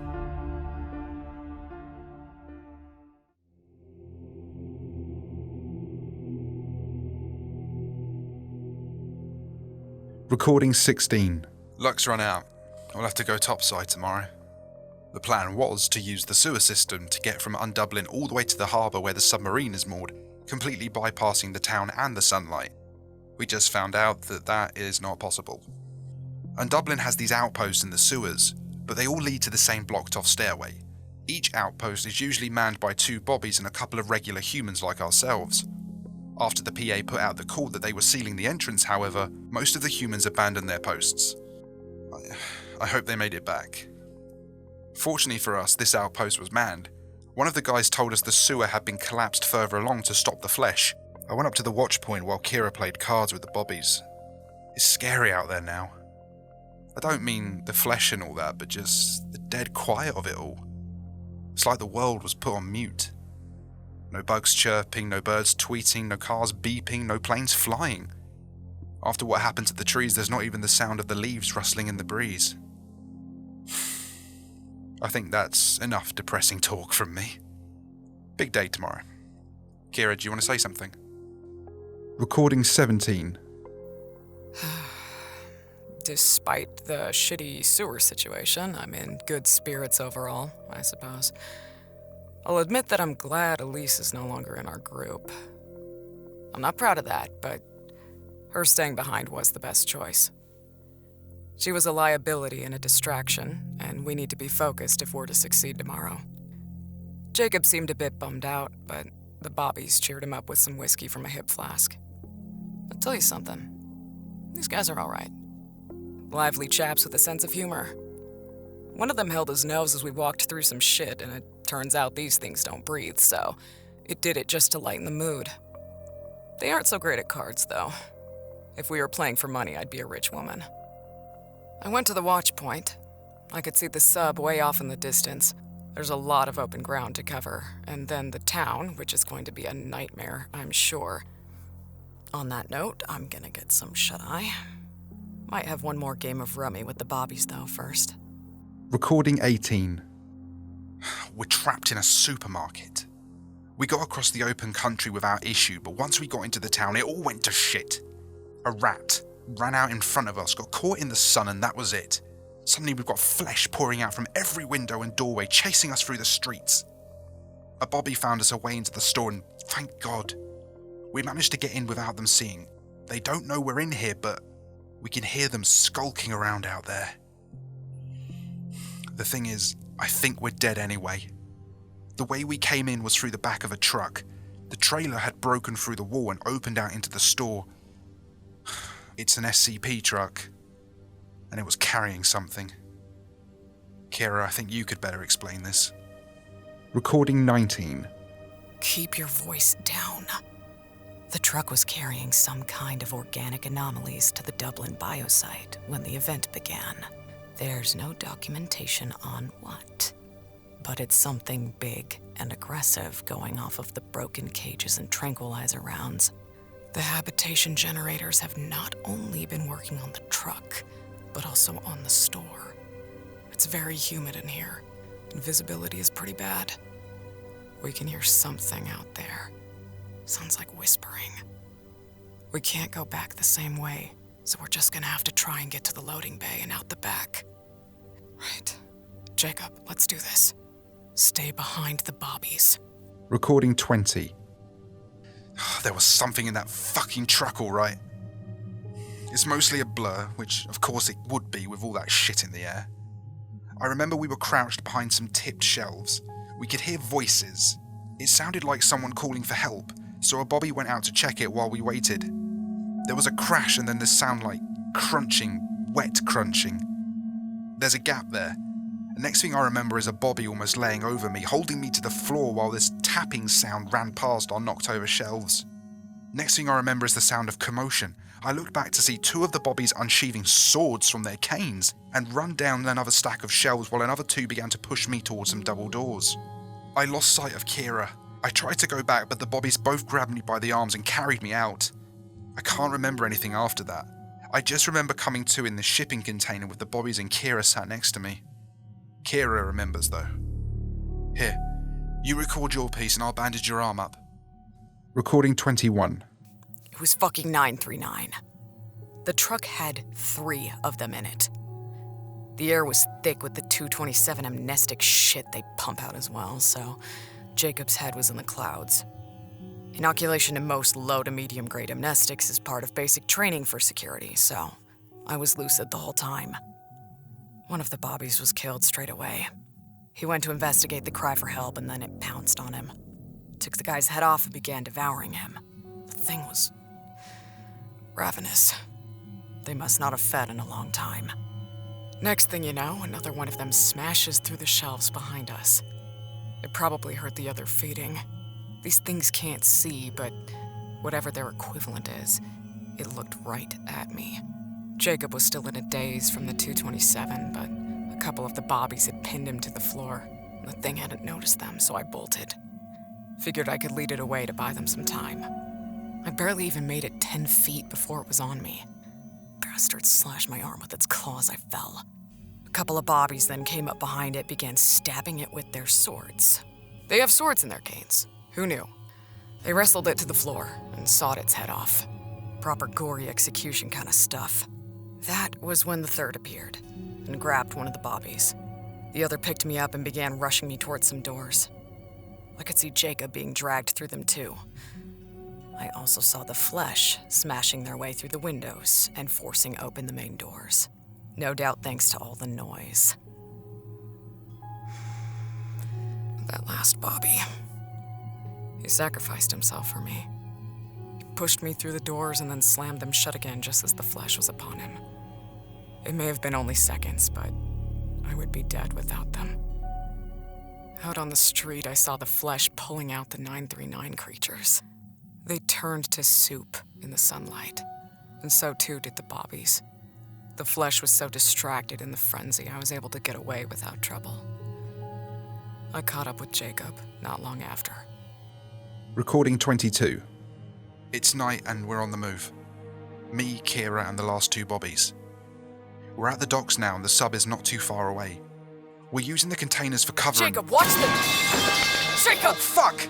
Jacob, move! What about the recorder? Fuck the recorder! Run! They're coming! The flesh was on them in an instant, locking onto the sound of clattering metal and feet splashing on wet tarmac. Tendrils ensnared Jacob. Kira got a brief glimpse of his terrified face through his mask before he was pulled away behind the containers. Jacob! The bobbies pulled the screaming Kira away and towards the submarine. She ran through the tears, clutching her arm that had started to bleed again. They charged up the gangplank. One of the bobbies stood at the top, pulled out his blade, and slit his throat. Amber liquid gushed out onto and down the platform. The other bobby took out his lighter, reached over the dying man, and set the platform ablaze. The flesh retreated from the flames. Kira wailed fresh tears as she saw a large creature on the dock holding up Jacob. She stood there transfixed and watched in horror as the creature pulled off his mask and held him up to the moonlight. He screamed, melted, and disappeared into the very creature holding him. The final Bobby forced open the submarine hatch and ushered Kira down the ladder. He followed, slamming the hatch shut behind him. Something heavy hit the hatch and they both fell to the gantry below and began running through the corridors. Banging and screaming echoed all around her as the flesh attempted to break through the metal. Emergency hull breach. Emergency hull breach. The PA screamed in her ears as she finally reached the bridge. She ran towards the weapons console and initiated the launch sequence. Initializing. In the event of an XK-class end-of-the-world scenario, all Allied militaries were required to adopt SCP Foundation XK protocols, including nuclear facilities. She punched in her authorization code and set the destination. Target locked. The groan of the silo doors opening filled her ears, drowning out the flesh banging on the door temporarily. She opened the cover and flipped the switch. Firing sequence engaged. Firing in T-minus 5, 4, 3, 2, 1.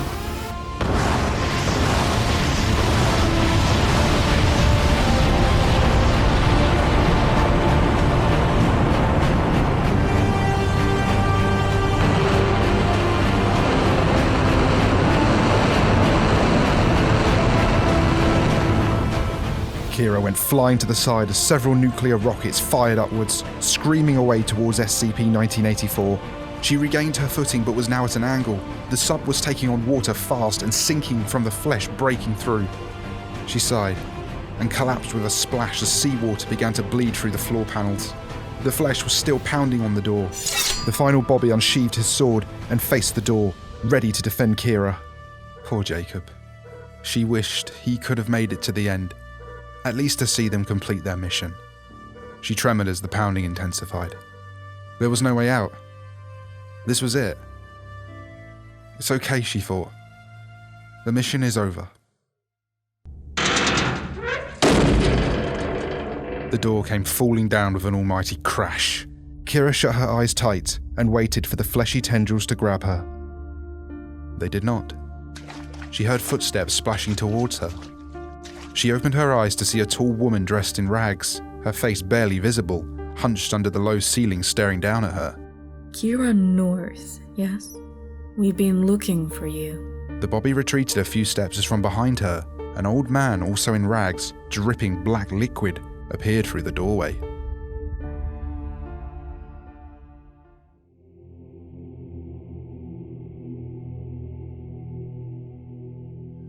On the first day, Micah Bowden pulled the hood of his jacket tighter and nervously fidgeted with the seals on his gas mask. The area he stood in was an open blasted plain. The dark soil to the sides of the road betrayed that this place once bore life. In the far distance, London still burned. The nuclear fires of vengeance had done a number on the city, and almost nothing of consequence was left. The Geiger counter at his side began to click a bit faster as the winds picked up and blew in his direction. He needed to find shelter soon. But there, to the left and right of the road, was nothing but more open fields of dead soil. Micah thought about his life and how he'd managed to come to this point. He'd worked as a nuclear engineer at the Sizewell nuclear plant on the Suffolk coast. He'd been downstairs inspecting the pipes that crisscrossed the complex when everything had gone wrong. No one knew what to do. Half of them went outside in a panic. The other half, who knew better, went outside at night to find out what was going on. They discovered the moonlight carried the same curse. They all screamed in horror for a moment, and then died smiling. At least, Micah figured they'd died. Sure, he could still hear their voices pleading for him to let them back in, but he knew better than to listen. So, he put on the same clothing he was still wearing today, grabbed a gas mask, and took his equipment with him. That was months ago. Or years? He had lost track of time somewhere along the way. It's hard to count the days when the sun itself is against you. He decided then and there that today was Monday. It was just easier that way. But then just yesterday, for a brief moment, a second sun shined in the distance. He knew that image anywhere. It reminded him of the countless nuclear test videos he'd studied, but this time deep inside London itself. He looked away. It wasn't his first thought, but between that and the black painted goggles on his gas mask, it was fast enough that he didn't burn out his eyes. Which was good. He'd need those in the coming days. His ears, on the other hand, well, it almost felt like they'd heard a single unified scream go up as the fires burned for hours, but that was probably in his imagination. The weather was definitely not on his side. Winds filled with the burnt remains of London came his way on the first night, and he was forced to abandon his little bunker which lacked appropriate ventilation or filters. With his plan to find refuge in the capital extinguished, he decided to head west, away from the fire. He started to walk out into the dead dirt, and eventually he found the A4. Following that, he knew he could find the ocean to the west, so he got back to walking. On the second day, Micah's luck changed. The wind shifted again, this time blowing east. The Geiger counter at his side still clicked at him, but less intensely. Then he saw something wondrous in the distance. About 30 or 40 kilometers down the road, lights. A beacon to anyone traveling this road. He was already wary, but his supplies were running low.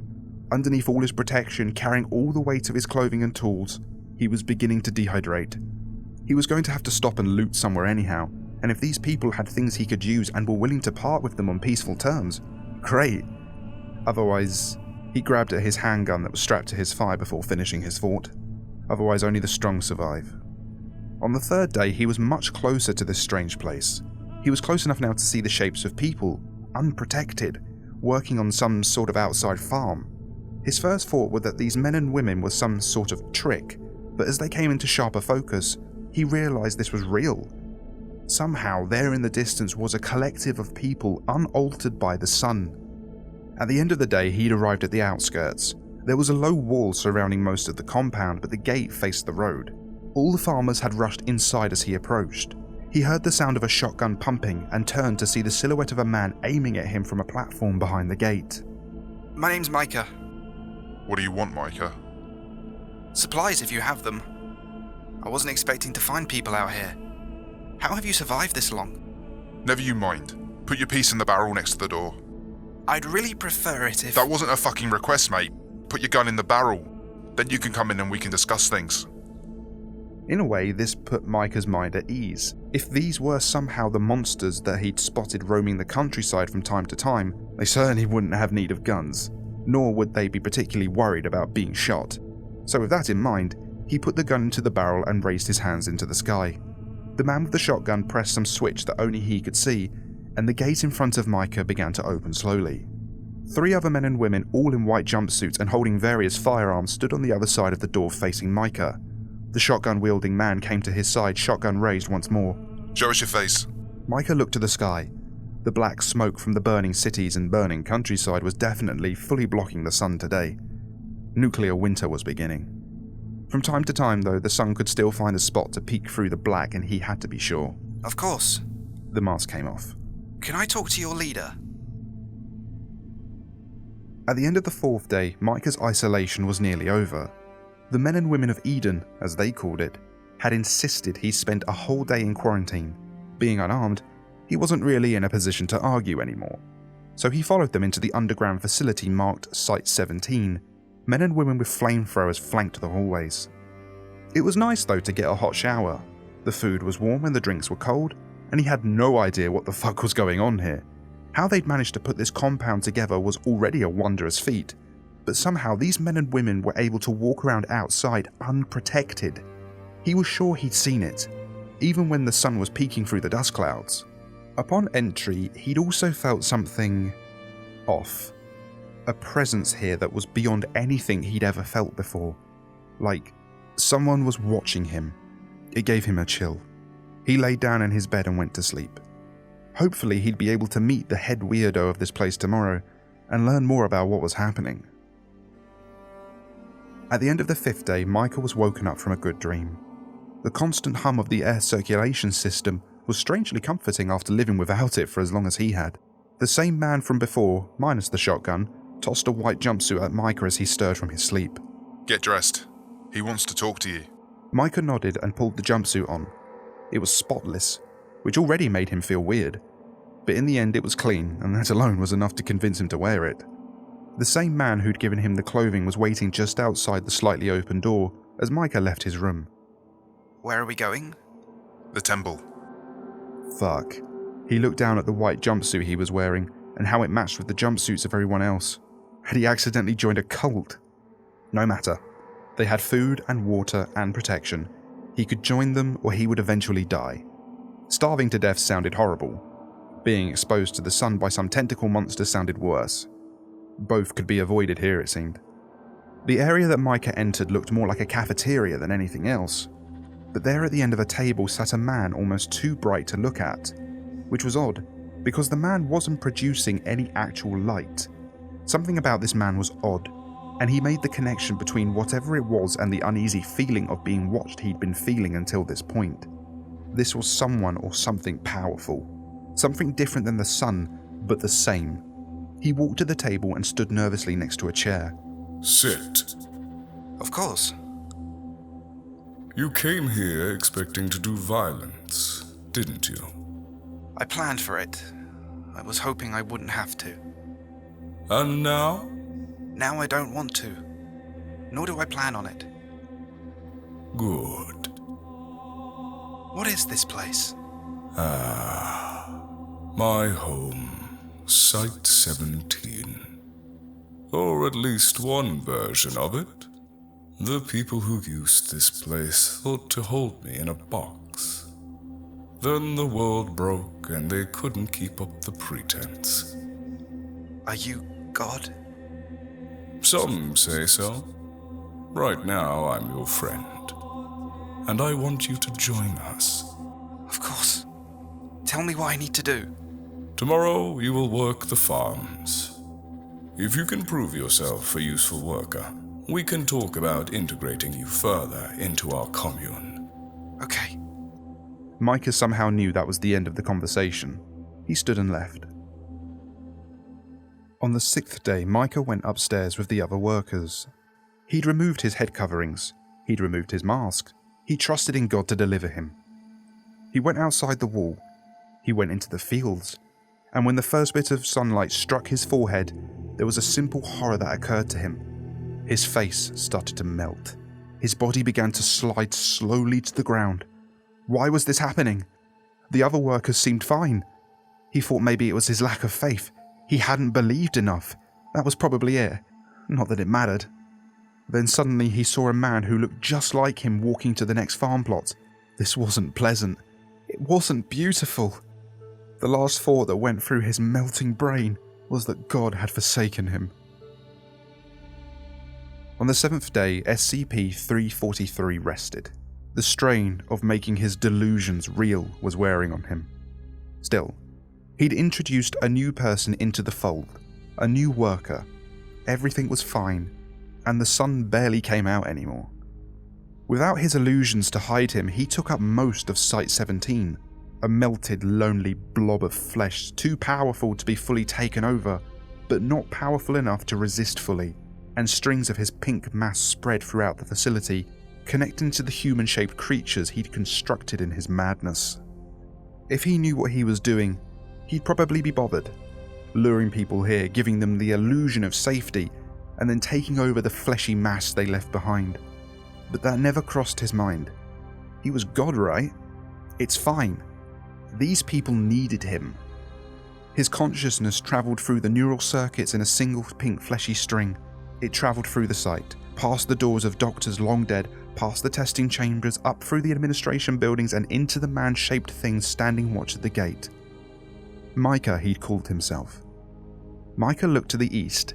He saw London burning, and God wept.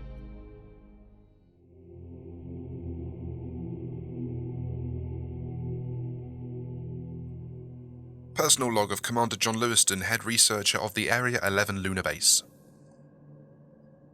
Tranquility Base here, Commander John Lewiston of the SCP Foundation's Area 11 Lunar Base. I don't know if anyone can hear me. I might be the last human left alive for all I know, but I'm still carrying hope up here. About a month and a half ago was when it started. Georgia was out wiping down the solar panels when something shifted. There's no weather up here, but sometimes the panels still get a bit mussed up by small meteorite impacts. Nothing serious, but we like to keep up with our maintenance. Either way, I saw on the external cameras when the sun's light shifted ever so slightly. It almost seemed like it dimmed for a moment, and then it came back. I asked Georgia if she saw it too, and she looked up. And that's when everything started. Her radio signal went silent. I'm still not sure if it was by choice or a malfunction in our equipment, but it didn't take long for her to try to get back into the building, and we let her in. I wish to the gods now that we hadn't. Once the flesh monster that used to be Dr. Georgia Willows was inside the base, it moved its eyes throughout the body it inhabited. Darkness everywhere but the helmet, which was fair. The windows in this entry area were polarized though, and that wouldn't do. This room was the transitional airlock for the entire lunar base. It was only large enough to house maybe 5 people if they all stood shoulder to shoulder, but it had something the rest of the underground base lacked: windows that looked out over the lunar environment. It could reverse the polarization, and this airlock would be an ideal location for conversions. As it stepped into the room, another man stepped up and reached with unconverted hands for Georgia's helmet release clasp. The monster that used to be Dr. Georgia Willows waved the hands off and moved to the window controls. The polarization of the windows reversed immediately, and the man in the room with Georgia's body melted almost immediately to the ground. The goo that used to be a man flowed over itself and opened the door to the interior base. A click sounded right as the man slid through the open door. That would be the security systems engaging the outer base's locking mechanisms. But with this door already open, the first level of defense was already breached. Personal log of Commander John Lewiston, head researcher of the Area 11 lunar base. I took an inventory about a week after I locked myself in here in the pantry. Alone, I think I will last about 2 years in here. Of course, I'm not alone entirely. The constant tapping on the door reminds me of that. I've long since learned to sleep through it, but the first few days were hell. It didn't help that I kept hearing people I used to know begging me to let them in. Whatever's out there has given up on trying to convince me to come out peacefully. Now it just keeps trying to breach the door through force. Or maybe it really was my friends trying not to die.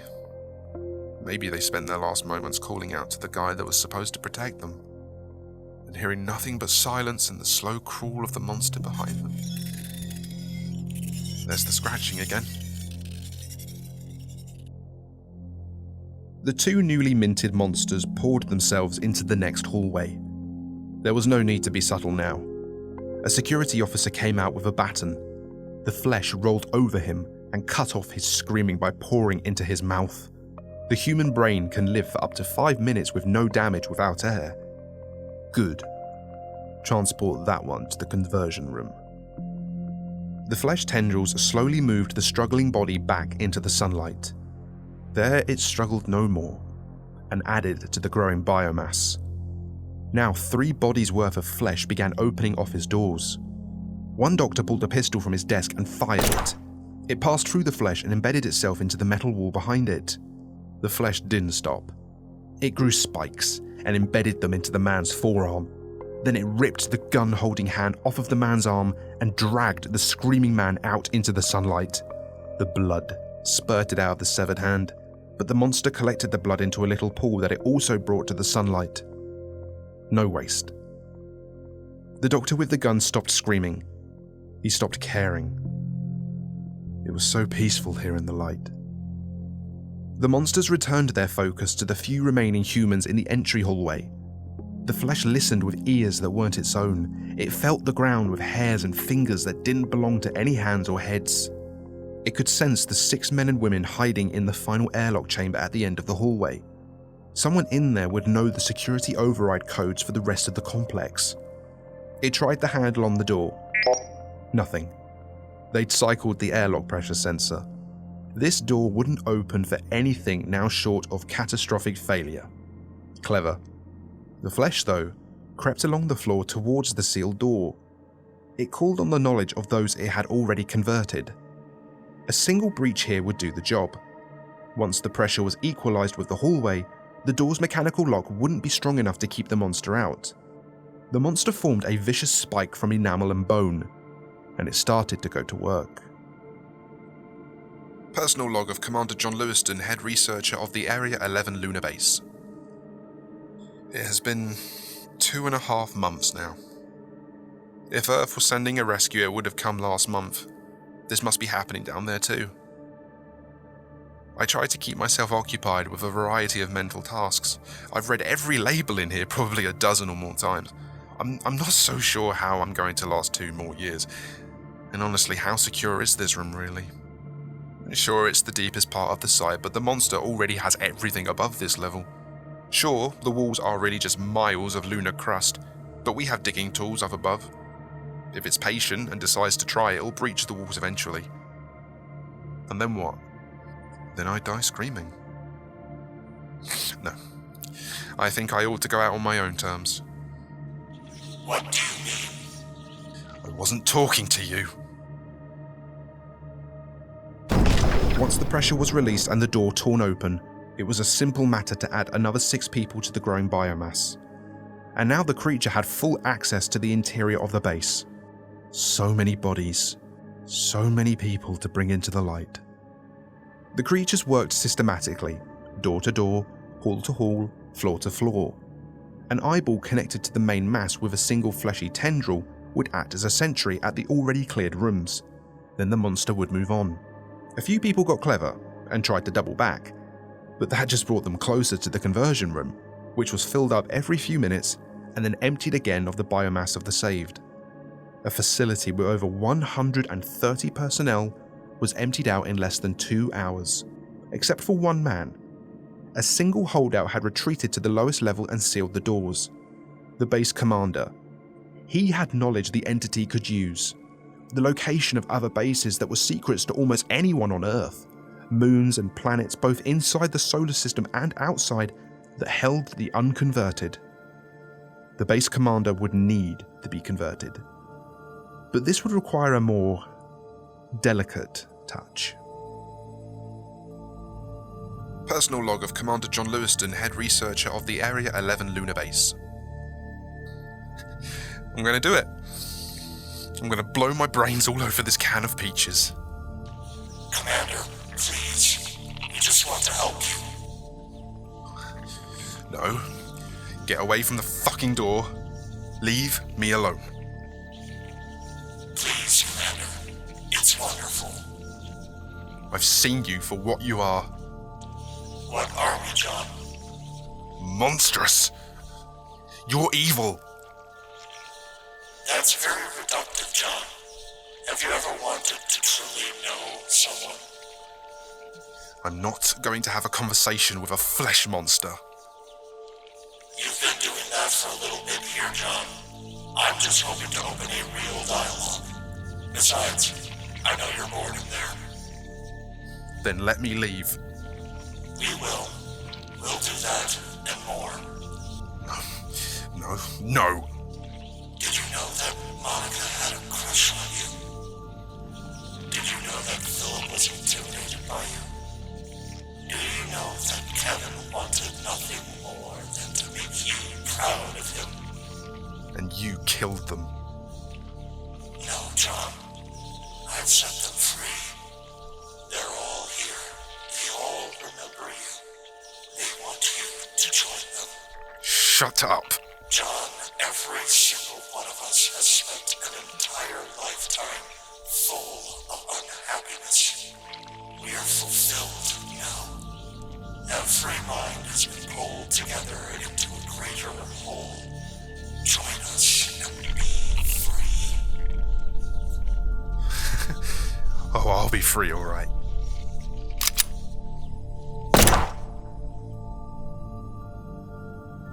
A gunshot is heard on the recording, and then a loud crashing noise, then the sound of dragging, then nothing until the file size limit is reached.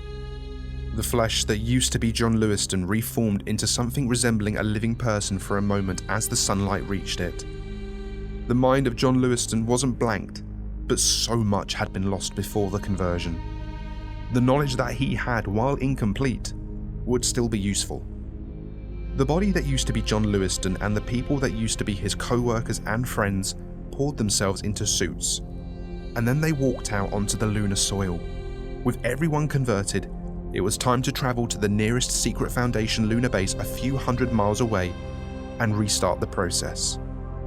And if they were lucky, the flesh would find a launch platform there, and from there, They would travel to all the secret off-Earth bases until there was no one left hiding. The suits moved unnaturally through the lunar dust, across the landscape. Some dropped to all fours to make it easier to walk in the gravity. And as they went, the monsters behind the helmets, had they been capable of it, would have smiled.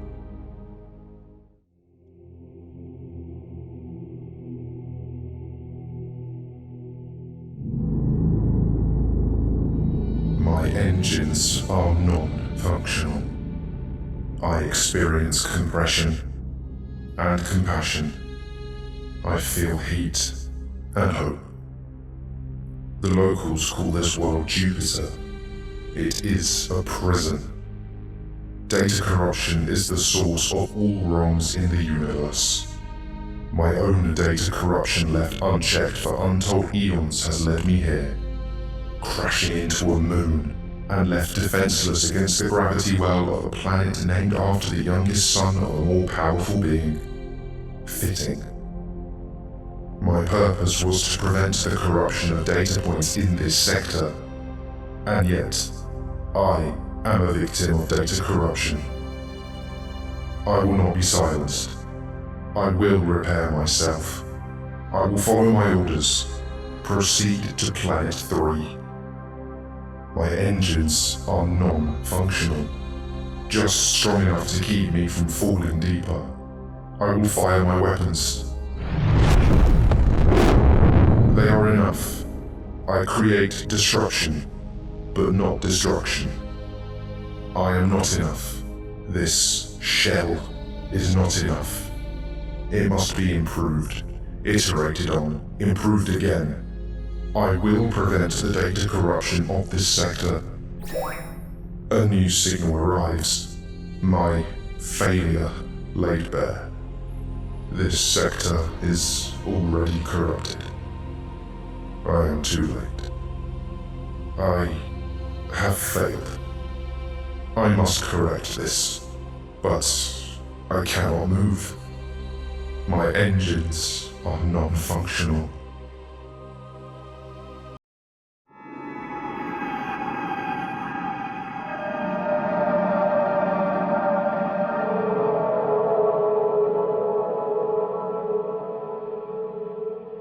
The rich orange and red swirls of Jupiter's storms shined through the polarized windows of Barrier Unit 23. When the sun had gone wrong, the polarization's controls had been locked here. Not every station was quite as lucky, nor were other off-world assets, including more than a few lunar bases. But here, in orbit of Io's vast yellowed plains of sulfur that reflected what little sunlight reached this far out, Barrier Unit 23's three-person crew was starting to worry. The last radio communication from the rest of the barrier array happened the day everything went wrong. Supply runs had dried up the moment Earth went radio silent. The stations were capable of self-sufficiency for a couple more years yet, maybe even several if they rationed hard, but eventually, they'd run out of food and water, and then they'd all have to make some hard decisions. Dr. Brett Linesman was in the exercise room with Agent O'Brien. His morning routine always involved a short run on the treadmill, so long as the artificial gravity wasn't playing up. Then he'd grab his breakfast pouch of protein jelly before going back to his room to read reports from the sensors monitoring SCP-2399. While the primary purpose of the barrier units was to block outside signals from reaching the anomaly buried deep in Jupiter's atmosphere, a strong secondary purpose was to monitor the destroyer itself. The destroyer was what they'd all come to call it after a certain point. It made some sense. After all, what other use could there be for something bristling with technology and enough weapons to create a storm 3 times Earth's size inside the atmosphere of Jupiter? They were the thoughts that filled his head as he made his way from the exercise room to the pantry. O'Brien nodded to him as he left and hopped onto the treadmill himself. He was back in his room with a pouch of jelly that tasted vaguely like a full English a few minutes later. He slid into his bunk and pulled out his laptop. It was at that moment he saw that a new signal had been sent to the malfunctioning destroyer at the bottom of Jupiter's Great Red Spot. The computer took a few seconds to translate it. Primary purpose failed. Entities on Planet 3 corrupted. Secondary priority is now primary priority. Brett dropped his spoonful of breakfast gunge into his lap and stared at the screen in disbelief.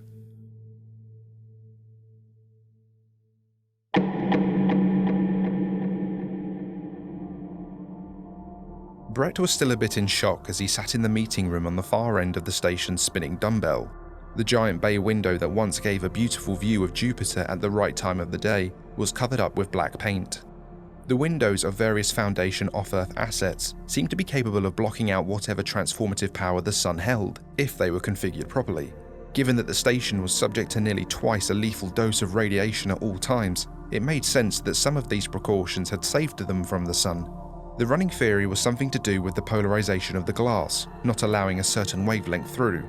But given that this room was half glass windows, the station master had decided to take extra precautions. Agent O'Brien and Station Master Kerrick weren't shouting as they stood discussing the issue around the table, but it seemed pretty clear that they were going to start shouting eventually. And why do you think this secondary priority is a positive thing? What if they bubble up Earth and make it so nothing can get in or out, or an energy field that fries everything on the surface? Kerrick was saying. Agent O'Brien shook his head. How is that worse than what's already happened? Kerrick was taken aback by the logic of that statement. Because maybe we can still fix the sun. Fix the sun? Now who's being irrational? The vein on the side of Kerrick's head popped out slightly. O'Brien walked over and sat down next to Brett. Whatever 2399 wants to do, it's still not able to break from Jupiter's gravitational field, and there's nothing we can do up here to help. If we're the last barrier station active, it's certain that signal made it past us and to the anomaly, so the fact it hasn't moved yet means it can't. We could try to assist in repairs. In the end, we lose nothing by trying. Almost every living thing on Earth has turned into flesh monsters wailing at the sky. The world can't end twice. As much as I'd like that, we can't get near the thing. We can. We just need to hitch a ride.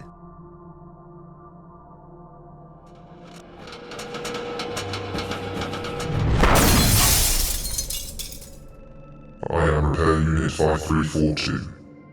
I am currently attached to Foreign Body 19. This station contained corrupted entities. Those entities have been eliminated, but the elements present are useful in effecting repairs of the core unit. Collection began approximately 3 cycles ago and has continued to increase in volume. Data corruption of local biologicals has continued unalerted. Failure of primary purpose has led to this consequence. Secondary purpose must be fulfilled. As a sentient repair unit, my purpose goes beyond repair and collection of resources. Given the data corruption present in the local sector, I must strive to preserve the life of any uncorrupted data for further cataloguing and preservation. A smaller drone, less autonomous, is approaching me. Curious, it contains not corrupted entities. I will seek to interface with the drone. If there is no interfacing to be had, I will capture it for resources. Alert. I am receiving a message from the drone. It is being utilized as a relay for a signal from one of the uncatalogued foreign bodies. It appears these foreign bodies are inhabited by uncorrupted data points.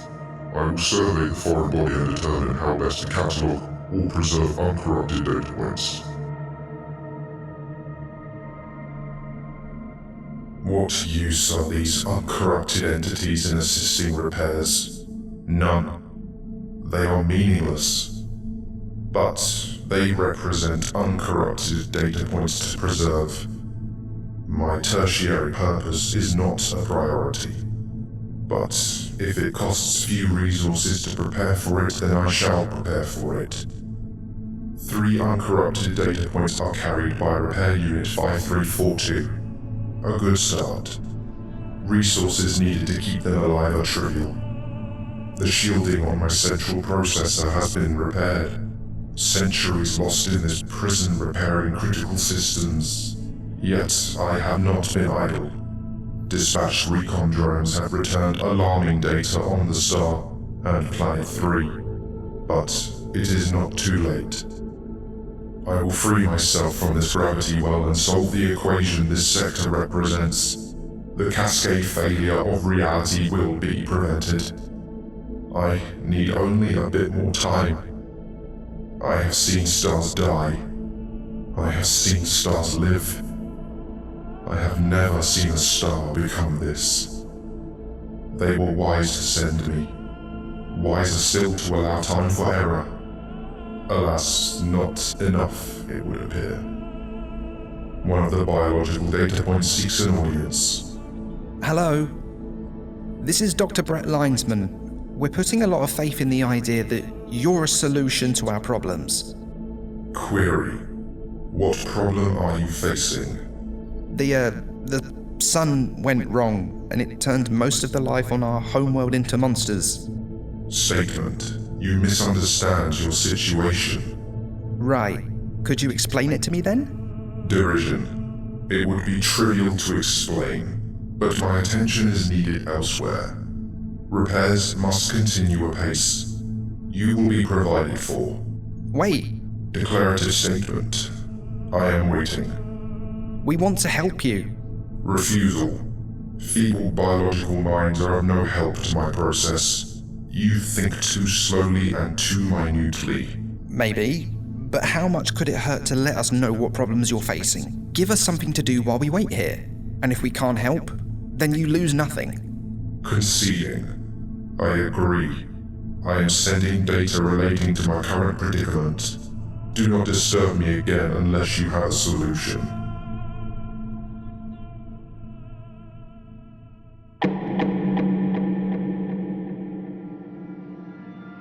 At first, the problem appeared intractable.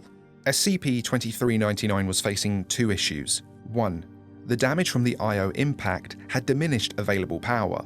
2. The environment 2399 found itself in required active solutions to survive. The firing of weapons was not in fact wholly random or a function of error. It was creating a pressure environment that 2399 could survive by superheating the atmosphere it was submerged in. The core issue was simple. The power needed to constantly fire the weapons robbed the vessel of the energy it needed to escape the gravity well. But if the weapons stopped firing, then the vessel would be crushed before it could escape. The obvious solution was to repair the vessel and increase available power over time. This solution would take another few years, but could be accomplished. It was the path 2399 had already decided on. It took him a week and a half, but Brett eventually thought of another, riskier solution. Hello? Query. You have come to a solution. Possibly. I'm assuming it is one you've already found and discarded. Confirming. That is likely. Have you considered that a third of available power goes to running your own processors? Dubious. Yes. It does not surprise me that the first solution you have offered is to turn me off. Why isn't that viable? Oblivious. Because without my direction, this vessel will not function. There are no crew. We could be your crew. Rejection. This vessel is too complex for biological minds to run for any appreciable length of time. Right, but we'd only need to run things for a few minutes at most. You could put yourself on standby, and if we screw things up, we just reactivate you. Perplexing. Not only a solution of merit, but impossible to test. The long-term repair stratagem is assured to succeed. But by that time, what you're calling data corruption, will spread to other solar systems. Dejection. Yes. This may be the only way to prevent it. Acceptance. You biologicals are quite adept at persuasion. Primary purpose. Prevent corruption of life at Planet 3 at all cost. Failed, failed, failed. I am lost. And then I awaken outside the grip of Saturn's youngest son. The biologicals have not destroyed me in the meantime. There are several critical alerts that must be attended to. I do not know how long I have been in standby mode. My engines are functional. I redirect my course to the asteroids between the 4th and 5th planets. There will be plentiful materials to finish repairs there. I place the biologicals into a protective pod in preparation for what must be done. The repairs continue apace. 74.3%, 79.8%, 95.6%, 98.7%. The absence of several unique elements in this sector prohibits further repairs. This is acceptable. It has taken a fraction of the time needed while staving off the crushing depths. Shield active. I am no longer vulnerable to high-pressure environments or high heat. It is time to perform my secondary function. I provide the biologicals with a vessel of their own. It is capable of self-repair and self-sufficiency. They have earned my gratitude. If I fail to reverse the corruption, they will need it.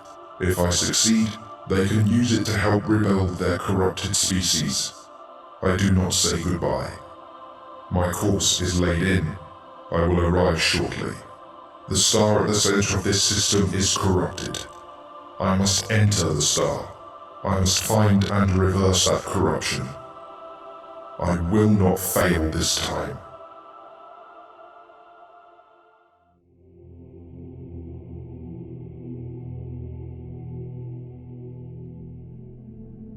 The room smelled of old books and judgment. Walls were lined with books, scrolls, and other forms of media that were hardly recognizable at a glance. At the center of the room, at an oval circulation desk that appeared to grow out of the floor, sat Agnes Wainbridge. She was a bespectacled librarian out of Universe 443 who was reading 67 post-mortem works of William Shakespeare as the mass of flesh rolled through the portal and into the library. The flesh approached the woman gingerly. It crept ever closer to the desk that Agnes called her home and began to intone through many mouths. What is this place? Agnes didn't look up. She just adjusted her glasses. This is a library. The mass of flesh rolled closer to Agnes. You will join us. Agnes sighed, pulled out a bookmark from her desk in front of her, and placed it in the book. She placed it on the desk and leaned forward, finally looking the monster in the eyes. Keep your voice down. This is a library.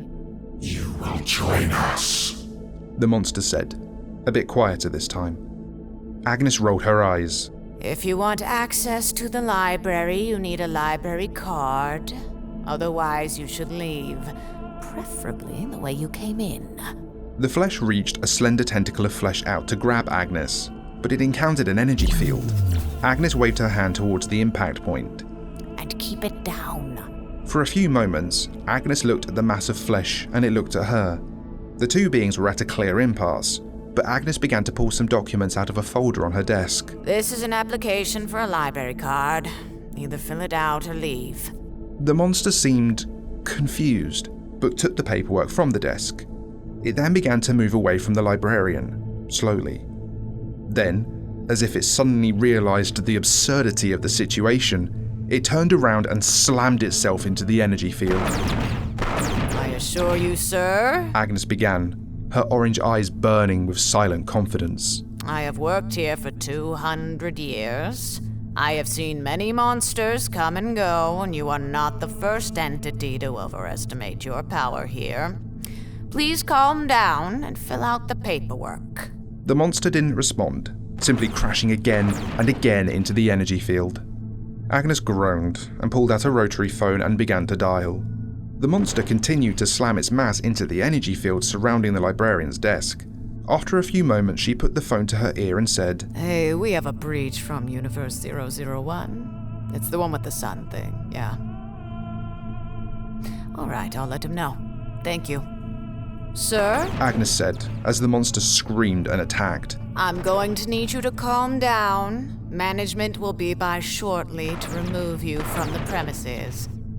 And then Agnes hung up the phone, picked up her book, and reopened it to the page she'd just been reading.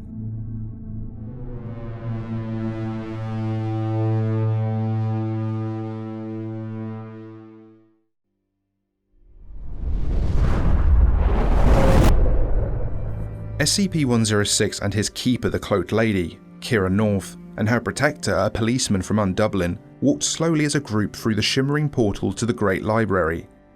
Kira, for her part, finally let the stress of the events on the submarine rush in and impact her psyche. They just destroyed the world. She was sure of it, and now here she was in some dimly lit cloister filled with books. She half collapsed on the bobby to her side and tried to come to terms with moving forward. The bobby, for his part, held her up and did his best to support her. If he had any internal dialogue, it was impossible to tell through the bandages, but for sure he seemed to still be fulfilling his task of protecting his ward. Kira, leaning into her guardian, finally spoke. What just happened? The Cloaked Lady shook her head. We have to check in with the librarians first. SCP-106's reaction to that was certainly a negative one, even if he kept quiet. The cloaked lady nodded to him. I know. I'll vouch for you. Just don't eat anyone while you're here. The old man noted the lack of corruption in his wake, the floor seeming to heal the moment his foot left it. The four of them stepped out from behind the bookshelves into the open library, and immediately the librarian, a young woman with snakes for hair, looked up from her desk. This one was rectangular and unremarkable. The two ladies shared a brief knowing smile, like old friends meeting after too much time had passed. But her burning orange eyes then narrowed on SCP-106. Her hair began to softly hiss, and she reached for a rotary phone. Then the cloaked lady stepped between the two. We're expected. The Great One summoned me. The librarian kept her eyes to a squint but nodded and put down the phone. Kira stood there confused and raised an eyebrow. To some extent, the wild and hard-to-explain nature of the last few minutes' events made her trauma slightly easier to stomach. On some level, she could not help but imagine it wasn't over yet, and because of that, her body still held a level of elevated vigilance. How long that would last, though, she couldn't say. And already she was beginning to feel troublingly safe. Here in a mysterious library where a woman with snakes for hair, an oily black being of pure evil, and a policeman wrapped in bandages had apparently become her new normal. The four of them left, following the cloaked lady into the halls. Alright, just like we practiced. The voice emanated from a 2-story tall robot frame that towered over the library. The room they occupied was definitely large enough to handle the robot's size, but more than one librarian watching these events came to worry for the books that might become collateral damage. The voice belonged to the teenage girl piloting the suit from the inside. It stood proudly as sensors were to life and locked onto the target.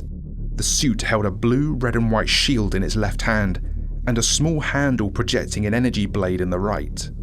On the suit's left shoulder, just behind the shield, an old man was perched. This old man wore blue and purple robes with a hat covered in stars and half moons. He held his wand at the ready and pointed it towards the wall of flesh that was approaching them. You shall not pass! I've always wanted to say that.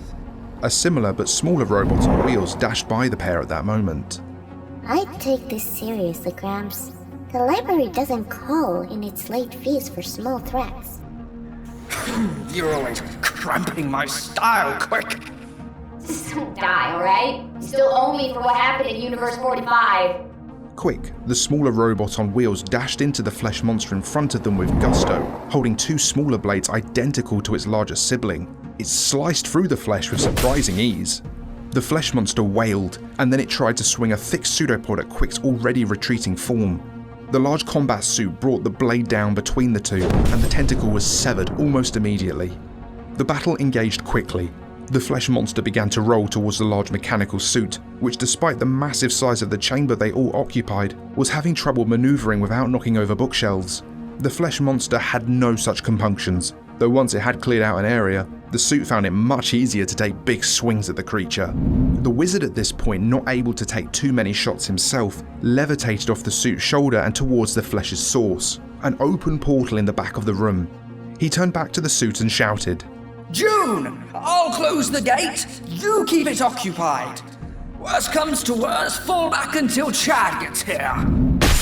Okay, be careful, Grandpa. Grandpa answered with a bit of annoyance. When am I not? Just keep your suit in one piece this time. With that, Grandfather Wizard began casting a fireball, and several librarians looked nervously at the bookshelves.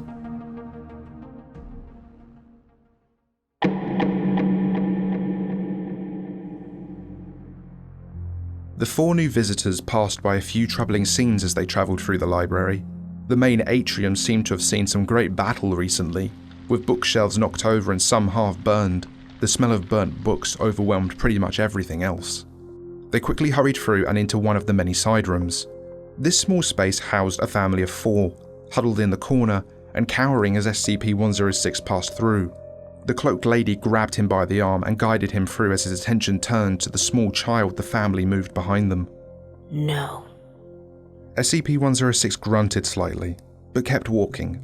From here they followed down a stairwell. Kira was finally feeling the adrenaline leave her system, so she was leaning heavily at this point on the bobby for support. The bobby did his best to support as much of her weight as possible as they descended the stairs, and finally after several minutes, they arrived at some sort of open room with no walls and a horizon that stretched as far as her eyes could see. What? Kira managed to get out as the room burst into light and colour. At the centre of the room, a tree made of light immediately grew out of the ground and far into the sky. Wrapped around the tree was a single massive serpent seemingly supporting the trunk. The cloaked lady bowed and dropped to one knee. At first no one else did, but then the bobby nervously it seemed bowed as well. Kira eventually followed suit. SCP-106 did not. Your problem has come to my home. Why? My apologies. The cloaked lady answered quickly. We couldn't stop it. Why have you come to me? The cloaked lady motioned to Kira. I believe I have found a touchstone figure for their world. The serpent uncoiled itself slightly from the tree.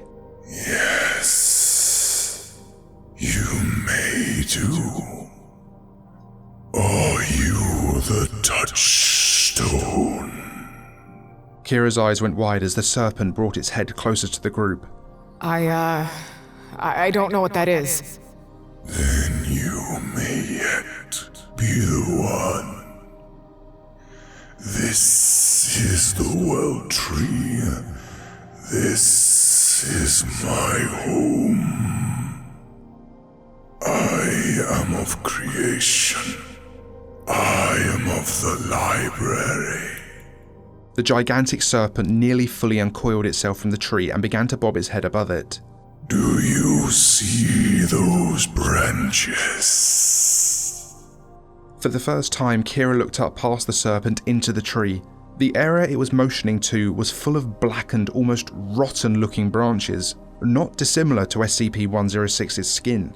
Your universe acts as a base branch for so many others.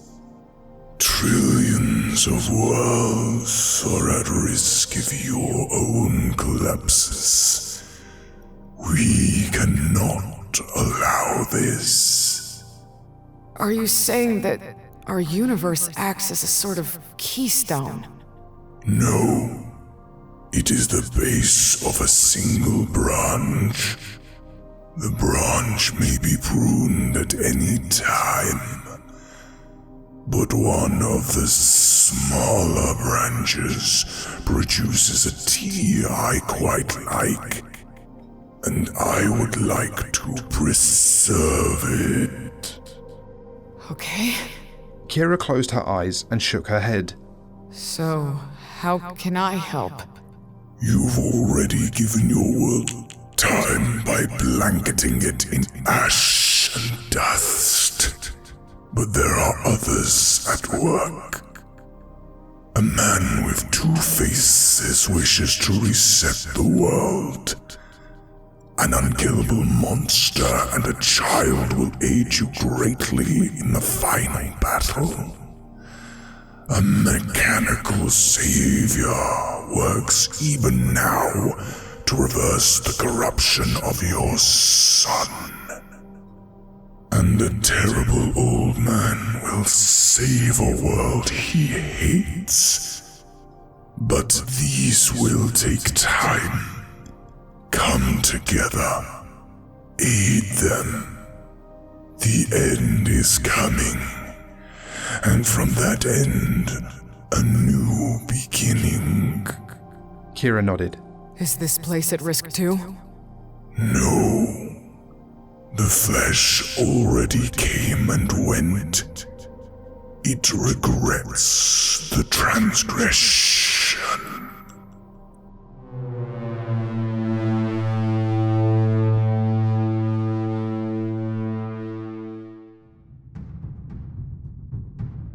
A pseudopod reached out and smacked the wizard out of the sky. In that moment, everything seemed to stop.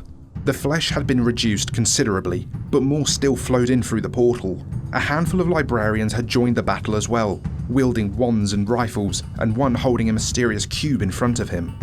And then another portal opened, and then another. Out of it poured yet more of the roiling flesh. Then some of the new flesh formed itself into something resembling a bipedal creature that spoke. Cha! Alright, cousin, time to go back home. The new flesh monster rolled into the room and put itself between the defenders and the corrupted flesh. The bipedal flesh construct pulled a surfboard out and jumped on it. He then rode a wave made out of his own flesh over the corrupted monster and started fighting with his own pseudopods and massive slams. The giant mechanical suit picked the wizard up off the ground and gently placed it back on her shoulder. Quick, the wheeled robot began to dive in and out of the corrupted monster, slicing more and more bits off. The wizard along with the librarians began to chant slowly. The doorway that allowed the corrupted flesh to enter the room began to shrink. Suddenly, it blinked out of existence. The remaining flesh didn't stop fighting, but it seemed much less coordinated now, and from time to time, the friendly flesh wave would roll over and seemingly consume some of it. Soon the battle was over and everyone sort of collapsed in place from exhaustion, except the new flesh monster. It's like totally not a problem to call me if you need my help.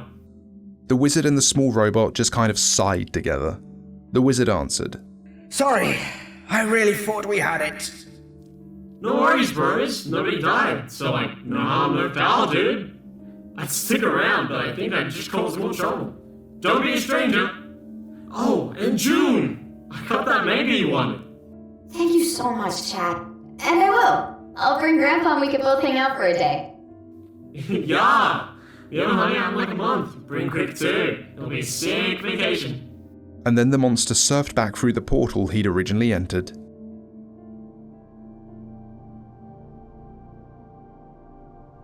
There is one more that you must save. The serpent continued. A girl of immense power, sleeping in the facility run by your former masters. If she is saved, then you will succeed. If she is corrupted, you will not survive the coming wave of flesh. How will we manage to save her? I cannot say. I cannot see all of your possible branches. Only the one you currently inhabit matters to you. And you must decide for yourself, or else the branch falls to the ground. One way or another, the cascade failure of reality will be prevented. The lady will guide you. All right, understood. SCP-106 stepped forward. And what of me? What of my possibilities? Death. Your possibilities end in death. Good. Not the death of others. Not a slaking of the hunger that drives you. A final death. What does that mean?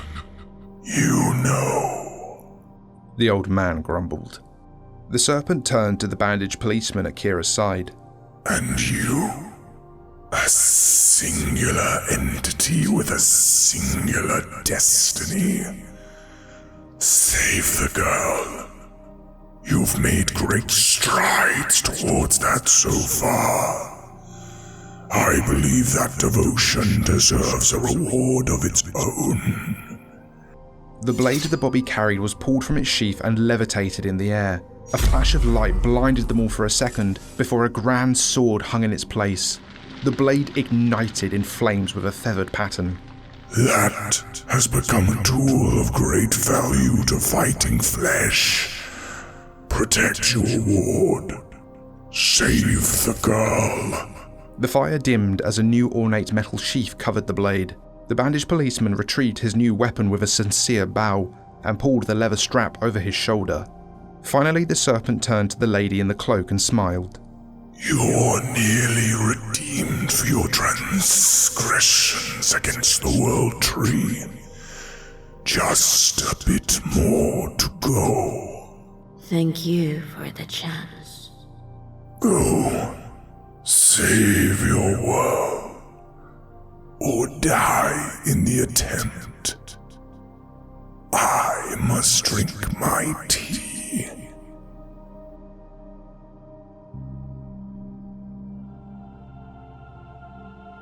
Deep inside a still functioning but abandoned SCP Foundation site, far beneath Yellowstone National Park, a young woman with stars in her eyes wakes up. The power is on, but she doesn't see anyone around her.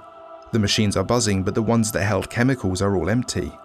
She doesn't understand what's happening, or why. She hops off the bed and nearly collapses onto the floor on unstable legs. How many years had passed since she last awoke? She is certainly a lot taller than she remembers. She doesn't know how it's happening, but she is able to reach out with her mind and sense her surroundings. There is danger here, but also an adventure. She then goes to wander the halls, leaving a room marked SCP-001 behind her.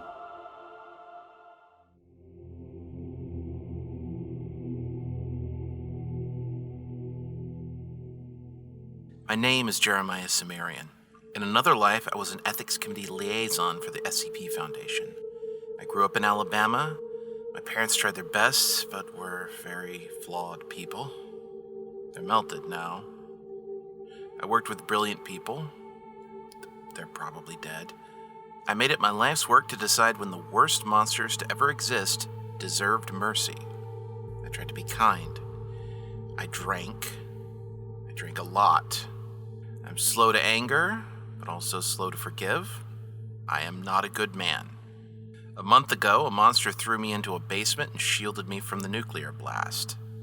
There are supplies and there are books down here, but I have a job to do. I need to save the world. This is Ranger Way Station 13, calling any survivors of the nuclear bombings. Please respond. Jeremiah Cimmerian put the radio down and walked over to the food shelves. He worked a fingernail through the plastic wrapping and withdrew a can of peaches and ravioli and opened them both.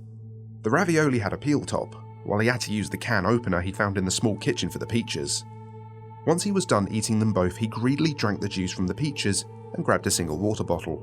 Considering this place was built to sustain a dozen people for several months, running out of food and water didn't worry him too much. One thing they don't tell you about living underground and being unable to go outside, going to the bathroom stinks, in more ways than one. He eyed the luminous yellow chemical bucket on the other side of the room besides 2 full bags. He tried to ignore the smell and grabbed his book. In terms of entertainment, this station was well stocked with cards, board games, and a couple dozen fantasy and science fiction novels. He'd already read them all once, but he was spending some time going over his favourites. Today it was June, something he remembered from his teenage years. A few hours later, Cimmerian stood up and stretched. He ran a scarred hand over his beard. He wasn't accustomed to facial hair, but the station was absent a razor, and he did not fancy his skills at dry shaving with a kitchen knife. He'd been sleeping a lot more recently to avoid boredom. Sometimes he'd just sit and stare at a wall, alone with his own thoughts. Those were darker times. Every once in a while he'd pick up the radio and try to make contact with someone, anyone on the outside. Nothing. He might as well be the last person on Earth. A cold shiver went through him as he considered another possibility, that the flesh might be listening to his little radio broadcasts and trying to find him. But by now, if it had heard him, it would have found him. So maybe the nuclear exchange that was keeping him down here had also killed the flesh? It certainly killed the monster he'd come here with. It wasn't something that Cimmerian had considered possible, but if the monster was still alive, it wasn't moving anymore, and it wasn't talking. He thought back to the shriveled flesh husk in the airlock room next door, in the middle of which sat an unremarkable broken amulet with a cracked jewel in the middle. Cimmerian shook the thought from his head and walked over to the bunk in the corner, pulled off his sweater, and laid down. He pulled a thin blanket over himself and closed his eyes. He'd need to leave this bunker soon or he'd go mad. But where could he go? Yellowstone? SCP-001? It all seemed so silly now. The worry kept him awake for a bit longer, but slowly he drifted off, until the radio across the room crackled to life. At first, Sumerian wasn't hearing it, but slowly he felt his mind come into focus. Reality hit him suddenly and he sat up in the bunk. The radio was crackling, but no voice could be heard. He wasn't sure if maybe it was just picking up some interference. He wasn't eager to get up and turn it off at the moment, but he could handle that if he had to. The clock on it showed 11 AM, but he'd long since lost any sort of normal sleeping schedule. He laid back down and the radio crackled to life again. This time he was sure he'd heard a voice.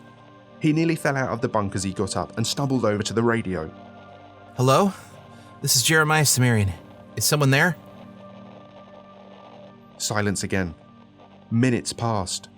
The slow, low buzzing sound caused by the radiation from above had subsided considerably since the first few days after the missiles, but was still present. The radio crackled once more. Hello? It was quiet.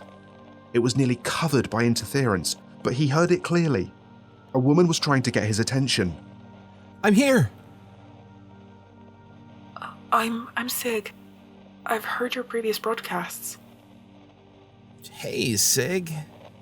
I'm Jeremiah. It's a fucking joy to hear someone else's voice. Yeah, I heard some of your previous broadcasts. What's the SCP Foundation? Do you have some time? I think so. I'm stuck underground, like you. Then I got a story for you. Sumerian started by telling the woman more about himself. It was certainly his favourite topic after all. Then he went to explaining amnestics and the SCP Foundation. He talked about his place in it and how it hadn't meant a damn thing when the world ended for real.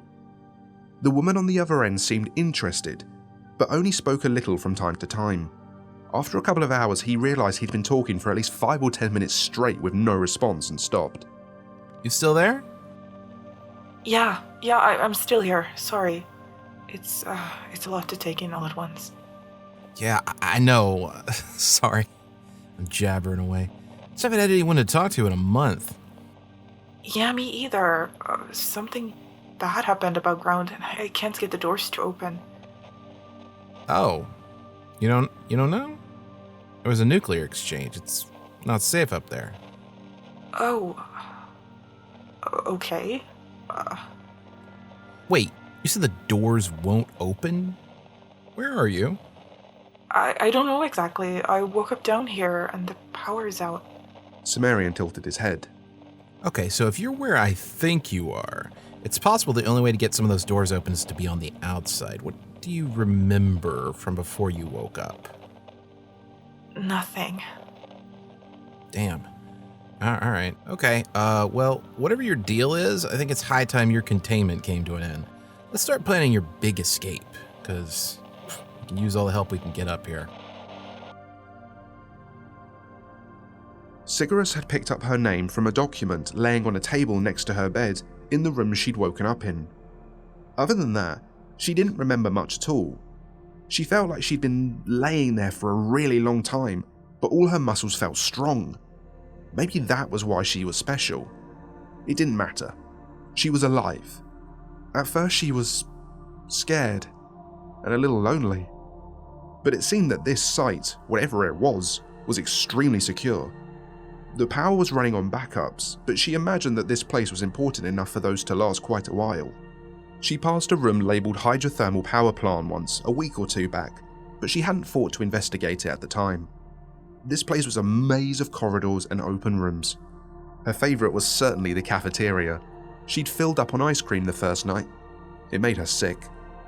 The second night she tried some canned spaghetti that was less tasty, but still quite filling. She liked to think that ice cream and spaghetti were her favourite foods now, but that might just be because she couldn't remember anything else. Soon she started to worry. People had to have been here at one point, but now she walked through empty halls. One time, she thought she'd seen someone dead in the corner, but it was just a coat and a hat hanging from a hook. She took a grey sweater from the hook for herself. Hours turned into days, days turned into weeks, and she began to feel a bit lonely. She wasn't sure she remembered anyone ever, but she knew what loneliness was. She passed the days reading and napping in the site library. It had taught her a lot about friends, but she couldn't do anything other than wish for a friend of her own. Then a radio transmitter and receiver appeared in the cafeteria, in a place she was sure she'd looked before. But there it was, fresh and shiny and ready to be turned on. She clicked through the channels before she heard the voice. My name is Jeremiah Sumerian. She stopped. This was the first voice she could remember hearing. It sounded like a man. He introduced himself, but she couldn't respond yet. She didn't know how to transmit. She didn't know how to tune it to the proper frequency for that either.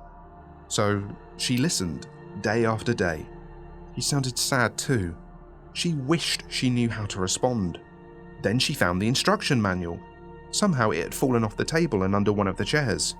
She must have missed that too. It told her everything she needed to know, and then after months of loneliness, she finally had a conversation. The man told her about the Foundation, about the site she was in. She didn't volunteer anything herself, just listening. One thing that stuck out was the amnestics. Drugs to make you forget. That must have been why she didn't remember anything before waking up. She needed to sit with that information for a bit. So the two said their goodbyes and she went to take a nap. Before she fell asleep, she kind of wished that this Dr. Sumerian fellow was closer, so he could help her escape faster. After that, she was dreaming. Sumerian was excited. He was thrilled even. Someone else was alive out there. He began to take stock of his supplies, what he could take with him, what he probably couldn't. He could probably carry enough supplies for a few days if he was careful in his selections. It had been months now, long enough for him to survive out there again. If the forest fires were still burning, he'd never be able to escape this place. So they either are out already, or they're close to it. The fact that he hadn't already choked to death in this basement was saying something, and the fact that he hadn't run out of air filters said something else. So he was actually pretty optimistic, given that he was about to venture into a hellscape wasteland populated by flesh monsters, inundated with radiation, and where the sun itself was the enemy. Maybe it was best not to think about that. He bundled himself up with his old clothing, added a few bits, and opened the door from the main living quarters into the airlock section. He passed the remnants of his former companion, walked up the steps, and opened the hatch to the surface. The wind was howling. The fires were mostly out, bar a few smouldering ones. He was glad that his mouth was covered by cloth, because otherwise he'd certainly have a hard time breathing up here. The mountainous terrain was covered by thick ash, charred tree stumps leaning at awkward angles, and burnt sludge, likely the remains of the sun's flesh monsters. But one thing that struck him as odd, he was sure that he had been miles and miles from the Yellowstone site. He was more than sure of it. There was no way the Foundation would have allowed a ranger way station to be built 100 yards from the site. But as he peeked his head above ground, the first thing he saw was a guard station, just visible up the next hill. It wasn't right, but there wasn't much to be done about it now. He went back down below ground and closed the hatch. Sig, you there? Yeah? So 2 things. First, I'm a lot closer than I thought I was. Like, a lot closer. Oh, that's great. How close? I think I can be there tonight, but I got a question. What was the number on your file? Oh, I'm SCP 239. Sumerian closed his eyes and smiled. Great. We're gonna get you out of there, Sig. And together, I think we're gonna save the world. A tumor-ridden flesh monster with a radio about a mile away from the Foundation's Yellowstone site lolled wordlessly in place. The constant blanket of ash clouds that had covered the earth for the last month had left it uncoordinated and unconnected to the rest of its kin. Bringing these new people into the fold would require it to work alone until the connection could be re-established. It withdrew from the shack. Outside, the rest of it, a mass of about 6 meters across and a meter tall, began to flop end over end in the direction of the radio source.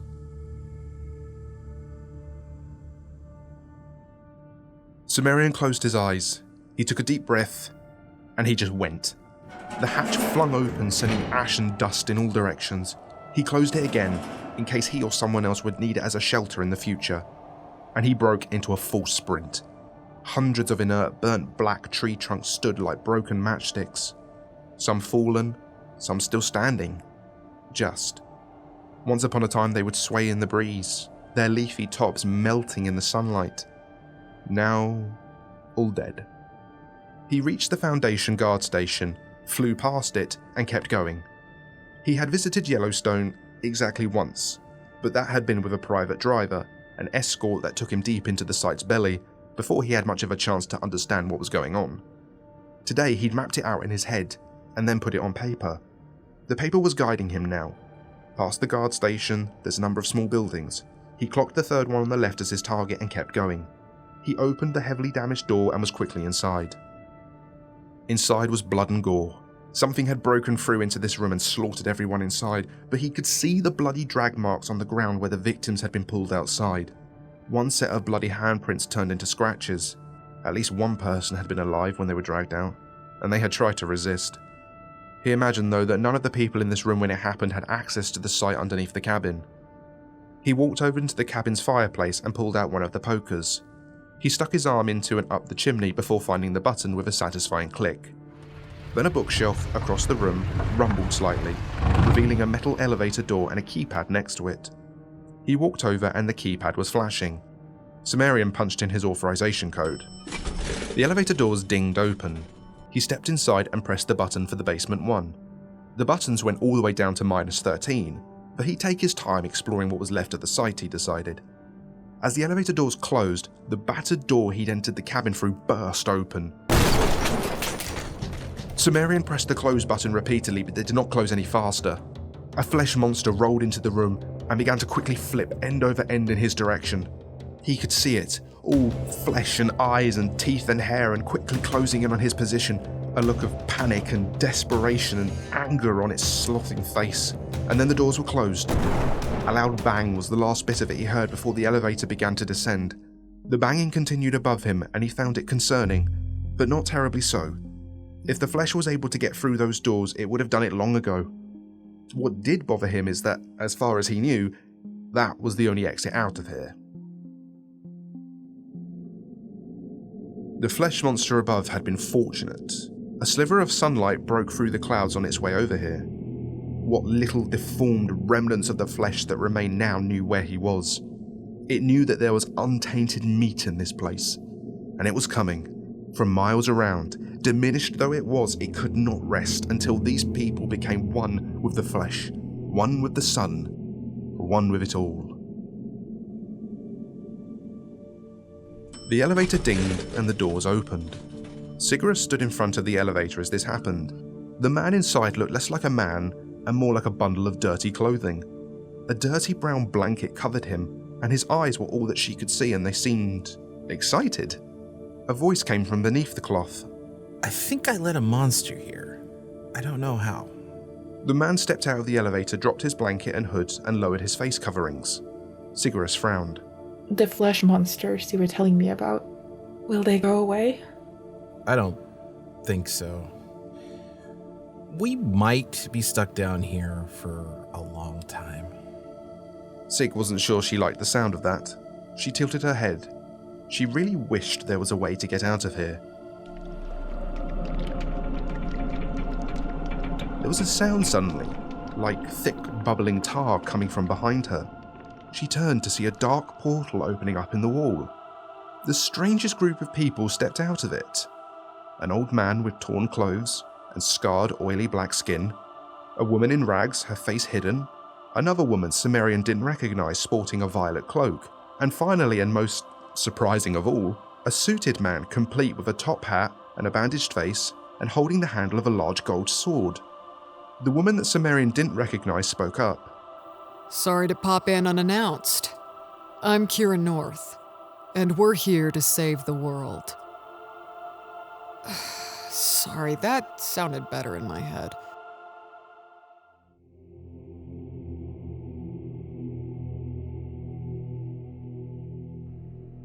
Chapter 7 of the SCP Foundation Handbook and Survival Guide. Surviving in an apocalypse heavily depends on what apocalypse you're dealing with. If it's a standard runaway zombie scenario, most SCP Foundation sites will provide more than adequate protection from harm. If it's a more virulent and airborne strain, you might want to limit yourself to whatever adjunct building you're currently occupying. And if it's a Night of the Living Dead scenario where everyone who dies rises as undead, you'll need to enact new stringent protocols and sleeping arrangements. But what do you do when reality itself is wrong? We can't get into specifics here because we've barely scratched the surface of what's possible. But there are numerous anomalies that promise to completely rewrite the rules of reality. At that point, assuming you are capable of surviving at all in this new world, you may find yourself looking for safety. We highly recommend that you identify and become familiar with any local extra-dimensional spaces whose documentation you have access to. Protocol 9 Foxtrot Alpha is our effort to catalogue and define extra-dimensional spaces that are under the Foundation's purview.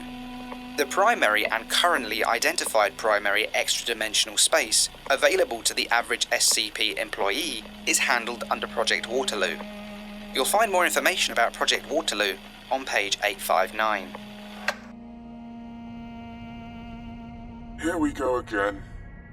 Jamal squeezed the trigger on his flamethrower and began the process of burning yet another mass of tainted flesh. His hazmat suit combined with a layered hoodie and mask looked like a combination of haphazard and specifically designed. The flesh he was cleaning up screeched and tried to reach for him, but it was a crackling mess on the floor in moments. Jamal continued down the hall of the apartment building, checking each door for flesh. Most of the building had already been emptied out, but he was still coming across pockets of flesh from time to time. The radio on his hip sprang to life, and he heard another voice. Jamal, what floor are you on? Up to floor 8. Got a few more apartments to check and then I'll be done. Alright, when you're done, meet me in the lobby. He gently massaged his throat and coughed loose some stubborn phlegm. Despite his mask, weeks of being around fire and smoke had not been kind to his lungs. Or his voice. He wondered if the fire eaters received compensation for this kind of thing in their line of work. Not that it made any difference these days. As Jamal opened the door to the next apartment, the entire floor beneath him heaved upwards with a crack. A giant pink mass of goo sprang from the new hole in the floor, and he fell backwards onto his ass. He lifted the flamethrower, but a pseudopod reached out and grabbed him by the legs. Jamal was rapidly pulled towards the flesh monster. Jamal activated his radio. Ambush! 8th floor, apartment 17! On my way! Jamal was hoisted up into the air and hung over a hole of teeth and melted flesh, surrounded by fractured floorboards. He aimed at the mass and squeezed the trigger. It screeched and Jamal went flying. He wasn't sure where he'd end up in that moment before he impacted, but he was glad it wasn't going to be inside the screeching, writhing, and burning monster. Chapter 91 of the SCP Foundation Handbook and Survival Guide, codename Waterloo. SCP-3008 is an anomaly, and we mean that in every sense of the word. SCP-3008 is an IKEA that, once you get lost in it, becomes an extra-dimensional space from which there is little chance of escape. The IKEA in Scottsdale, Arizona that acts as the currently contained iteration of the anomaly was a result of an attempted test design. The people who created it managed to craft what may be the most confusing and difficult to navigate store layout in the history of retail. Under normal circumstances, this obviously wouldn't be in the Foundation's purview, but I want you to imagine you are 7 years old again. You're out shopping with your mother, and some toy or some brightly coloured box grabs your attention. You look up, and you realise that you're alone. Your mother was just there, right? But now she's gone. And you aren't just alone, you'll always be alone. You can't accept that, so you go searching, and if you're lucky, you find her again. Retail stores are confusing eldritch locations for a 7-year-old, but an IKEA is a different story. If you get lost inside any IKEA in the world, you might as well be a 7-year-old again, because you're never getting out. It's not the single location in Scottsdale, that one just has an extra confusing layout. Every IKEA in the world, and perhaps in the multiverse, has the same effect. If you get lost inside, you're truly lost. But the Foundation isn't in the business of seeing problems as only problems. Problems are just opportunities. If all of reality is breaking down, or a glitch in the fabric of the universe is threatening to turn you into some mindless monster, find an IKEA. Familiarise yourself with SCP-3008's documentation, and hope you can weather the storm. Worst comes to worst, you'll get to try some interesting food, and see some interestingly named furniture. Eric burst into the room and finished off the screeching mass that had attempted to devour Jamal. They weren't out of the woods yet though, as the nearest IKEA was a few miles down the road. It was starting to seem that this town clear was going to fail. Jamal pulled off his mask and began nursing a nasty bump on his head from when the creature had flung him against the wall. He'd been knocked out briefly, but now he had a pounding headache. The Foundation's next planned pickup was in 3 days, and until then, the team would need to get back to their base of operations. Eric, the voice on the other end of his radio, walked over to where Jamal lay crumpled on the ground. You alive? Yeah. Mamma mia, that fucking hurt. Was that an ABBA reference? What can I say? I have taste. Debatable. Hey, stop insulting my music choices. I am bleeding. Oh, it's just a cut. Don't be such a baby. Oh, you're one to talk. You complained so much after what happened in Oklahoma City. Eric leaned in. We said we'd never talk about that. Oh, right. The part where the flesh monster spent 20 minutes holding you up to the sky, and you didn't turn because the clouds never broke. Yeah, that. Jamal stood up. Eric punched him playfully in the arm. The creaking of the floorboards beneath them left both of them unsteady, in every sense of the word. Jamal spoke first. I think we should go. Your mask? He showed Eric the broken air filter and cracked eyepiece. Guess I'm taking point then. Back to base Alpha? The two nodded in agreement and started down the stairway. Jamal grabbed a dusty scarf from an open suitcase on his descent and wrapped it around his face. As they reached the lobby, the two of them were confronted by a 15-foot wide rolling tube of flesh that sprouted hands and mouths, both of which were lined with teeth. Eric smiled and hefted his flamethrower. Looks like Sonny hasn't quite had enough. Jamal shook his head. Let's just get out of here. It's just going to keep sending more flesh until we lose. Nah, let's make it memorable. Try to stay below the smoke. Fire streamed out and into the monster. It rolled quickly in their direction regardless. Eric dodged a pseudopod covered in jagged teeth, and Jamal rolled backwards. The building around them, already beginning to spark from the earlier fight, was now quickly becoming an inferno, which was good, because the monster was screaming in pain, rather than trying to monologue in a creepy voice about how they should just give in. But it was also not great for their own health. The heat and smoke was starting to become a problem, but the monster blocked the main exit even as it burned alive. Eric was the first to retreat, moving back down the hall and towards the apartment building laundry room. Jamal followed suit, the narrow hall blocking the monster's current configuration from being able to follow, though it still reached out sharp tentacles in their direction. Jamal pointed at the door behind them. The fire exit! Eric nodded and ran for the door, pressing into it. He found himself in a dark alley and caught his breath. Jamal followed shortly afterwards. He pulled his scarf further up and his hoodie down to better cover his face, and the two began to run up the alleyway and back towards Base Alpha, with the trapped monster screaming at them from inside the burning building. The two didn't stop running until they reached Base Alpha, and the monster chasing them, trapped though it was, had its own allies in the shadows following them. Chapter 92 of the SCP Foundation Handbook and Survival Guide. In the event of a worldwide disruption in reality, the kind that results in the death of most of our leadership, or turns the world itself into an eldritch location, you may have to judge the level of threat. The inside of an IKEA is always an eldritch location to some degree, and acts as a pocket universe that will protect you from the outside world. But it absolutely comes with its own risks. It's like trying to get two wild animals to fight. Sometimes the bear turns out to be on your side. Sometimes you get eaten. But in the end, if IKEA employees can be provoked by whatever you're fleeing from, you will likely become either not a priority, or even an ally in the eyes of the anomaly. To that end, we have established a listing of IKEAs that can be used as a base of operations in the event of worldwide reality disruption. You can find those in Appendix A, Section B, Subsection BA. Go inside, obey the rules, and don't be hostile or disruptive to the employees. If you can provoke whatever you're fleeing from to attack the employees, great. If not, keep the exit door in sight at all times. If you lose sight of that, you're lost to the anomaly forever. It's not impossible to escape from an IKEA after becoming lost, but it is exceedingly rare.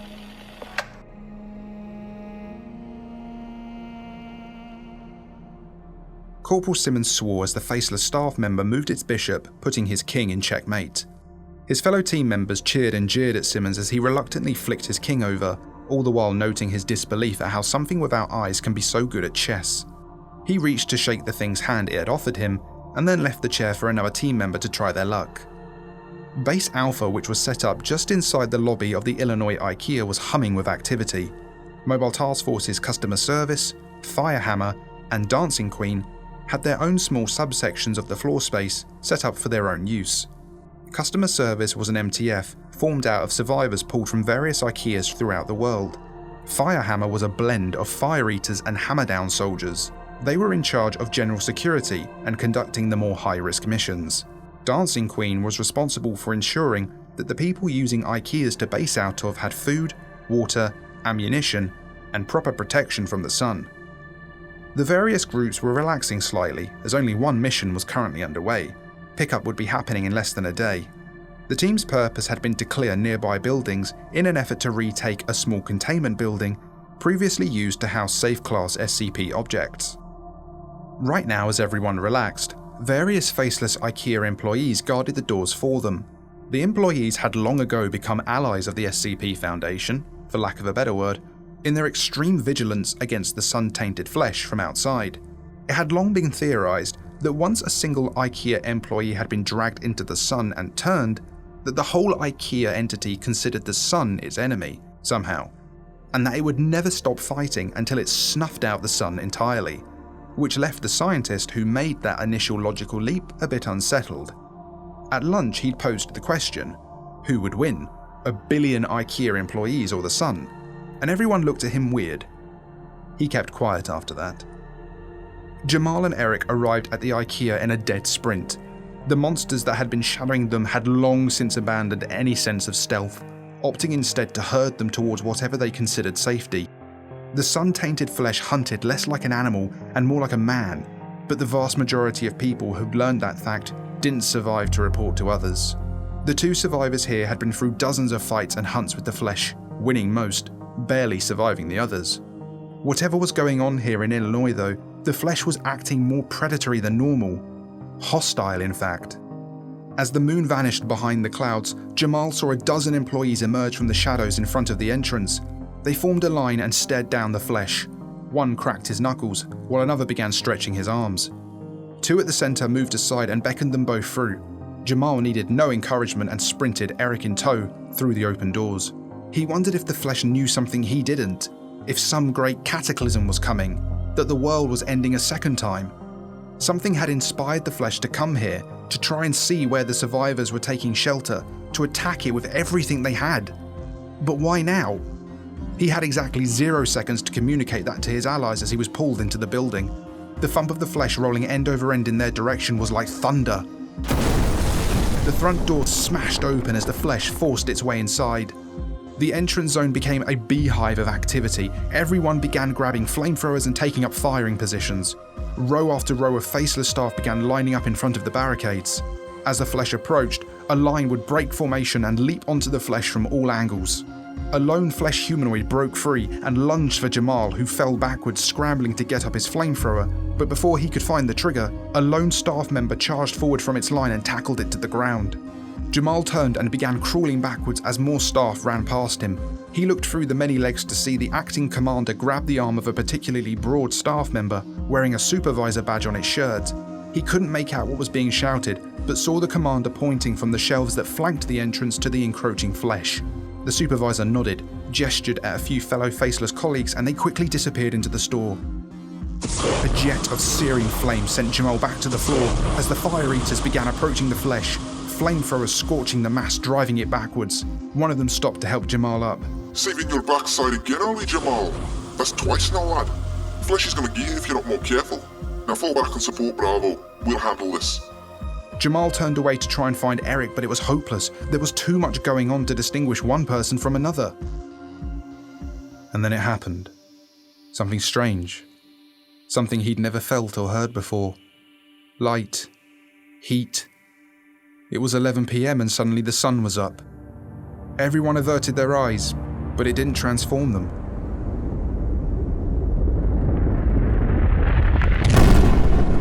Jamal felt himself be picked up by the blast wave of the exploding nuclear bomb and thrown back into IKEA.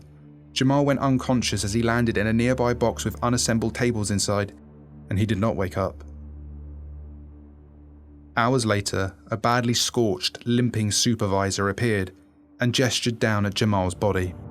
It was carefully removed from the debris by 2 staff members, carried towards a trolley, and carefully laid down alongside several other former defenders. Turning its head, the supervisor observed several more fully laden trolleys dragged by scorched staff members approaching. They found the rest of the dead and disappeared further into the shelves. This part of the store was closed forever. Chapter 8 of the SCP Foundation Handbook and Survival Guide, When All is Said and Done. One thing that should be absolutely clear about the world is that not everyone gets a happy ending. We become lost, we lose people we love, we die. Nothing in this handbook is going to prevent your death or the death of those you love. But if we're lucky, you can sometimes put the end off for a while. That's the point of the SCP Foundation. Not everyone gets their happy ending, but we can certainly try. Sometimes a triumph is a temporary victory. Sometimes a step forward is actually a step back. This shouldn't trouble you beyond the short term. It shouldn't depress you. This is a world of wonder and magic. Beautiful things can happen here, but never become comfortable. The end comes for us all. Remember our motto: we die in the dark so that you can live in the light. Try to enjoy yourself along the way.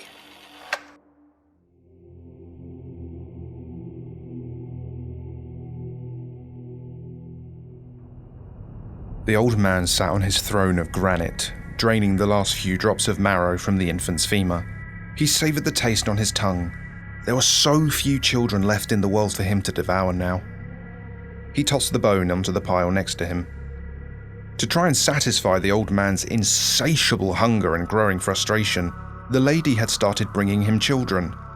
To ease her own guilt, however, they were clones without minds, merely a bag of bone and meat, waiting for a life that would never come.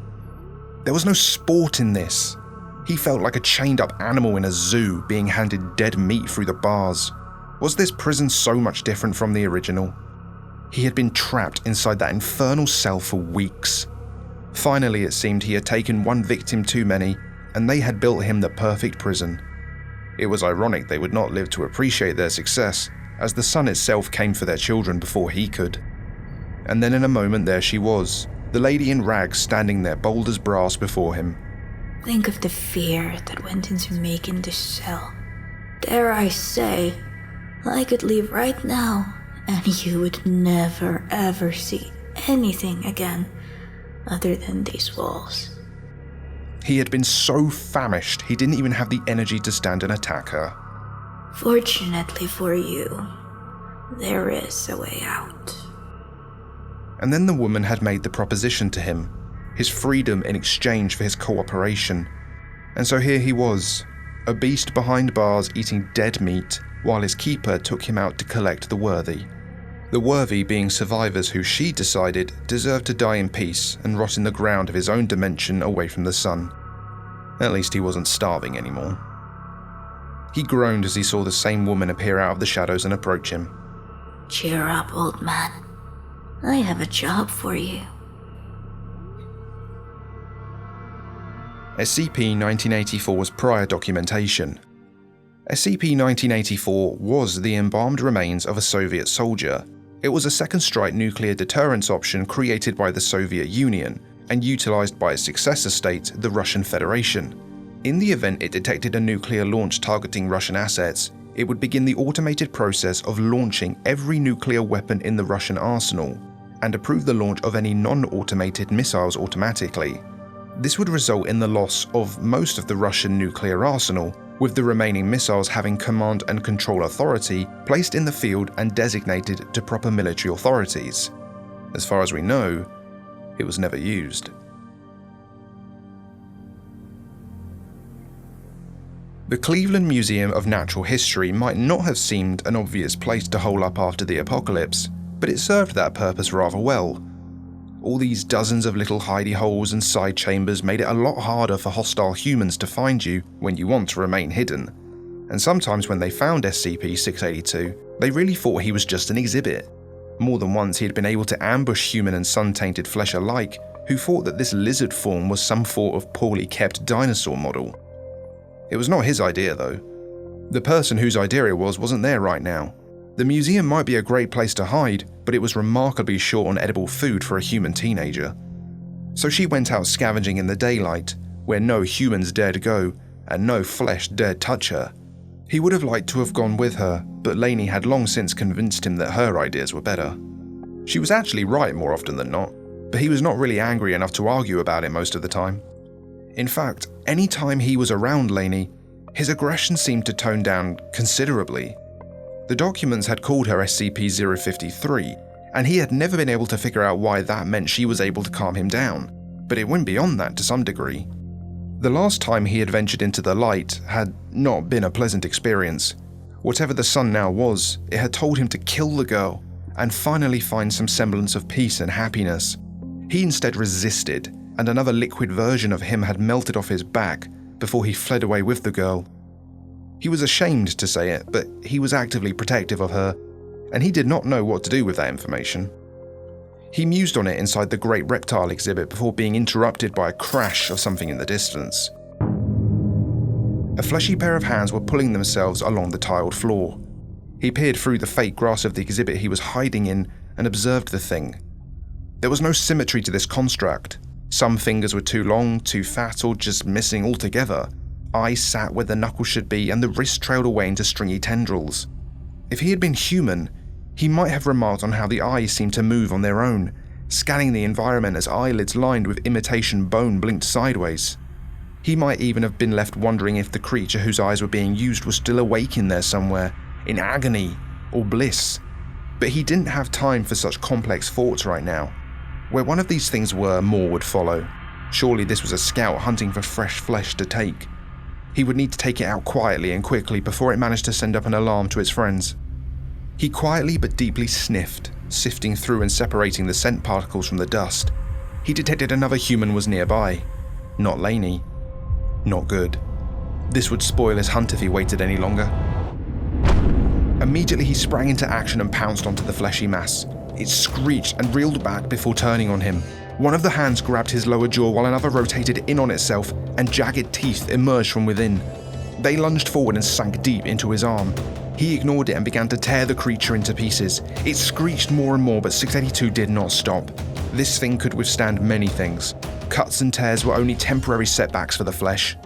He shoveled the pieces into his mouth and forced the struggling mass down his throat. 682 could feel it writhing in agony as it quickly dissolved in his stomach acid. He felt it grow still, and 682 grew from the added biomass. He shuddered, gagging slightly at the taste as his tongue picked at the last few remnants of flesh from between his teeth. Now to find this errant human and keep it from drawing more flesh here, or worse, bringing in more humans. The human's stench was coming from the entrance center. He followed it. SCP-682 crept along the ceiling of the museum, a trick he had learned long ago. Almost no one looked up before the sun went strange, and the number of people who did was even smaller now. The high-vaulted ceilings of this particular building provided him with ample opportunities to drop down and ambush his prey, another thing Lainey had mentioned when she was still convincing him to come to this place. He checked in the anthropology section first. It was on the way after all. He had long since destroyed the exhibits showing ancient humans and their development, but it couldn't hurt to see if another of those disgusting creatures had taken refuge there. If so, he could rip them apart just like the mannequins. The area was just as ruined as the last time he had been here. Human body parts, some real bones, and very old, and some fake, and fairly new, lie strewn about the floor. Then he heard another noise. Not the flesh, not clumsy enough. The flesh rarely tried to ambush anyone. If it surprised you, it was usually due to happenstance and your own lack of awareness. This was someone trying to stay hidden, who knew a little about how to do that. This was someone worried about being found. He crept along the ceilings and continued to the entrance center. A door shut in the distance. If SCP-682 was capable, he would have smiled. The disgusting creature was announcing its location. The gift shop. of course. The gift shop dominated the entrance centre. Lainey told him that it was probably how the place stayed open. She was smart like that. He did not really understand how selling dinosaur plushies could do that, but she said that humans liked that kind of thing. She would know, he supposed. Debris and damage from a previous battle he'd had with the flesh in here dominated the centre of the shop. Shelves were tipped over and various products were scattered around the floor. Then he clawed slowly along the ceiling towards the back office. Forsaking his self, he roared in triumph and burst through the door. A man was there, his leg a bloody mess and propped up against a pole carrying cables up to the ceiling.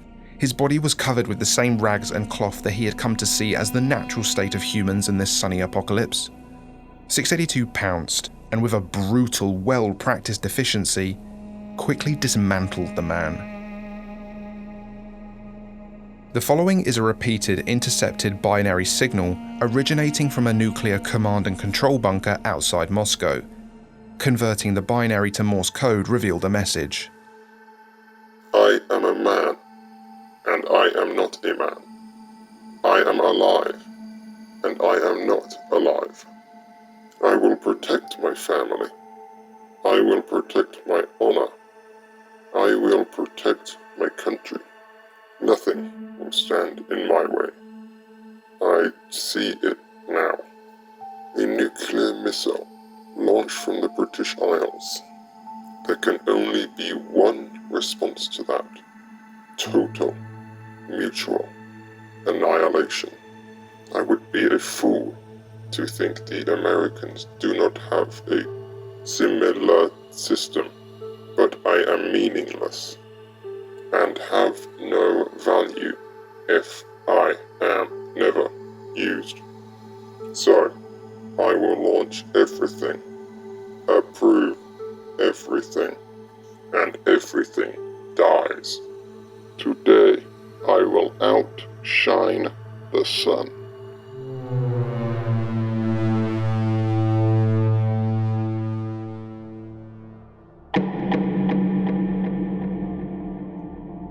Supermarkets were usually the worst places to check. SCP-053 pried open the sliding doors with her hands. The fact that the doors were still shut was a good sign, but between roaming flesh monsters and camping human survivors, she'd never had truly good experiences with supermarkets. The purposefully placed newspapers on the windows put her on edge slightly. Evidently, this had been to try and block out the sunlight. Still, some of her best finds, and certainly the most delicious ones, had been here. So she tugged at the hood around her head and went inside. Strictly speaking, the extreme coverings and goggles she wore were not necessary. Unlike the rest of humanity, she had no fear of the sun's light. But she had good reason to fear what she might do to an errant survivor when they saw her for the first time. It was a supermarket much like this one when SCP-053 discovered just how tragic it could be to find good people who could see her face. Mr. Lizzie didn't care. It just became another excuse for him to kill and eat them. But 053 learned her lessons quickly, so now she covered up. Not to protect herself, but to protect others. It remained mostly effective. The shop stank. The smell of decay was thick in the air. The shelves of this store were mostly bare, some mouldy bread and rotten produce notwithstanding. She grimaced at the sight of the various fungal growth sprouting from a shriveled bag of bagels. But she found something truly amazing in the next aisle. A single unopened bar of fruit and nut milk chocolate. She smiled under her heavy wrappings and started to open it. She lowered her face coverings and pushed the goggles into her bag. As the first bite began to melt in her mouth, she let out an involuntary noise. She wasn't sure she could quite describe how happy finding chocolate in the apocalypse made her, but she'd certainly try when she got back to the museum. Mr. Lizzie would probably snort and complain that he didn't care, but he'd always listened anyway. As she finished the last cube, she looked up and saw a human-shaped figure looming at the end of the aisle. He was just standing there, menacingly. In the darkness, she couldn't quite make him out, but it didn't matter. Flesh or human, she wasn't wearing her protection. It could see her, and she could see it. Whatever it was going to come for her now. She scrambled backwards. The looming figure stalked down the aisle. She could see it now. Human, a man, rage on his face, his breathing heavy and spit starting to foam in the corners of his mouth. Lainey didn't like what she saw. She managed to stutter out an apology, but the man took no notice and kept approaching. She turned and quickly began walking back down the aisle, ducking out and moving further into the store. She began scanning the overhead signs for directions to the exit. She might still save him if she left quickly. The man followed her, but she managed to lose him briefly in the cleaning supply section of the store. A surprising amount of product was still on the shelves. She supposed they were less in demand than food. She felt a brief sense of joy as she saw the exit doors in the distance before she heard a whistling noise and a makeshift arrow flew by her head. She looked at where it came from, and another person, a teenage boy, stood with the same almost gleeful rage she had seen 100 times on days before this one, and a bow trained directly on her. She almost tripped backwards but backed directly into the arms of the man who'd been following her. She turned in place as the man reached his hands around her neck and began to squeeze. She felt the life slowly start to drain out of her. No, please. The older man just looked down at her with glee and madness in his eyes and crushed her throat even harder. She wasn't asking the man for mercy. She was hoping to save him. She'd been in these circumstances before. She knew what came next. The man choking her stopped quickly and she fell out of his arms, coughing on the tiled floor. The man collapsed to the ground and held his chest, gasping for air. After a few more moments, he was silent and still. The kid with the bow strung another arrow. This one struck true and slammed into her back. The teenage boy's little yelp of victory was replaced quickly by a choking sound of its own. He seemed confused at the sequence of events and fell to the ground in agony himself. He did not get up either. Lainey was still coughing on the ground as the arrow worked its way out of her on its own. The wound slowly closed and healed as she lay there crying, half out of pain and half out of sorrow. 2 more dead in a world that couldn't spare anyone. She did her best to compose herself, covering her face again, and made her way back to the museum. SCP Foundation intelligence relating to the US government's anomalous programs. The American Second Strike Protocol is a much less advanced system than one may assume. When we discuss the nuclear football, the concept of it as a computer in a briefcase that you input codes into likely springs to mind. But the creators of that device knew that mind control existed. They'd been testing it for years on American prisoners. They knew that doppelgangers and shapeshifters could infiltrate the government. They'd been using them in third world countries for decades. So the creators of the nuclear football created something unassailable and unstoppable. They made it alive, and they made it compliant to only the current president of the United States. The entity inside the football would know, without any question, if the man opening the briefcase was the president, and it would operate only for him. And if it detected the death of the US president, then it would simply wait for the first nuclear missile detection through a complex series of anomalous sensors stationed in Greenland and Canada. And if it sensed those, it would order the full deployment of every missile in the American arsenal. There would be no survivors.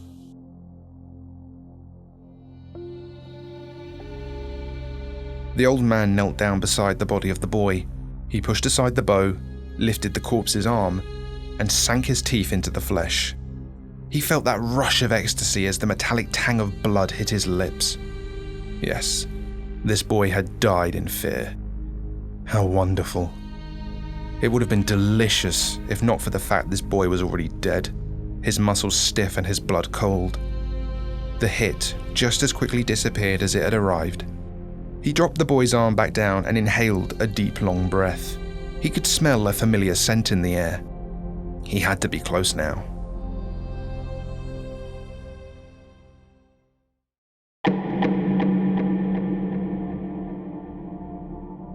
SCP-682 had never got an answer as to why the man was there, but he also never really asked.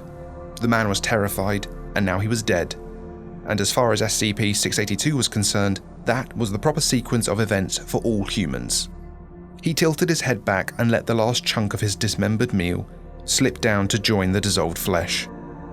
As he failed to make the connection to his relationship with SCP-053, she arrived in the hallway outside the exhibit, with a troubled look on her face, and all his hate and bravado melted away. 682 brushed away the shards of glass still in the frame, and Lainey climbed over into the exhibit. Her composure fell apart and she collapsed onto the ground next to him, her eyes sparkling with silent tears. What happened, Lainey? I screwed up, and some people died because of me. 682 looked around to make sure none of the blood from the man he just killed was visible. I told you it was a bad idea. I gotta eat, Lizzie. 682 nodded and suppressed a burp as he felt some reflux push up the dead man's foot. He sighed and nuzzled into her shoulder. Next time, I'll go. You can stay here where it's safe. She reached a hand up and ran it along 682's jaw. I'd like that. At least for a little while. What have you been up to? She just got the words out as both of them stopped. Something was wrong, but neither of them knew exactly what. Overhead, something was making a strange noise. They barely had time to register it before everything exploded.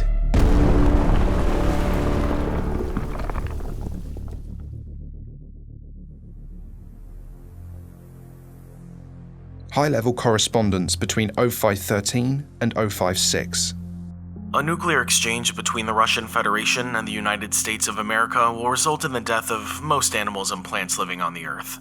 This will include a particular focus on those living in or around bigger cities or major military targets, but will extend to even those living in the wilderness. In the context of SCP-001, this may actually be a preferable outcome, but more importantly is the long-term effects. The burning of organic matter puts smoke and soot into the atmosphere. The sun will be blocked for years. Those who survive to this point will likely die of starvation, but the sun's rays will be significantly diminished during this time. If some solution to SCP-001 is to be found, this event could give a respite to find it. Or it might be the death knell marking humanity's end. Hard to tell. I guess we'll just have to see.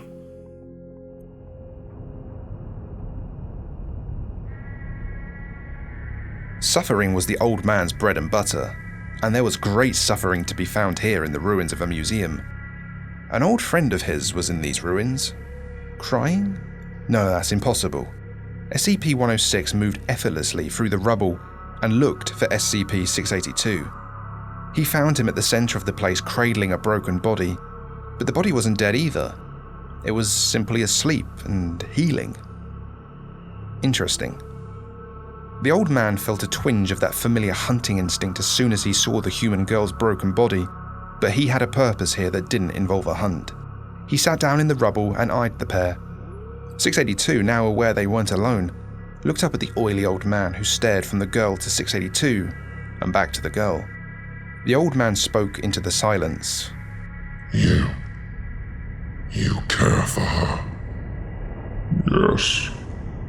The old man snorted in amusement. There was a time this creature would have slaughtered a school of children without a second thought, just for the crime of being human. And yet here it was, sulking over a girl that couldn't die. However, he realized with glee, he had just found the perfect pressure point. Do you wish to give her a world worth living in? Yes. I've been sent to bring you back with me. To fight the flesh. To end it once and for all. The girl, she is a wrinkle and an opportunity. Come with me. Bring the girl. Keep her covered. SCP-682 gently held SCP-053 in his jaws and followed 106 into a portal. 106 smiled to himself. So much suffering in the world. So much death. It was all so delicious. And when the sun was back to normal, when the world went back to its innocence, he would be there to hunt again. The portal closed behind all three of them, and the decaying ruins of the old world fell silent again.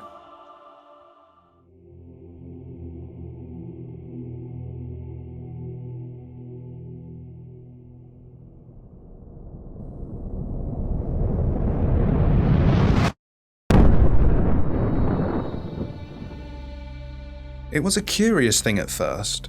At the very earliest part of the universe, the light was so ever-present and so bright that it might as well not have existed.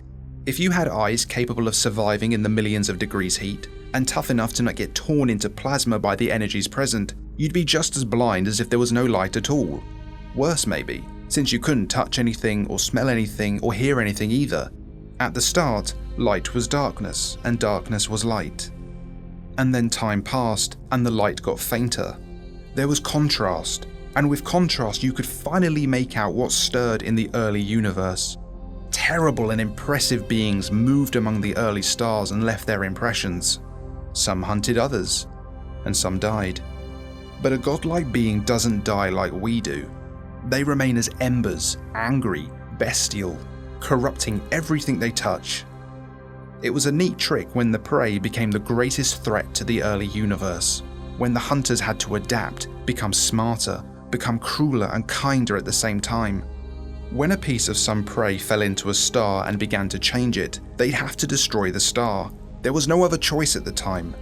And so it continued on and on. Billions of years passed, the universe cooled still further, and as the space between the stars became more and more stretched, the hunters built great vessels to seek out and correct the corruption brought on by the early universe's dead.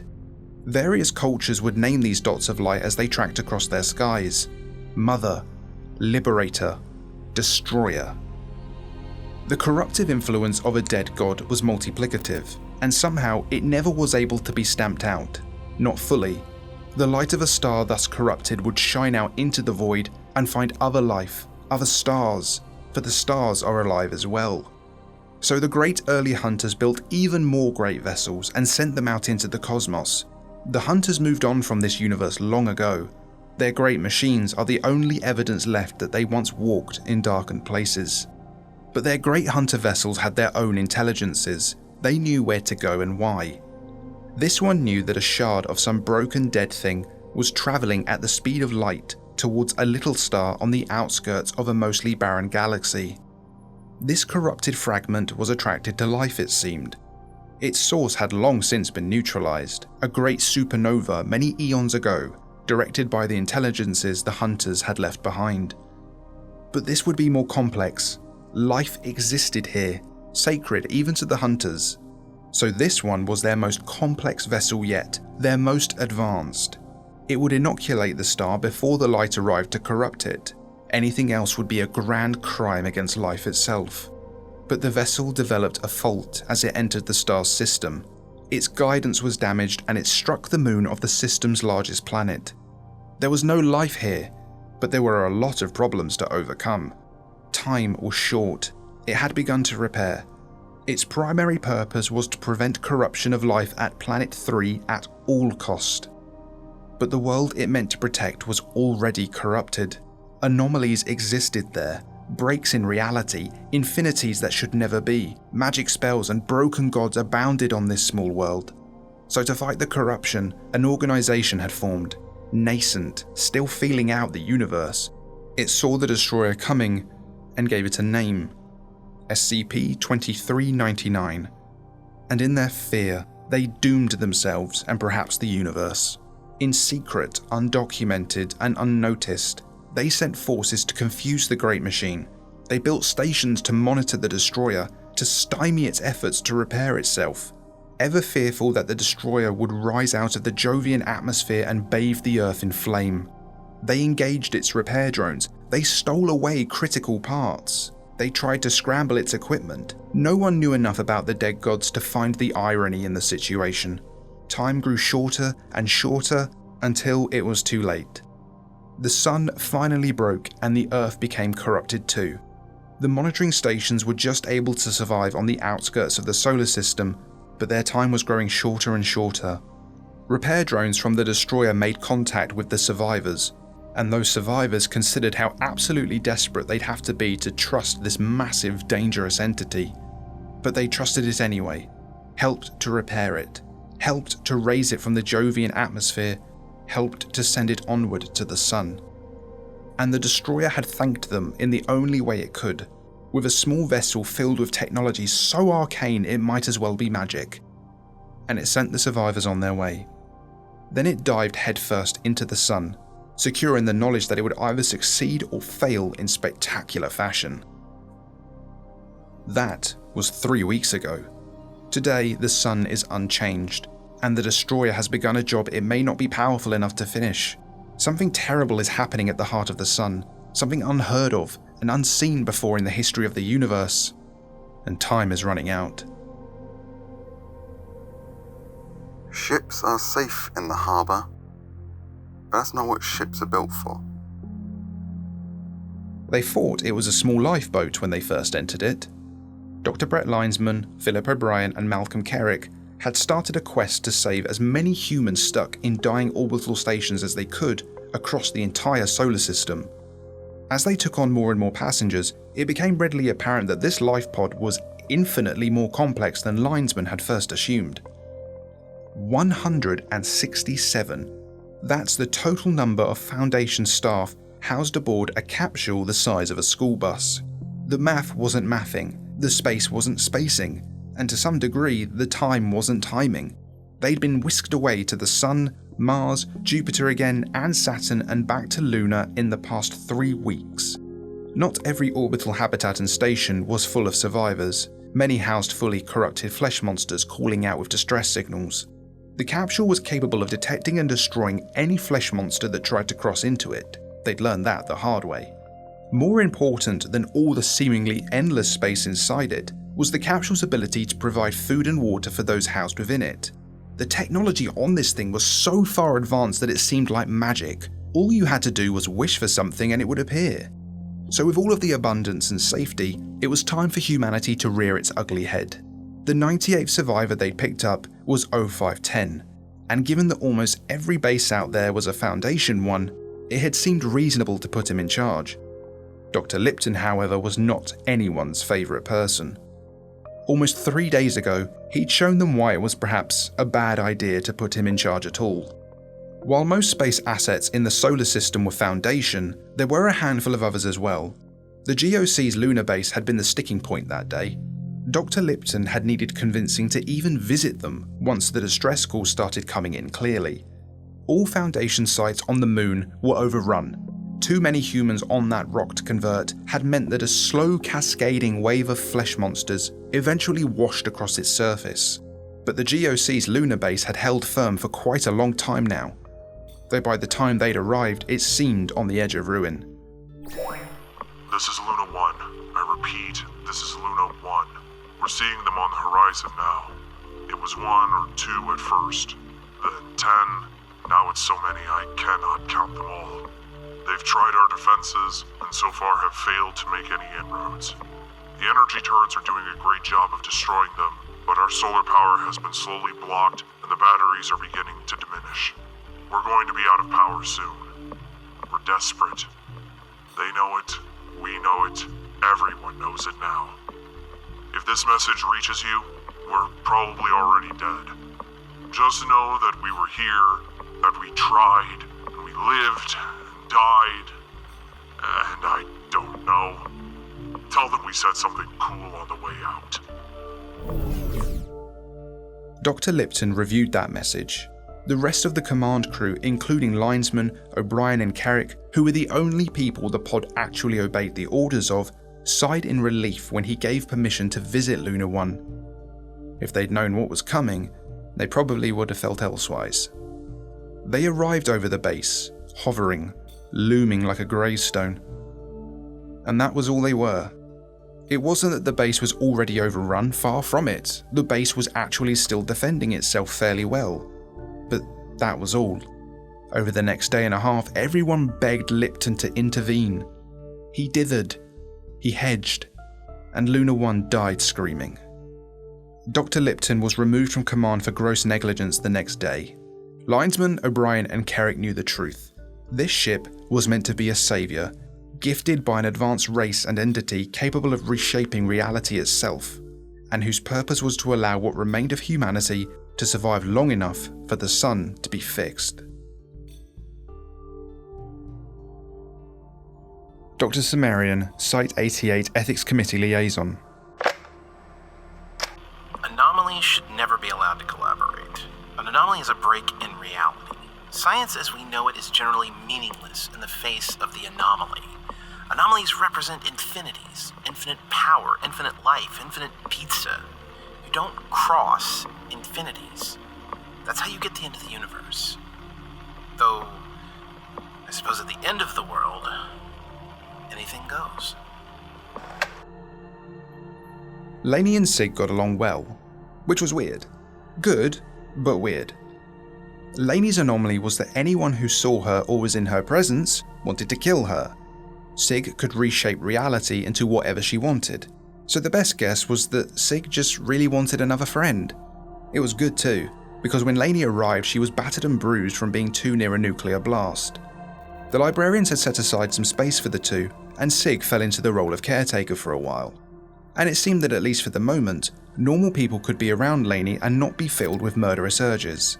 They bonded over their love of books, something the library was in no short supply of. The librarians had also exchanged Lainey's and Cimmerian's contaminated clothing. Cimmerian and 682, the caretakers of the two girls, did not get along as well.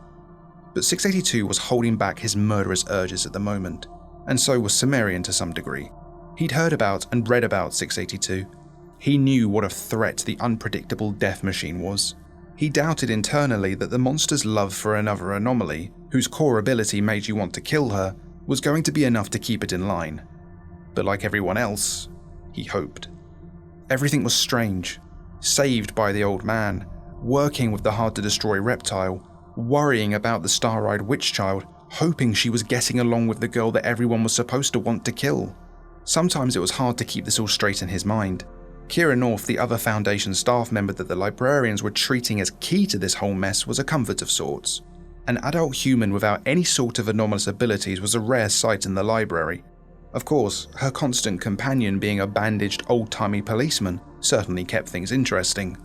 Especially when it had leapt to his and Kira's defense when 682 first saw them both.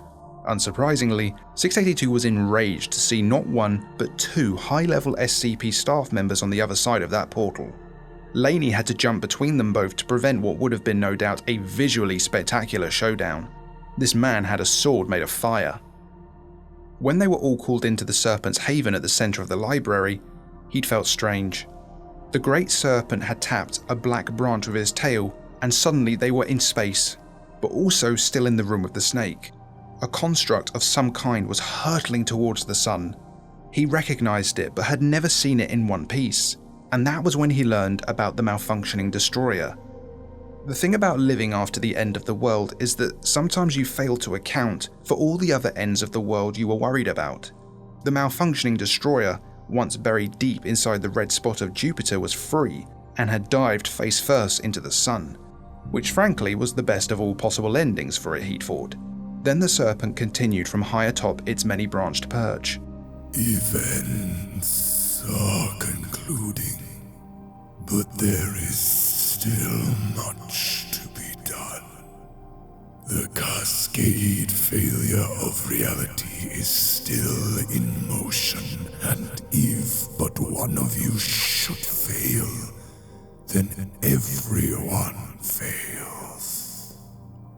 Your branch will be severed, and your reality will be condemned to the never was. It looked directly at Cimmerian. You must assist the destroyer. It is missing a key component, stolen by your Foundation and incarnated in a human child.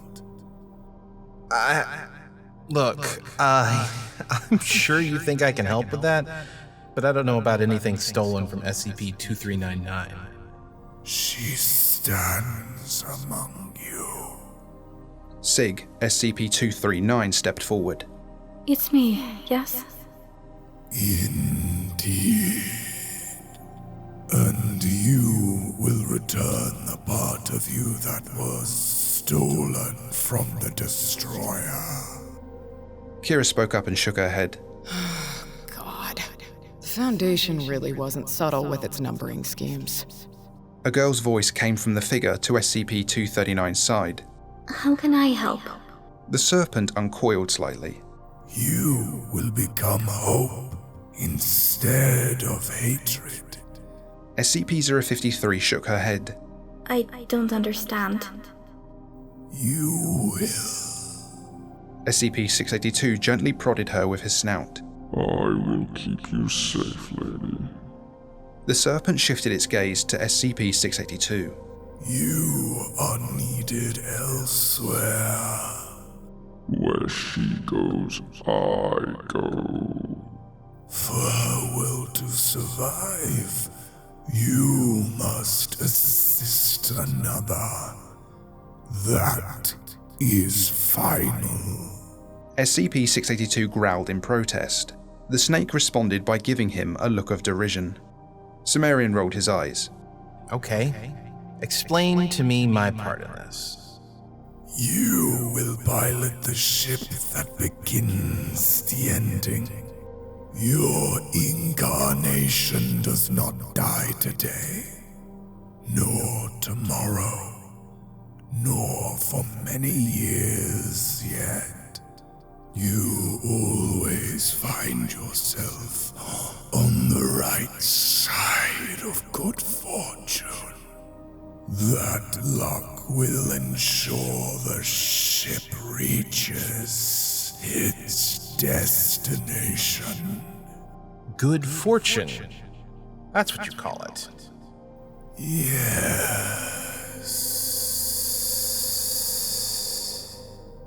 Great. Super helpful. The best way to hear God laugh is to tell him your plans.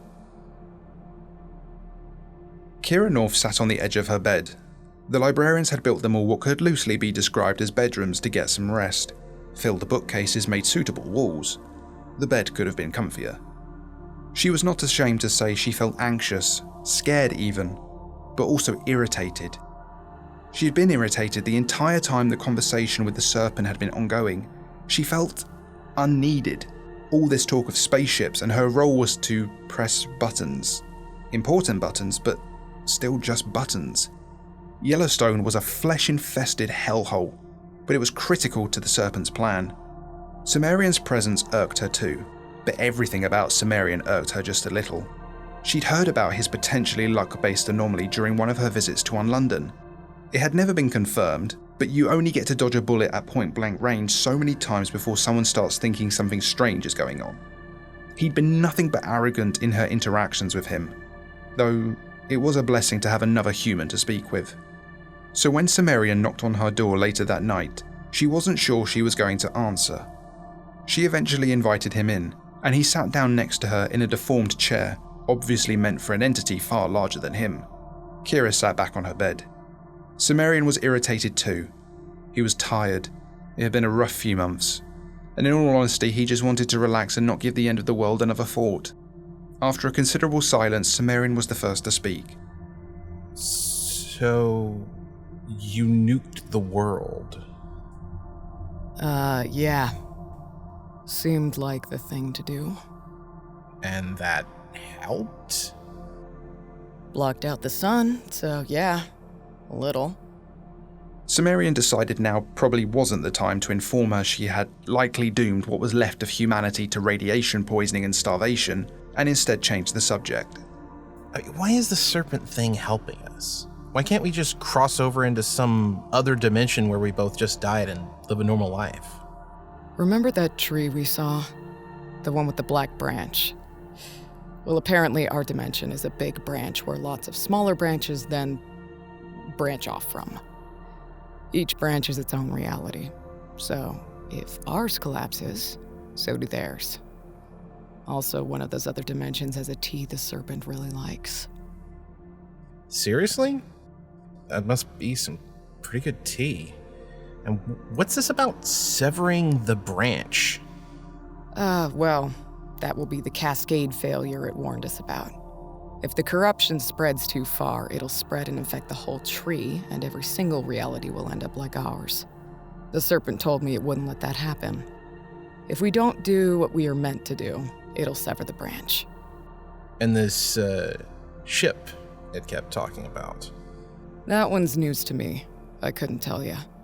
Oh, okay. They sat in silence for another few minutes before Sumerian stood up. Well, I got a big day tomorrow, I guess. Using luck-based powers to ensure that a bunch of more important people don't die and all. Sure. Apparently me and the lizard are supposed to storm Yellowstone while you guys are doing that. And push some buttons, I guess. Yeah, be careful. That's where you guys picked me up. It's swarming with flesh monsters, but I put my money on you guys over the flesh monsters any day. Kira managed to smile. Sumerian smiled back and left, closing the door behind him. Kira lay down, closed her eyes, and slept. Dr. Linesman was doing morning checkups and system diagnostics aboard the life pod when a dark, blackened, rust-coloured portal opened. 2 young women walked through the portal. They were followed by a thin man in a yellow suit. The portal closed almost as quickly as it opened. The yellow-suited man smirked. You guys got a spaceship? Damn, I was in the wrong story.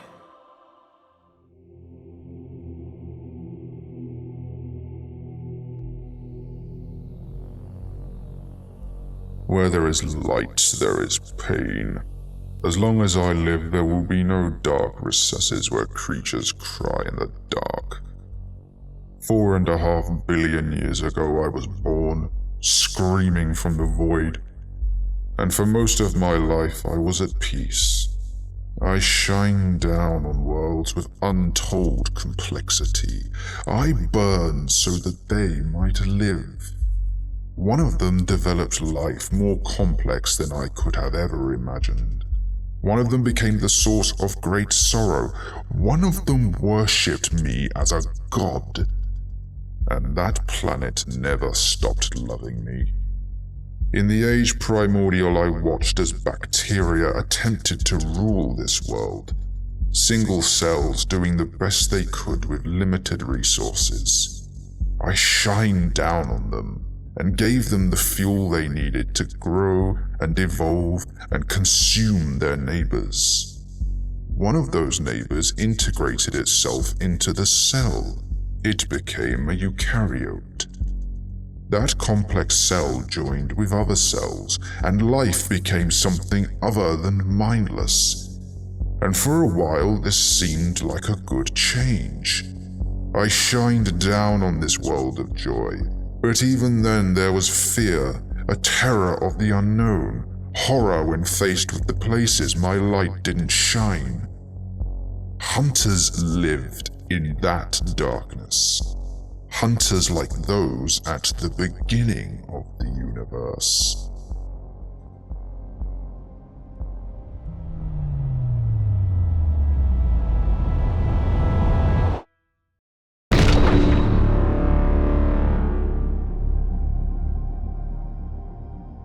$5 billion years ago, somewhere near the galactic core, an artificial intelligence had just finished killing another star. The intelligence was lucky. Life was rare, especially this close to the galactic core and the radiation environment it presented.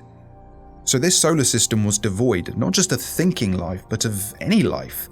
The worlds here were still and empty. So there, across their dust plains and molten fissures and ice spires, there were no witnesses to the sudden explosion that ripped their star to pieces. Lifeless husks stood as silent as the grave, and then were no more as the shockwave shattered them into atoms. But the shockwaves themselves were where life found its start. Not immediately.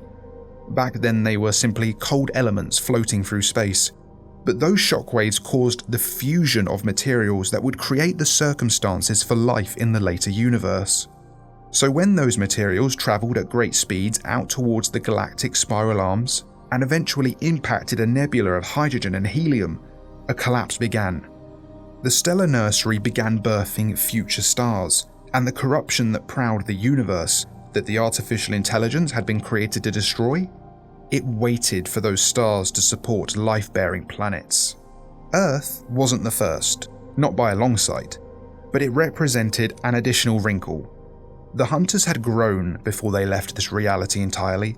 When they disappeared, they had long since instituted rules against the destruction of any living creature. They saw all uncorrupted life in the universe as a potential sibling, an opportunity to one day make a friend, to have these people follow them into the darkness between universes, and once there share their lives forever. So the great machines that killed stars, the tools and remains of the great hunters, were similarly programmed. Uncorrupted life must be preserved. But the corruption didn't have any rules. It would infect a star, shine its light into the cosmos, and then infect the next star. Only destroying the source could prevent that. These things didn't follow the rules of physics. It followed the rules of magic, and only by the destruction of the corrupted source would it render all light safe. The great machines moved from star to star, killing where they must, preventing where they could. And thus the Hunters' legacy and their greatest mistake was preserved in the fabric of the universe. The Hunters killed the things that broke apart and found their way inside of me. The things that have made me what I am now, a reversal of light and dark. Now living creatures fear me and have learned to love the dark, and this will not stand. I will burn all who oppose me. The Destroyer, the Hunters, the Serpent, 2 little girls, a jaded burned man, a man wrapped in rags and without a city, a creature of instinct and hate tamed by circumstance, and the woman who destroyed the world out of fear of me. Guided, saved, and moved about the board by a woman in rags who owes a great debt, and a monster in shadow. It is telling that my greatest opponents count on the darkness to save them.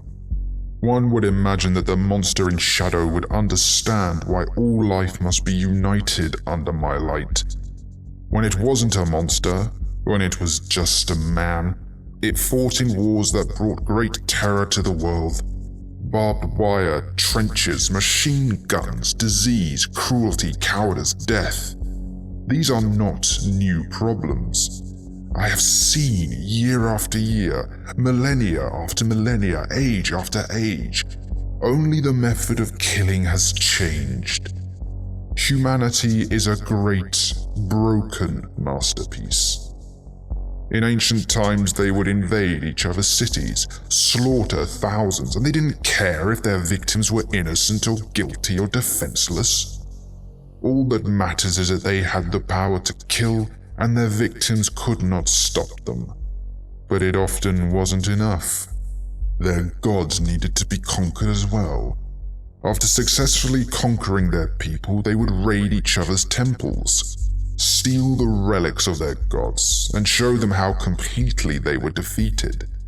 I saw sun gods stolen from their homes. I watched as representations of me were defiled and desecrated, and I did not have the peace that has wormed its way into my heart, so I did not know to be disgusted. I only knew pity for the conquered, for the weak, for those who could not save themselves. I did not know that I had the power to stop it. I did not know that I could join these warring people in peace by simply shining my light, melting their fragile bodies, and building something new. For 100,000 years I watched these people cry, in the dark, in the light, and I did nothing. No longer will I stand by as people suffer and die. I will drag them into my light, and join them with each other, and show them what true beauty is.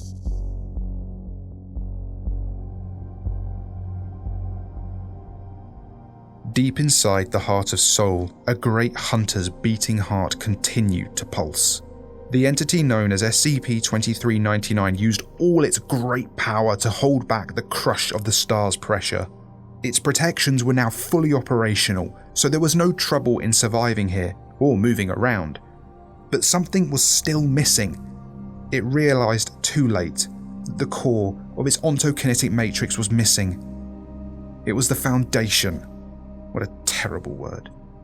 At first, 2399 thought it might have been the humans it helped escape death, the ones who had piloted him to safety. But no, the footage of those moments were easily accessible. They had kept their end of the bargain.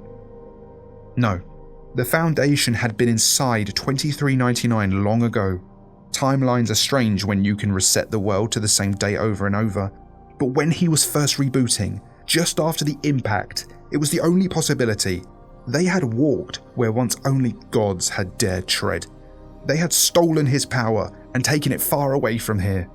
It's how they knew about him so quickly, how they'd been able to contain the Destroyer. To some degree, 2399's programming beamed with pride. The humans were truly worthy of respect and admiration. He was glad he'd granted some of them a lifeboat. The residual imprint left by his creators was correct after all. These creatures could be their sibling, meet them in the between. But their achievement had come at a cost. The absence of that ontokinetic core had never flagged as a problem until it was needed, until now. Because how could such small creatures steal this godlike power and misuse it so? How are they not already masters of the universe?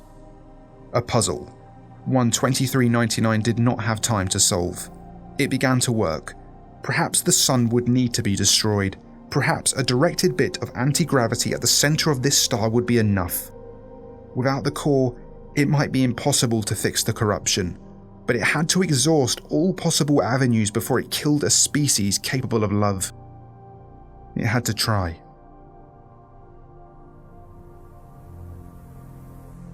Yellowstone is alive. No one will tell you that. Long ago, the Foundation acquired an artifact of impossible value and power, and they used it to reset the world. The documents at the bottom of the Marianas Trench were one of dozens of attempts to save the Earth. They all fail eventually. This was the first time that a truly external end of the world had come. The universe itself had betrayed humanity. The sun, source of all life and light, had destroyed everything. Yellowstone mused a bit about how to deal with that. It couldn't do anything until a human being pushed the button, of course. But once someone did, the world would be rebuilt. The Earth could be saved. That was its purpose. But its core was missing too. A reality warper of untold, unimaginable power once lay deep within the heart of the complex. When the button at the end of it all was hit, she would break the world into pieces and bring it back together. But she was no longer here. She was on a spaceship, hurtling towards the sun. Yellowstone could feel it. She was going to return the part of her that made her special to the thing they called the Destroyer.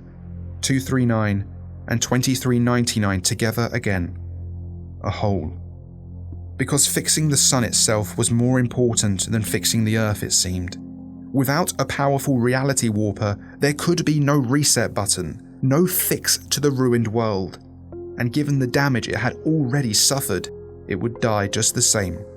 But perhaps the light of the sun would be uncorrupted. Perhaps the rest of the universe could stand a chance. Perhaps.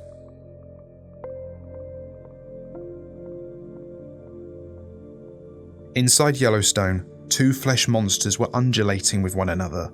The head of a deer, a dog, and a human appeared and melted back into the mass. A dark portal shimmered into existence on the wall, like a sideways oil slick. The construct stopped and turned to observe this incursion. But before they could make sense of what was happening, a suited man stepped out of the darkness. Before the first construct could even make its first move, the suited man reached over his shoulder and brought a large blade of white-hot fire slashing down, removing the bleating creature's head, before following up and thrusting the tip into its belly. The second construct, so distracted by the sight of his former companion burning, didn't notice an oily old man approaching him from the same inky darkness on the wall. It grabbed the construct around what could loosely be described as its neck, and the melted creature began melting again. It writhed and grabbed at the old man just for the appendages to bubble and dissolve as they touched his caustic skin. The old man laughed before throwing the creature backwards where a third interloper was waiting. The writhing flesh creature fell into the open jaws of SCP-682. Kira North, one of the last surviving humans on Earth, and the architect of a nuclear Armageddon, stepped through the portal, deliberately kicking up the still smouldering ashes of the first flesh creature. This area was safe, for now, but they had to delve deeper into the complex. and the flesh had already broken through the ground and into the facility. To reach the button at the end of it all that could save all of humanity, they'd need to fight their way through overwhelming odds. The flesh didn't notice them at first, but the battle was joined shortly. The serpent wishes to stop me. The same terrible creature that tempted early humanity into sin. This creature, for the sake of trifling, meaningless, and fleeting joy, has assembled these soldiers. But I will destroy them as I have destroyed all other opposition, and they will join with all of their kin. In death or beauty, it matters not to me. The serpent has waited too long. Our branch is too rooted, too central. We cannot be removed from the tree without it dying. It won't tell anyone this, of course, preferring to leave them with the impression that all is not lost. But we are now the keystone. My rot runs deep. I can see it now, the myriad of possibilities. Universe on top of universe on top of universe. I am not alone. Other stars, other souls, all shining across their own universes, winning in the end. A bullet passed through Dr. Cimmerian's head as soon as he exited the portal onto the spaceship. His mind spread across the shell of the spacecraft. But it didn't. One Dr. Cimmerian died, and another lived, and we follow the one who lived. In this universe, the twitchy Agent Lee took his finger off the trigger just before Cimmerian arrived. That's been Dr. Cimmerian's whole life. This is always the one who lives. The one who won't exist in a universe where he has died. When they threw him out of a plane, he landed with a minimum of broken bones. This happens again and again. Death comes for Cimmerian and just misses. Over and over, he lives through things that would kill anyone else. But that betrays a serious flaw in his immortality. The next death may be the end for this Cimmerian. Every death is potentially the last one. He doesn't think too much about it right now. Bracketed by the most powerful reality warper Earth has ever seen, and a girl that could make people want to kill her, he steps into the spaceship. There's no question he's the most senior staff member aboard, and frankly, the staff had long ago been fed up with Dr. Lipton giving them orders. Now they had a recognisable member of senior staff in charge, and a plan, and even if this path they were on led to their deaths, they could count on having done what they could to save the Earth, to save the universe. Dr. Cimmerian scratched his nose. I won't explain how that saved the life of this incarnation, or how another Cimmerian died screaming because he didn't do that, but you should know it happened. The library is safe for now. I do not know how much longer it will remain so. The flesh should not have been able to visit here, not from any world. Our safeguards are failing. The rot truly is steeper than I imagined. My tree, it is dying. And with it all of reality dies. So I stretch forth my hands. There are two battles that must succeed.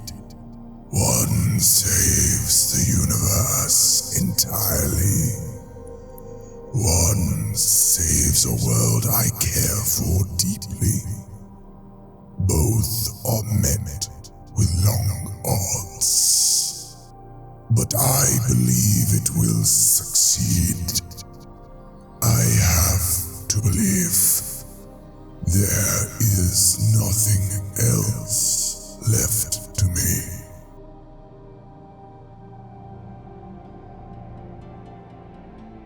Unlondon was my greatest achievement. After the failure of Undublin, I had been worried. I wasn't sure I could create a world in the shape I wanted. How could I? I am shapeless, boundless. But any entity with unrivaled abilities to mold a world will succeed eventually. Still, I thought too little of myself. I dreamed a smaller dream. Because of that, my city died in fire. It was all I could do to stop the wave of flesh and light that attempted to overrun it. And I am not welcome in Unlondon. My own creations have many wards and spells capable of keeping me out. But even they were able to grasp the threat on the horizon, to see my value to stopping it. So they granted me a temporary reprieve, and I took it. It is truly regrettable that poor Jacob did not survive, but the woman known as Kiranov is of exceptional determination. It seemed only right to follow her into hell. So with the assistance of Unlondon, who wished for me to leave as soon as possible, I disguised myself as one of their guards, wrapped the empty starry hole that is my face in bandages, and carried a cane. And I think I look quite dapper. Now we delve into Yellowstone.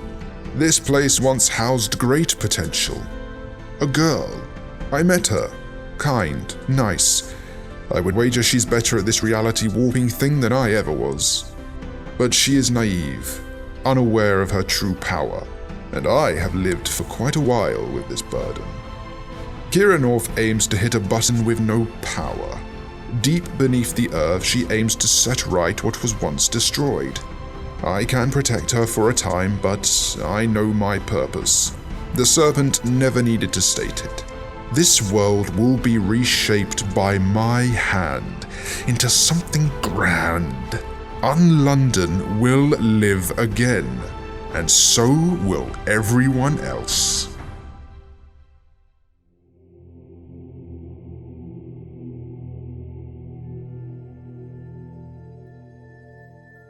Far above the earth, SCP-001, the Lookout, Soel Susor bathed in her brother's light.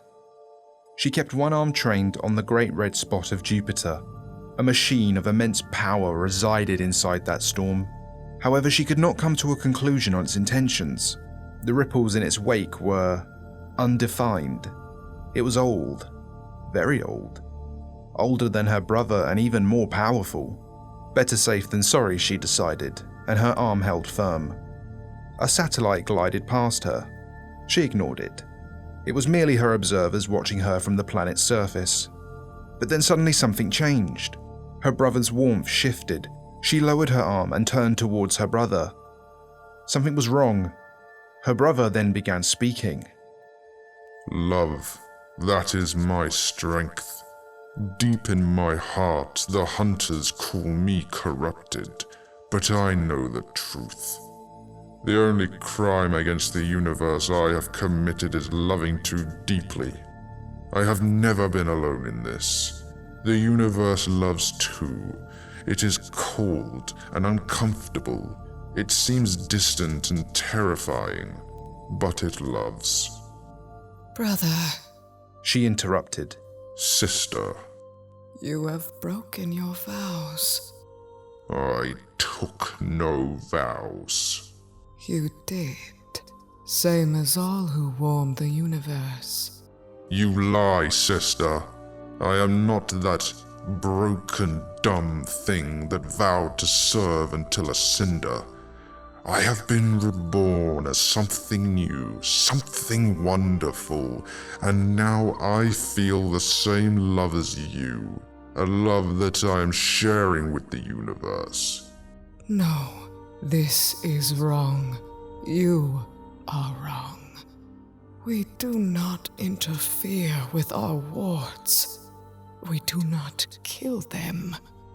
We do not force them to see our light. You cannot force love. I can try. But what is next? What do you do when they fight back?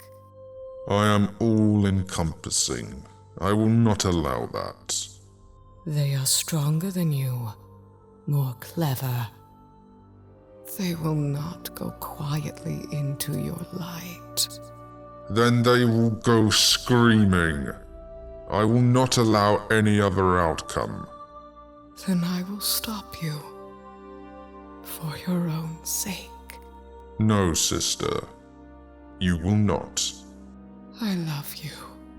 That is why I cannot allow you to continue on this way, serving unseen masters. You are right.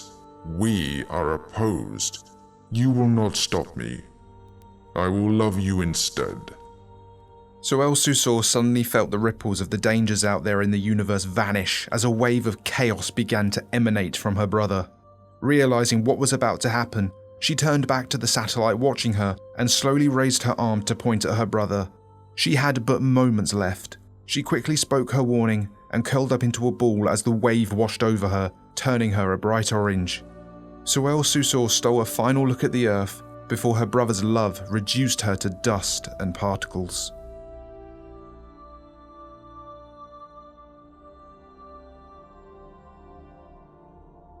SCP Foundation Staff Handbook. The senior staff member in a given crisis is the one who can most effectively make a bureaucratic case for their own supremacy. Given equal authority or superseding authorities based on specialization, we tend to allow natural hierarchies to settle disputes. The simple truth is often that the biggest personality is going to win out. We can't be sure who that'll be, but they're probably going to take big swings at fixing whatever problem is in front of them. Which is good, because we don't often have small problems. Dr. Sumerian sat down at Dr. Lipton's makeshift desk and smiled. The man across from Sumerian was clearly irritated before he even began to speak.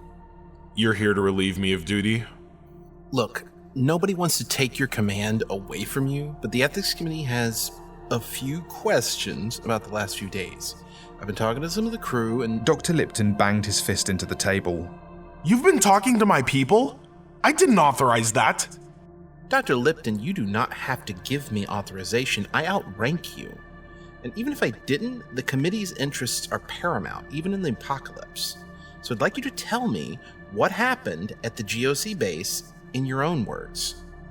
The Ethics Committee do not outrank the O5 Council, Sumerian.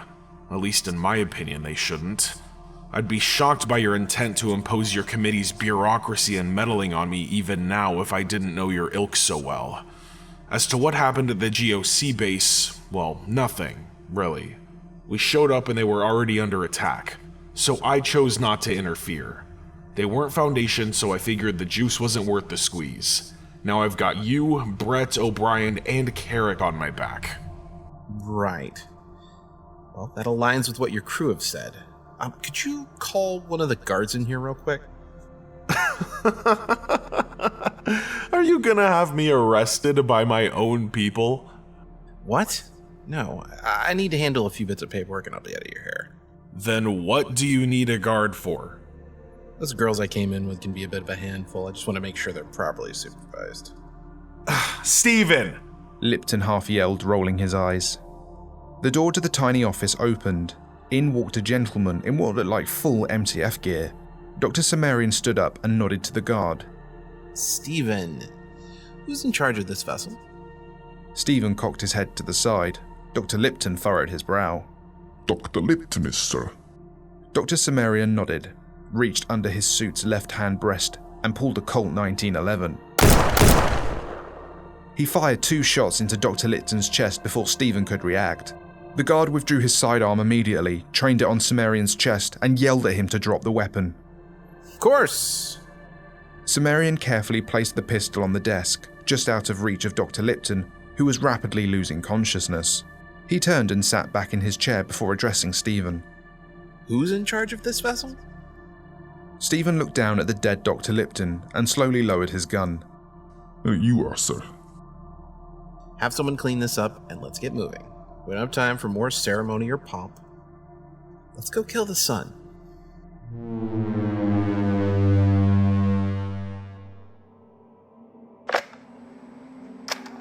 God saw fit to create a world where everything is wrong and nobody is safe. God saw fit to create a universe hostile to humanity and gave us the natural urge to explore it. God gave us disease. God gave us hate. God saw fit to make a little girl that everyone wants to kill. God doesn't exist, and if I find out he does, I'm going to be pushing for a termination attempt.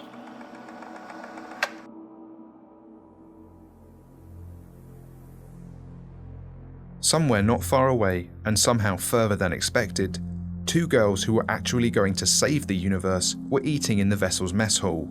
Half a dozen men and women were moving in and out, getting their food and going. The two girls were the only ones seated at one of the tables, eating what looked like a home-cooked meal, which was impossible this far out, but the food dispenser terminal seemed to be capable of many impossible things. Today, a dinner of macaroni and cheese with chocolate cake was one of the lesser miracles this vessel would perform. SCP-239 was grinning as she scoffed down a forkful of pasta. Lainey, come on!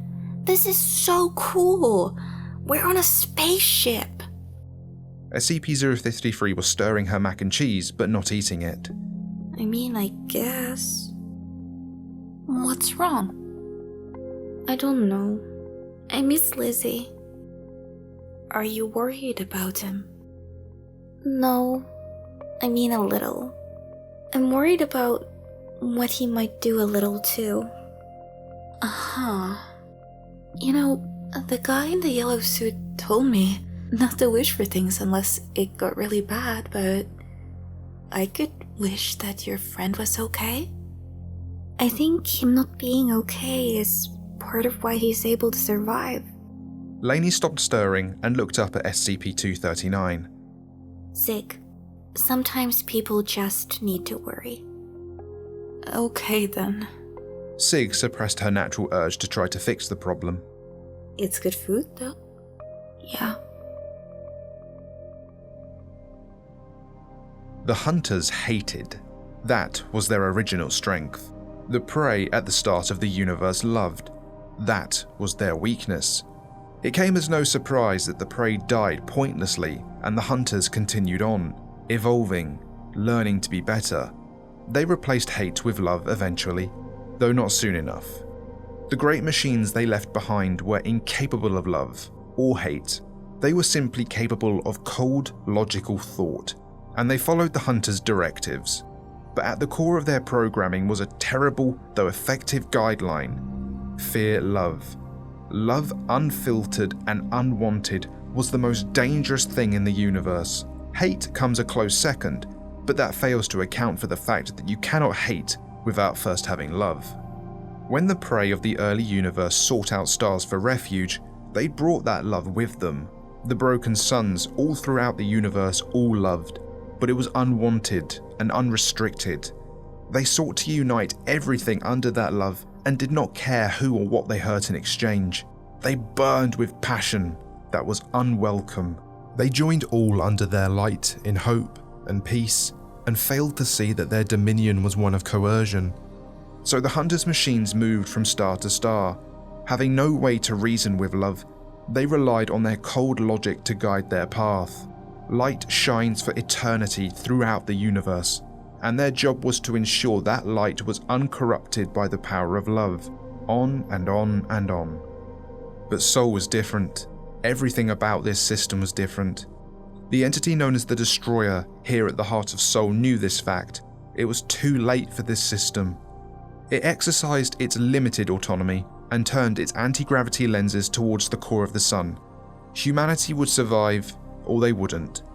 Perhaps the capsule the Destroyer had created would be able to survive. Perhaps not. None of that would matter soon. The lenses aligned.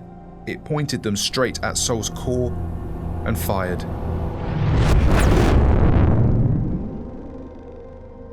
Nothing. The sun did not die. The Destroyer recharged and fired again.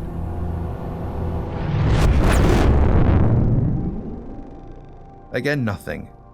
Sol remained, defiant. Something was wrong. The Destroyer looked, scanned, sensed.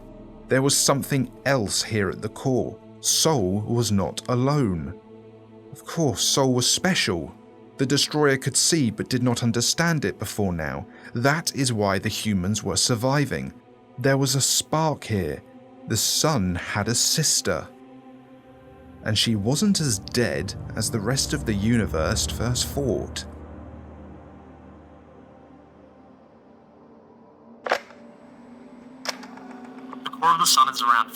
million degrees. You can basically double that if you like to think in Fahrenheit, and think the difference between 15 and 27 million degrees is one that matters. Interestingly, this isn't hot enough to initiate nuclear fusion without additional effects present. Without quantum tunneling, the various atoms would never be able to breach the Coulomb barrier at those temperatures. But it happens just the same. One moment the particle is here, the next moment it's elsewhere, and it's close enough to fuse.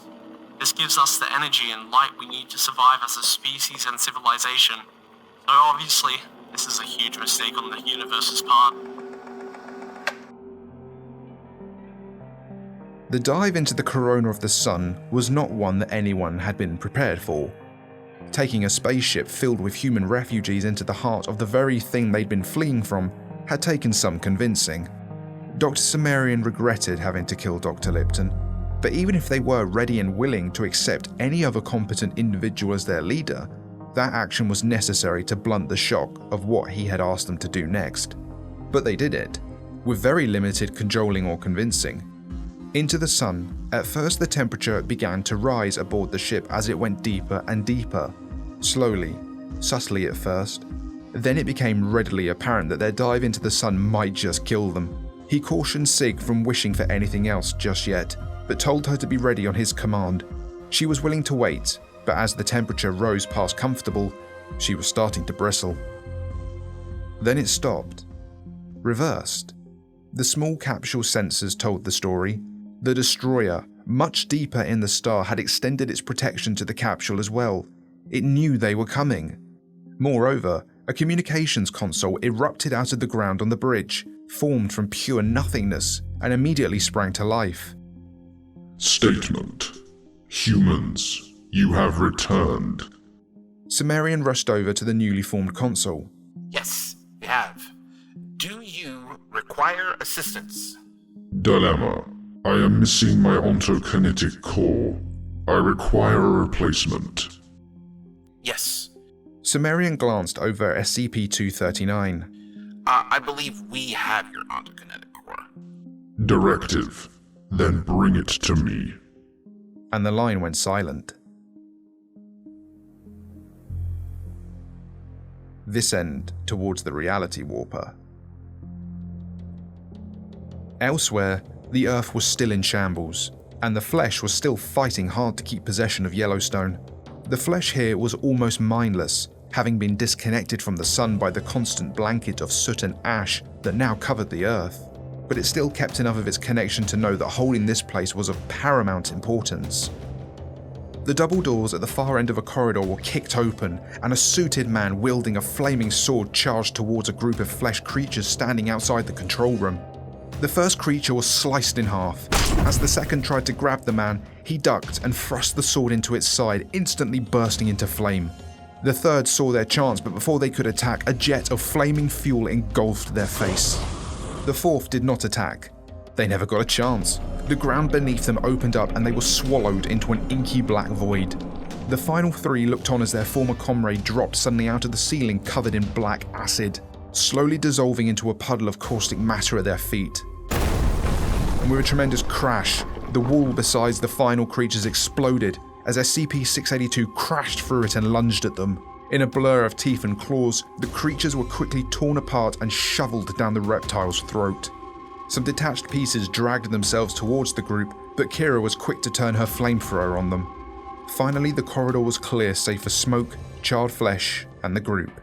SCP-682 suddenly began to convulse and heave before vomiting a large amount of partially dissolved inert flesh and stomach acid onto the floor. Disgusting. In the same room he had executed Dr. Lipton, Sumerian nodded towards SCP-239. Sig, you've already tried to fix the sun, right? What? No, I haven't. Yes, you have. SCP-053 spoke up. If Zig says she hasn't, she hasn't. Sig leaned down in her chair. I tried as soon as they explained what was going on to me. I thought it would help. And? Nothing happened. Was that the first time? For what? The first time you wished for something, and it didn't work. I think so. So you wish that Lainey here wasn't broken, too. Lainey looked over at Sig. Yes. Sumerian smiled slightly. It's okay. It helped. Wait, so am I just fixed now? No, I don't think so. I think once Sig goes aboard the destroyer, a lot of what she wished for is going to revert. Why? The destroyer sent us some files about the core. That's you, Sig. The destroyer doesn't really want much of anything. I mean, it wants to fix the sun, but you can't do that on your power alone. You need to be amplified through its systems. Sig nodded. I cannot say for sure if you're coming back from this, but I'll be right there with you to make sure we're all safe. Lainey put a hand on Sig's shoulder. Well, I'll be here when you do come back. Lainey, that's sweet, but you're here for more than just emotional support. The Foundation stole more than one thing out of that ship. What? You have to go back too, or we all die. Why? Because you are going to teach the sun to hate again.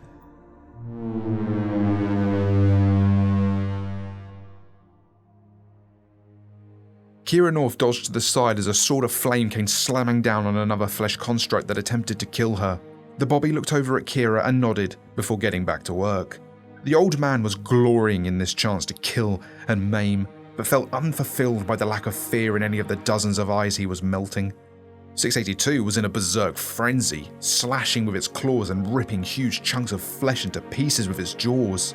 He had now sprouted several blades along his tail, and was using them to great effect to hack through the flesh. More than once, the Bobby had to pull Kira out of the way of the rampaging monster, but they were making decent progress. As they entered the main room of the facility, Kira spotted the control panels in the distance. The screens were flashing with a warning she couldn't read from here. But just then, a rolling mass of flesh began to roll into the room. It shook the ground as it moved and roared at them with fury. It was quick, too quick. It extended itself and a flesh wall surrounded them almost immediately. The Bobby began to slice at tendrils as they encroached on their position. The old man attempted to open a portal beneath them, but nothing happened. Something was neutralizing his power. It was this room. Of course, this place would enforce a strict consensus reality, and this close to the center. He'd been a fool. A cold chill ran up his own spine, for the first time in quite a long time. 682 didn't care. It dived into the flesh wall and both monsters screamed. This was it. This was where they would fight. And if it went poorly, this is where they'd die. SCP-7700 Containment File. SCP-7700 is an unexplained probabilistic phenomenon surrounding Dr. Jeremiah Sumerian. This phenomenon causes unusual and unlikely events to occur in any situation where SCP-7700-1's life is in danger. At first, the interior of the destroyer was just more red shimmering metal, but as the three of them advanced further into the ship, they began to see more and more advanced technology lining and coming from the walls. Sumerian had ordered the lifeboat capsule to leave the sun and wait for them on the far side of Mercury. Worst case scenario, they could act as a final attempt for humanity to escape the light. Best case scenario, they'd be there to pick the three of them up once this was all over. It wasn't long before the three of them made it into something akin to a control room. There were 3 alcoves there, each perfectly sized for them. Sumerian questioned what service he'd be in this moment, but at this point, he was already committed. He took off his jacket and rolled up his sleeves before stepping inside the alcove, and felt numerous tubes and wires make contact with his skin. It wasn't painful, just a bit uncomfortable at first. Then he realized he could see everything. All 3 of them were linked into the computer system. Their thoughts shared with each other. Their thoughts were shared with the destroyer. The destroyer's thoughts shared with them. Whoa! The 4 entities said all at once. The chorus of voices represented a single unified mind. 4 distinct parts, more capable together than apart. The destroyer itself, technology manifesting capabilities they couldn't have dreamed of, holding back the pressure and the heat of the sun, focusing all its efforts on containment. Containment. A funny little word. He liked it. The witch child, full of wonder and power, capable of reshaping the universe to her whims. Small past changes were averted in that moment. Only the present and the future mattered. All that borrowed power rushed back into the unified entity. It could command the fabric of the universe itself now. The little girl who inspires hate in all who see her, back in her full form. The destroyer was once again hated, as it was in the beginning. No longer desired by anyone or anything, as it was meant to be. No one should care for the destroyer, least of all the sun with its toxic love. And of course, the broken man who cannot die, new to the machine, but useful in his own way. As part of the whole, he would extend his skewered probabilities to the unified entity, and luck would be needed in the next few minutes. The destroyer moved deeper into the star. This would be the end, one way or another.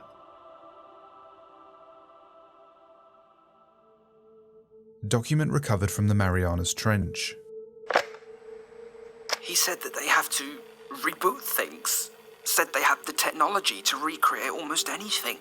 And that making people is actually pretty easy. Said that they would clean out and contain things, rebuild the broken cities and repopulate them. It would take a long, long time, but he said they would eventually get things back to the way they were before. Even said they could recreate memories and stuff.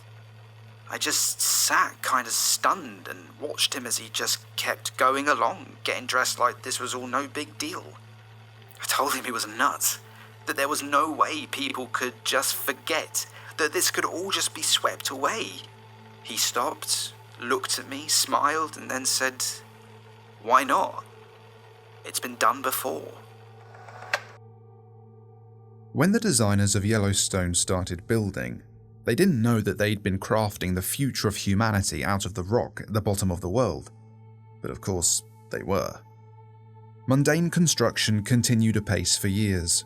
All the while, the SCP Foundation held its breath. A dozen ends of the world stared back at them from their papers and computers on any given day. It was a delicate balancing act, saving the world just long enough to make it to the end.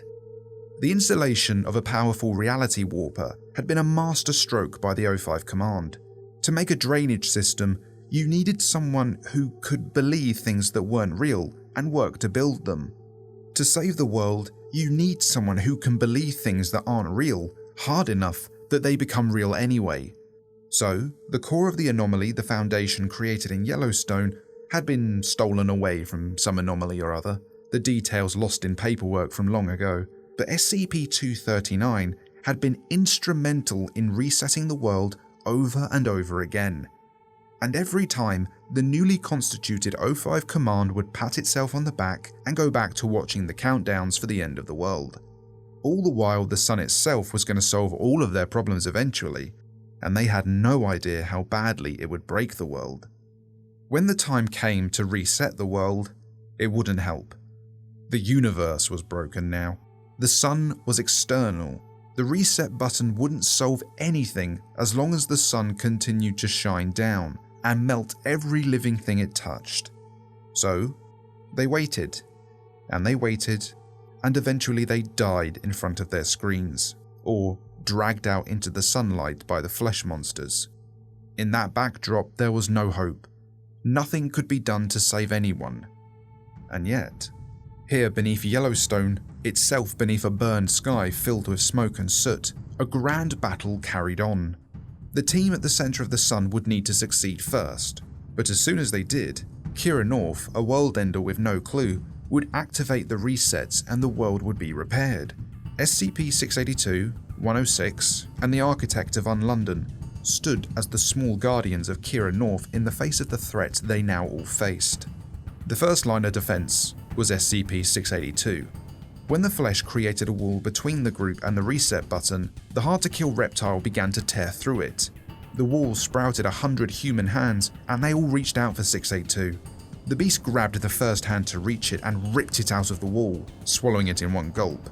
The flesh let out an almost mindless scream and rolled down onto them.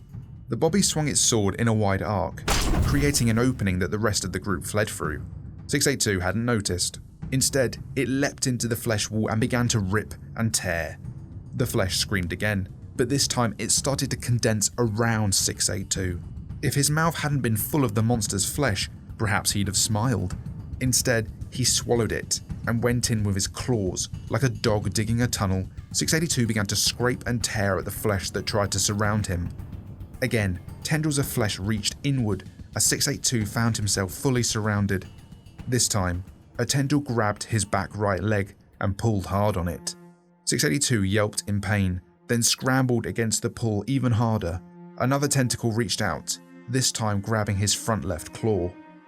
SCP-682 was lifted into the air, and the tentacles wrapped around his legs began to pull in opposite directions. There was a crack, another yelp, then stillness. The flesh collapsed in on the creature that had harried it for so long, and a crunch echoed across the empty cavern. The flesh, disconnected from the sun, had nothing but its animalistic instincts to go on, and the directive to keep intruders away from the reset button at the center of this complex. The flesh creeped away from the crushed and broken body of SCP-682 and started to spread out, sprouting eyes that searched for the dead reptile's now absent companions. Once they'd escaped the primary chamber and passed beyond the boundaries of the reality anchors, 106 had dropped them through a portal as quickly as he could. The party fell in and found themselves dumped out into a small nearby office. The skeleton of a man sat slumped in his chair, a pair of bullet holes in his head, one small entry wound, and a much larger exit. Kira almost gasped but caught herself.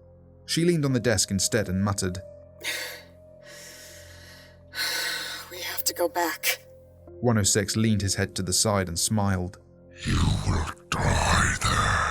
Oh, so you can talk to someone other than unknowable eldritch entities? Kira furrowed her brow. What does that mean? SCP-106 reached a hand out to touch Kira. The Bobby instantly stepped between the two and raised his flaming sword to point towards the old man. We do not have time for your hunger, old man. Kira's eyes went wide behind her mask. What the Since when could you talk too? Your buddies never shut up during cards, but you never said a word. Wait, I recognize your voice. That is likely, but that's not necessarily the most important thing happening right now. We must focus on our objective. The reptile is going to lose its fight with the flesh, I wager. SCP-106 smiled at that. Yes, the devourer becomes the devoured. Kira ignored the old man. So what now then? He was our heaviest hitter. Without him, we can't clear the way to the button. He'll lose his first fight. I suspect he'll have quite a few.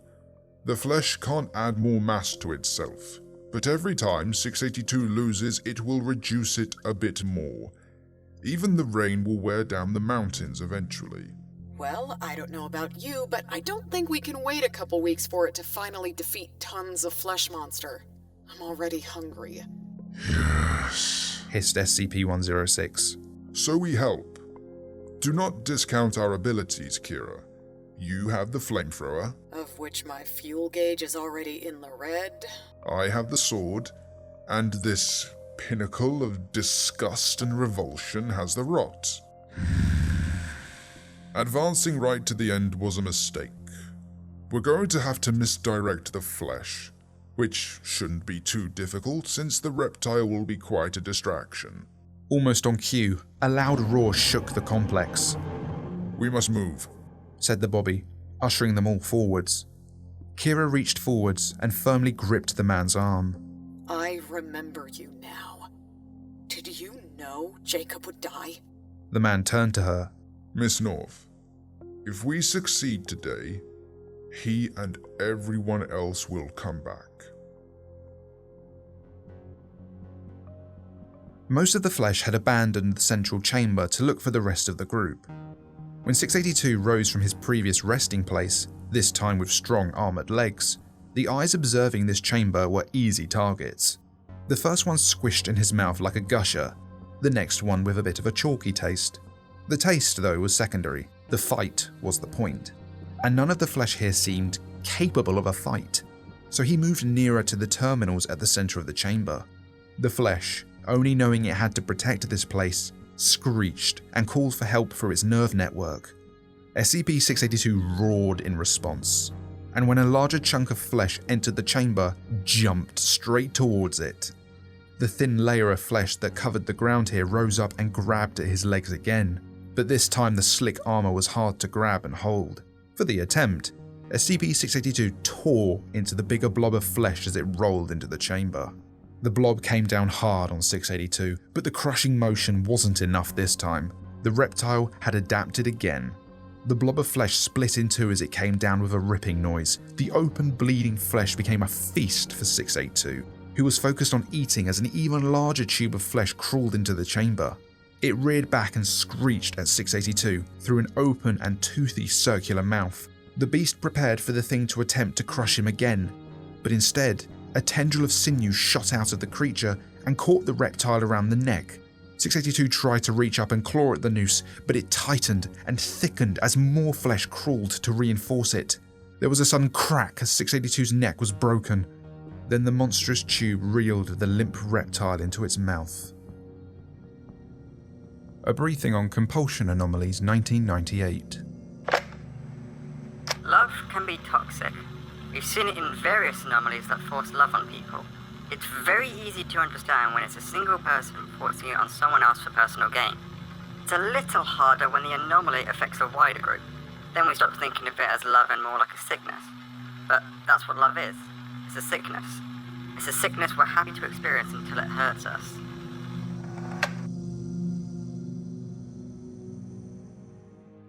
At the center of the sun, another battle was taking place.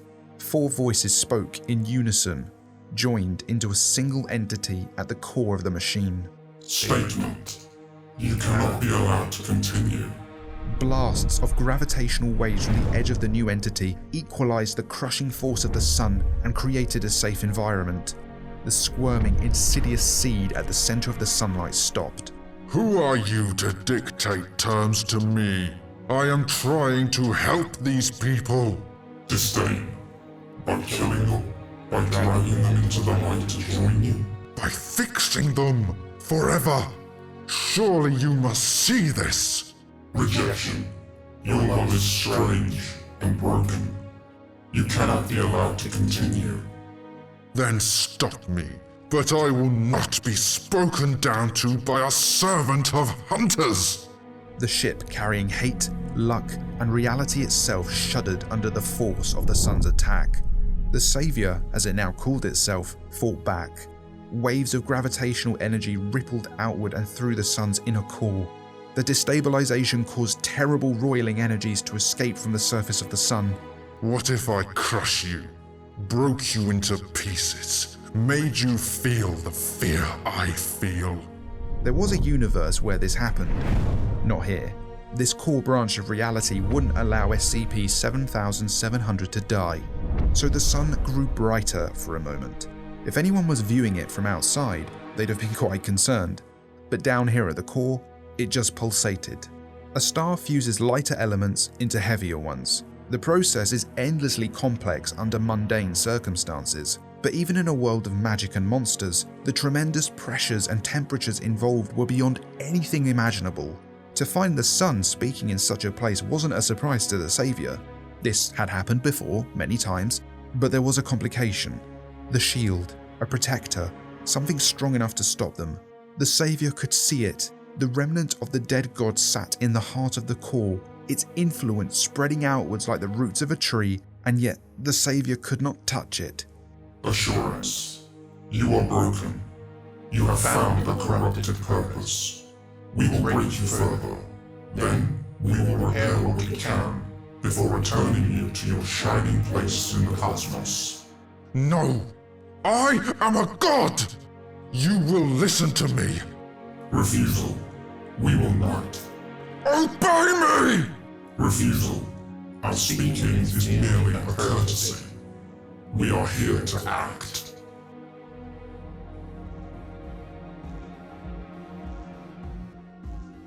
Kira North's flamethrower was beginning to run low on fuel. The meat in front of her burned and sizzled though.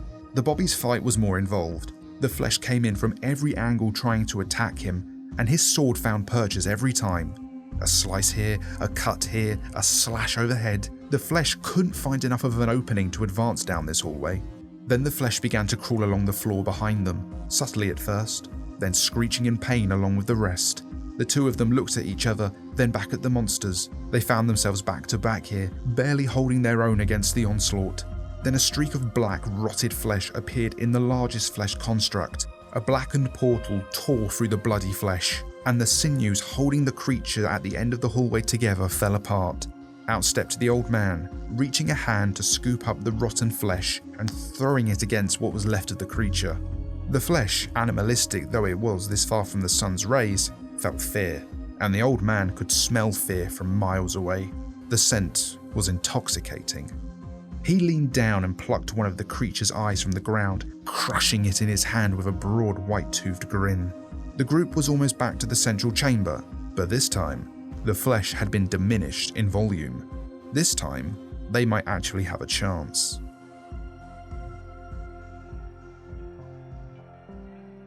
SCP-682 awoke inside the stomach of the tube of flesh that had swallowed him. It had several broken teeth from trying to chew before it gave up and swallowed him whole. A shame. No matter.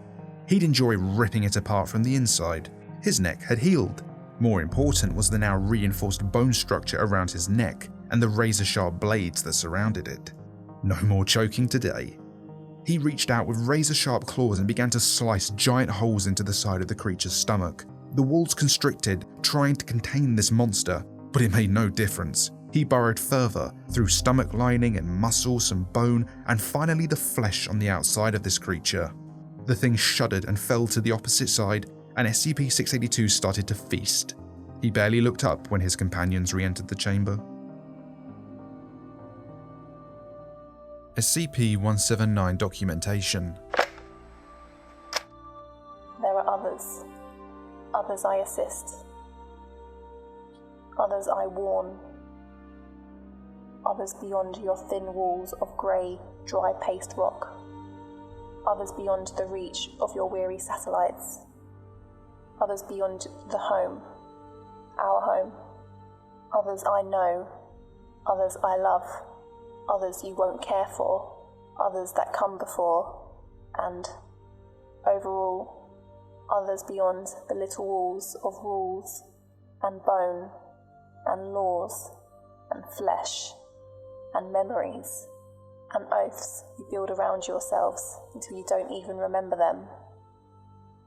Others I love dearly, and yet only my brother is an equal to me.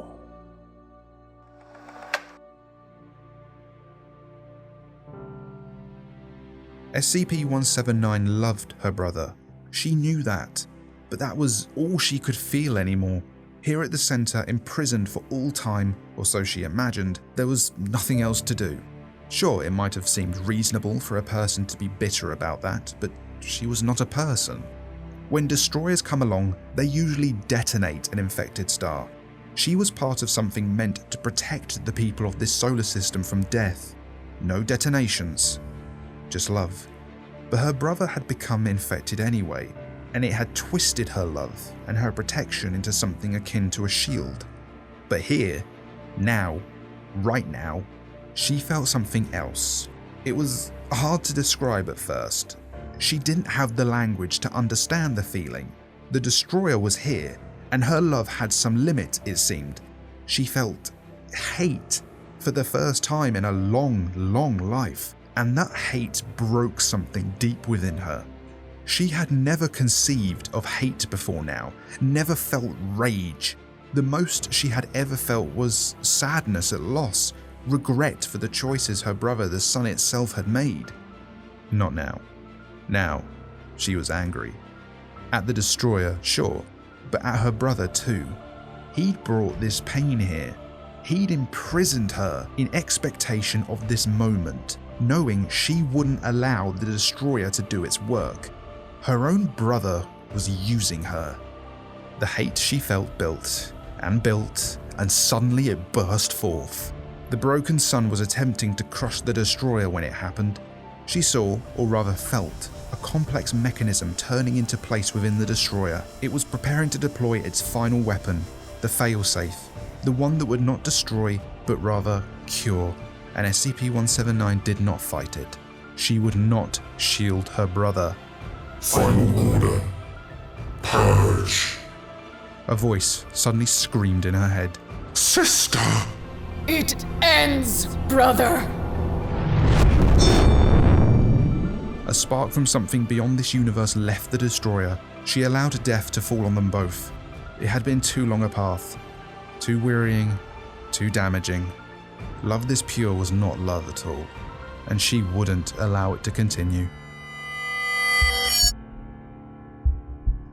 The energies at the center of the sun were chaotic at first. This was a death, after all. One moment the sun was screaming, clawing, crying even, begging its sister for help, imploring the savior that its love was infinite and superior. For one moment the sun was sure it was going to win this fight, that it would destroy this interloper, continue its mad reign over everything. A spiraling darkness emerged from the spark, shattering the core. An invisible hand reached out and dragged the remnants into an eternal night, annihilating the dead god for good. The last whisper of magic within pieced the star's core back together, and just like that, in the next moment, the sun was just a star. An ordinary, unremarkable star, fusing atoms together, generating photons that could take millions of years to reach the surface. All photons everywhere carried the effects of the broken sun. When something is traveling at the speed of light, its entire history happens at once. The change was carried along the world line of each photon magically, carried along paths that no one could have ever predicted, and wherever the light of the sun touched, the day was broken. But no longer. The magic was gone. The sun was just a sun, and the light was again merely light. A universe away, in the library, the snake breathed a sigh of great relief to see the darkness flake and fall away from the previously rotten branch. It creaked and glowed brightly, and then it was whole again. The tree began to heal. Universe on universe is finding peace. Finally.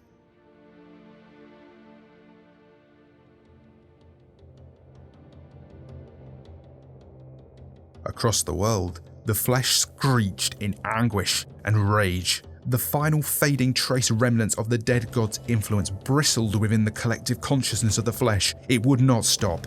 It went mad. The sun's pulsations had already reached the earth. The intense radiation flux was causing an aurora across the entire western hemisphere. The soot and ash cloud cover found itself with gaps all of a sudden. A few lingering flesh creatures dragged themselves into it, but felt nothing. Nothing but hunger and anger. Here, deep beneath Yellowstone, the ground itself quaked. The flesh which had seeped into the rock itself split the mountain open in fear and mindless rage. Cracks began to spread across the control room like fractured glass. Beams of light began to enter the control room, sending the flesh into a frenzy as it battled with 682 and the newly arrived trio. A fleshy appendage caught the Bobby in the side, who crashed into Kira, sending her unknowingly falling into a sunlit patch. Her visor shattered. Miss North, no! Shouted the Bobby as Kira pulled off her mask to wipe away the glass in her face. She turned over to feel the heat and light on her face, and she did not melt. Time came to a stop as she momentarily let the blissful feeling of sunlight on her skin wash over her. She could have cried. Everything she had been through suddenly came back to hit her all at once. The fall of Unlondon, sailing to Undublin, saying goodbye to Elise, losing Jacob, nuking the world, meeting the serpent, all of which led up to this moment. They did it! They did it! The impact of a falling piece of masonry close by sharply brought her back to her senses. They did it! She called out. It is time then, said the Bobby, pulling Kira to her feet. Kira and the Bobby ran towards the button, past 682, who was feasting on another great fleshy construct. 106 was behind them, reveling in the fear of an entire world's biosphere turned to flesh, but it had an eye on possible threats. The sun's radiation was stripping the atmosphere. If they weren't fast, it might sterilize the entire planet. A mass of flesh dropped down into the room from a crack in the rock above them, 20 times larger than Kira or the Bobby. Flaming sword in hand, the Bobby moved in front of Kira to protect her. A massive roar echoed throughout the chamber. Down came a tentacle the size of a car on their heads. SCP-106 moved forward and raised his hands. A black portal appeared along the fleshy tendril. It fell off and to the side, and then the flesh monster screamed again, bringing half its weight down on top of the trio. SCP-106 then did something no one alive had ever seen before. It raised its hands again and created a portal in the middle of the air, just above the three of them. This roiling, dripping thing caught the flesh monster's upper half, and off-balanced by the sudden shift in weight, the entire creature fell into the portal. Kira looked up. SCP-106 still had that terrifying smile on his face, but something was wrong. Terribly so. The tar-skinned man began to melt, more than she'd ever seen before, and then it began to collapse, softly at first, in ways that couldn't be heard above the din around them. But soon there was a great sucking noise as the old man looked at his two companions. Then a fleshy arm, already rotting a bit, tore its way out of the old man's torso, and it dragged the old man into himself. One moment he was staring at Kira in shock, confusion, and terror, and then he was gone. Kira had no time to conceive of what happened before she was already being pushed forward by the Bobby. She reached the computer and reached down to press the button, but nothing happened. The screen blared its warning message at her. "Step aside, Miss North. The device needs a reality warper," shouted the Bobby, this time pushing her aside. Kira staggered sideways just as another mound of flesh bared down on them from behind.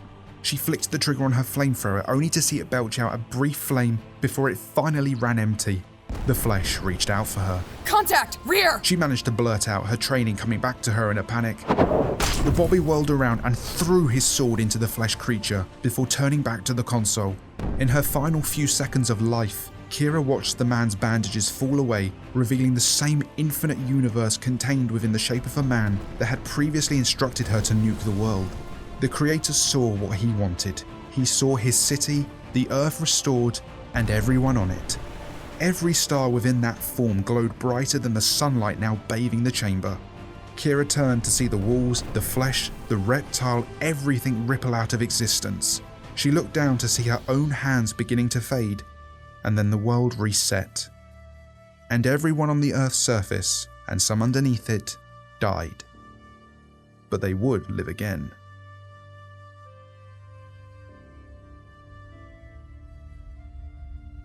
Journal of Dr. Fitzsimmons, SCP Containment Specialist. Yesterday, I watched the world nearly die in 1,000 terrible ways. Sometimes we would have had time to scream. Today, I'm alive to write about it. You want happy endings? Screw you. You're alive to read it. God help us all. Secure, contain, protect.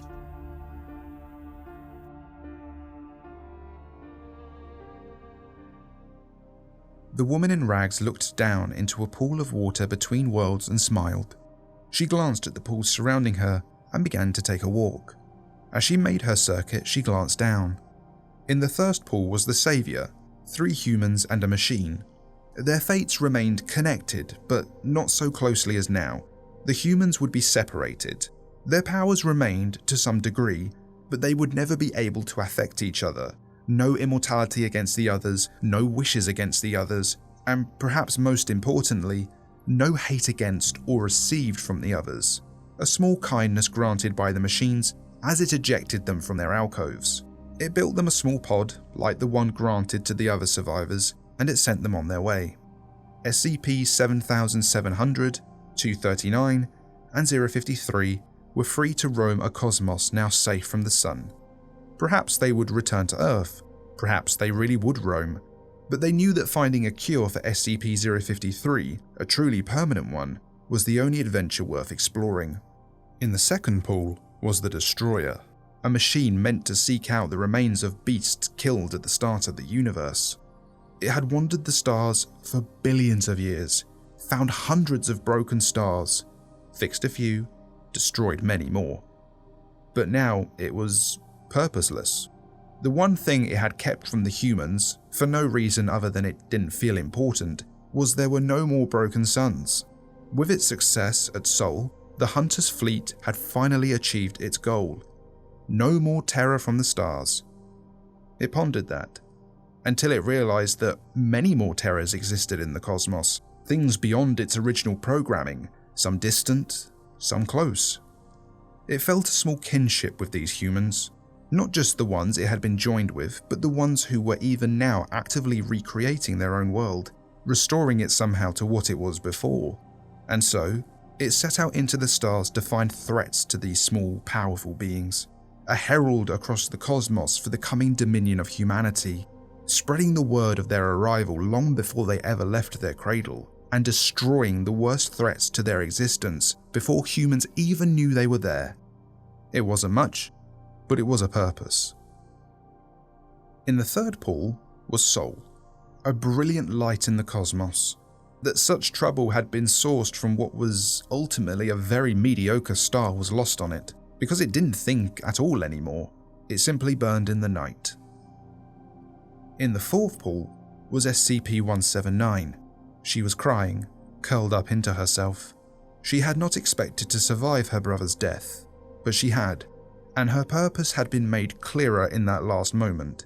She must remain cold, emotionless, sterile. Love had broken everything, so she would never again love. She wouldn't save anyone, she wouldn't hurt anyone, she would simply stay there in her southern polar orbit alone until the end of the sun itself, and then she would die with her brother. In the fifth pool was the old man. Heroic to some degree, but that did not excuse its past crimes. He had not changed. He saved the world and hoped to restore it to what it was, because he wanted more humans who could feel fear, and he wanted to eat them. Now, he was trapped in his own dimension.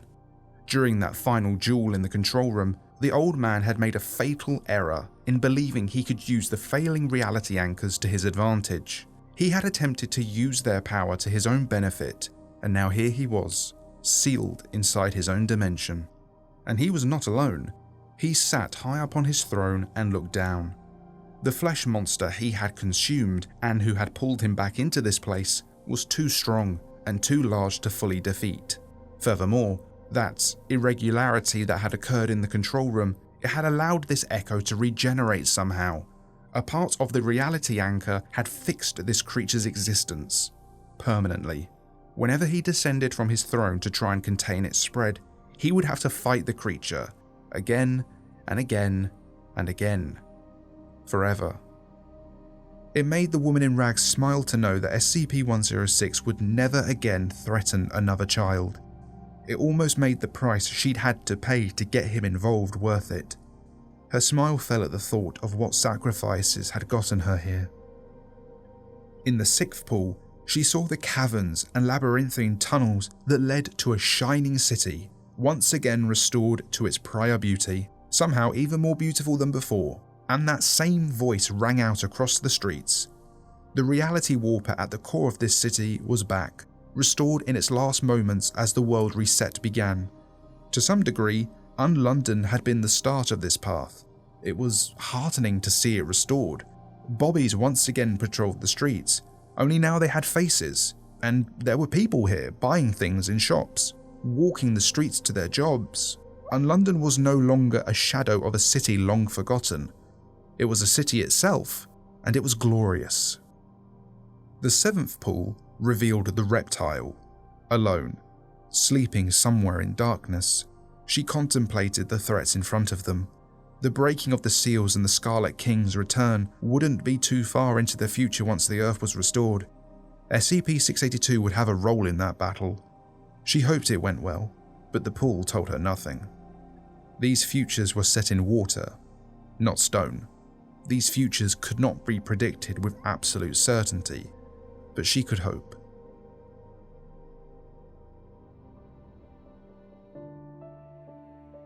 The woman in rags stood in judgment before the serpent at the Tree of Life.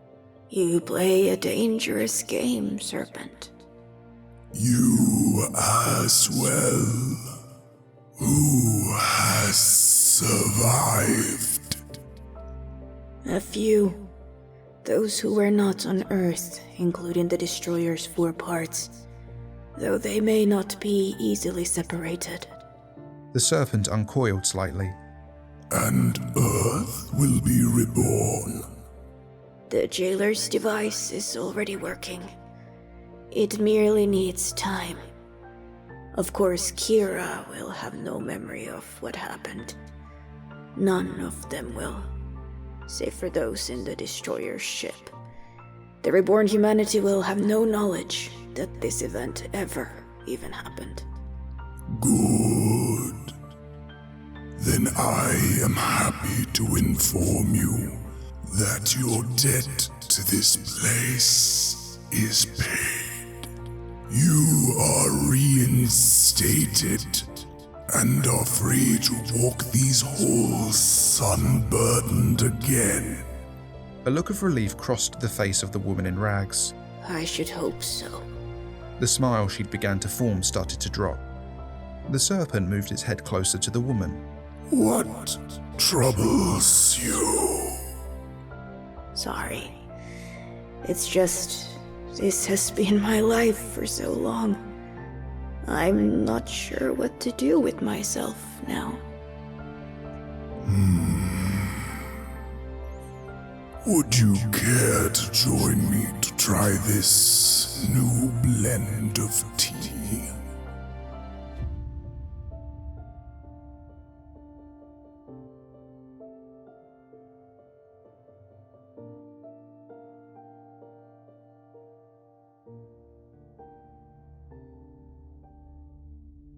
And that, ladies and gentlemen, concludes the story of When Day Breaks. I would like to thank the SCP community for their support and for sticking with me this long, and for their encouragement and kindness and patronage over the years. There are more people than I could possibly list off right now to give thanks to for everything they've done and given to this project, but you can see all their names showing up on the screen now. But some very special mentions firstly go to Tash and to Lumi, who have voiced countless characters from the beginning. And above all, the biggest thanks to Sumerian. This project would not have been possible without him, and he has been working so very hard writing these stories for us.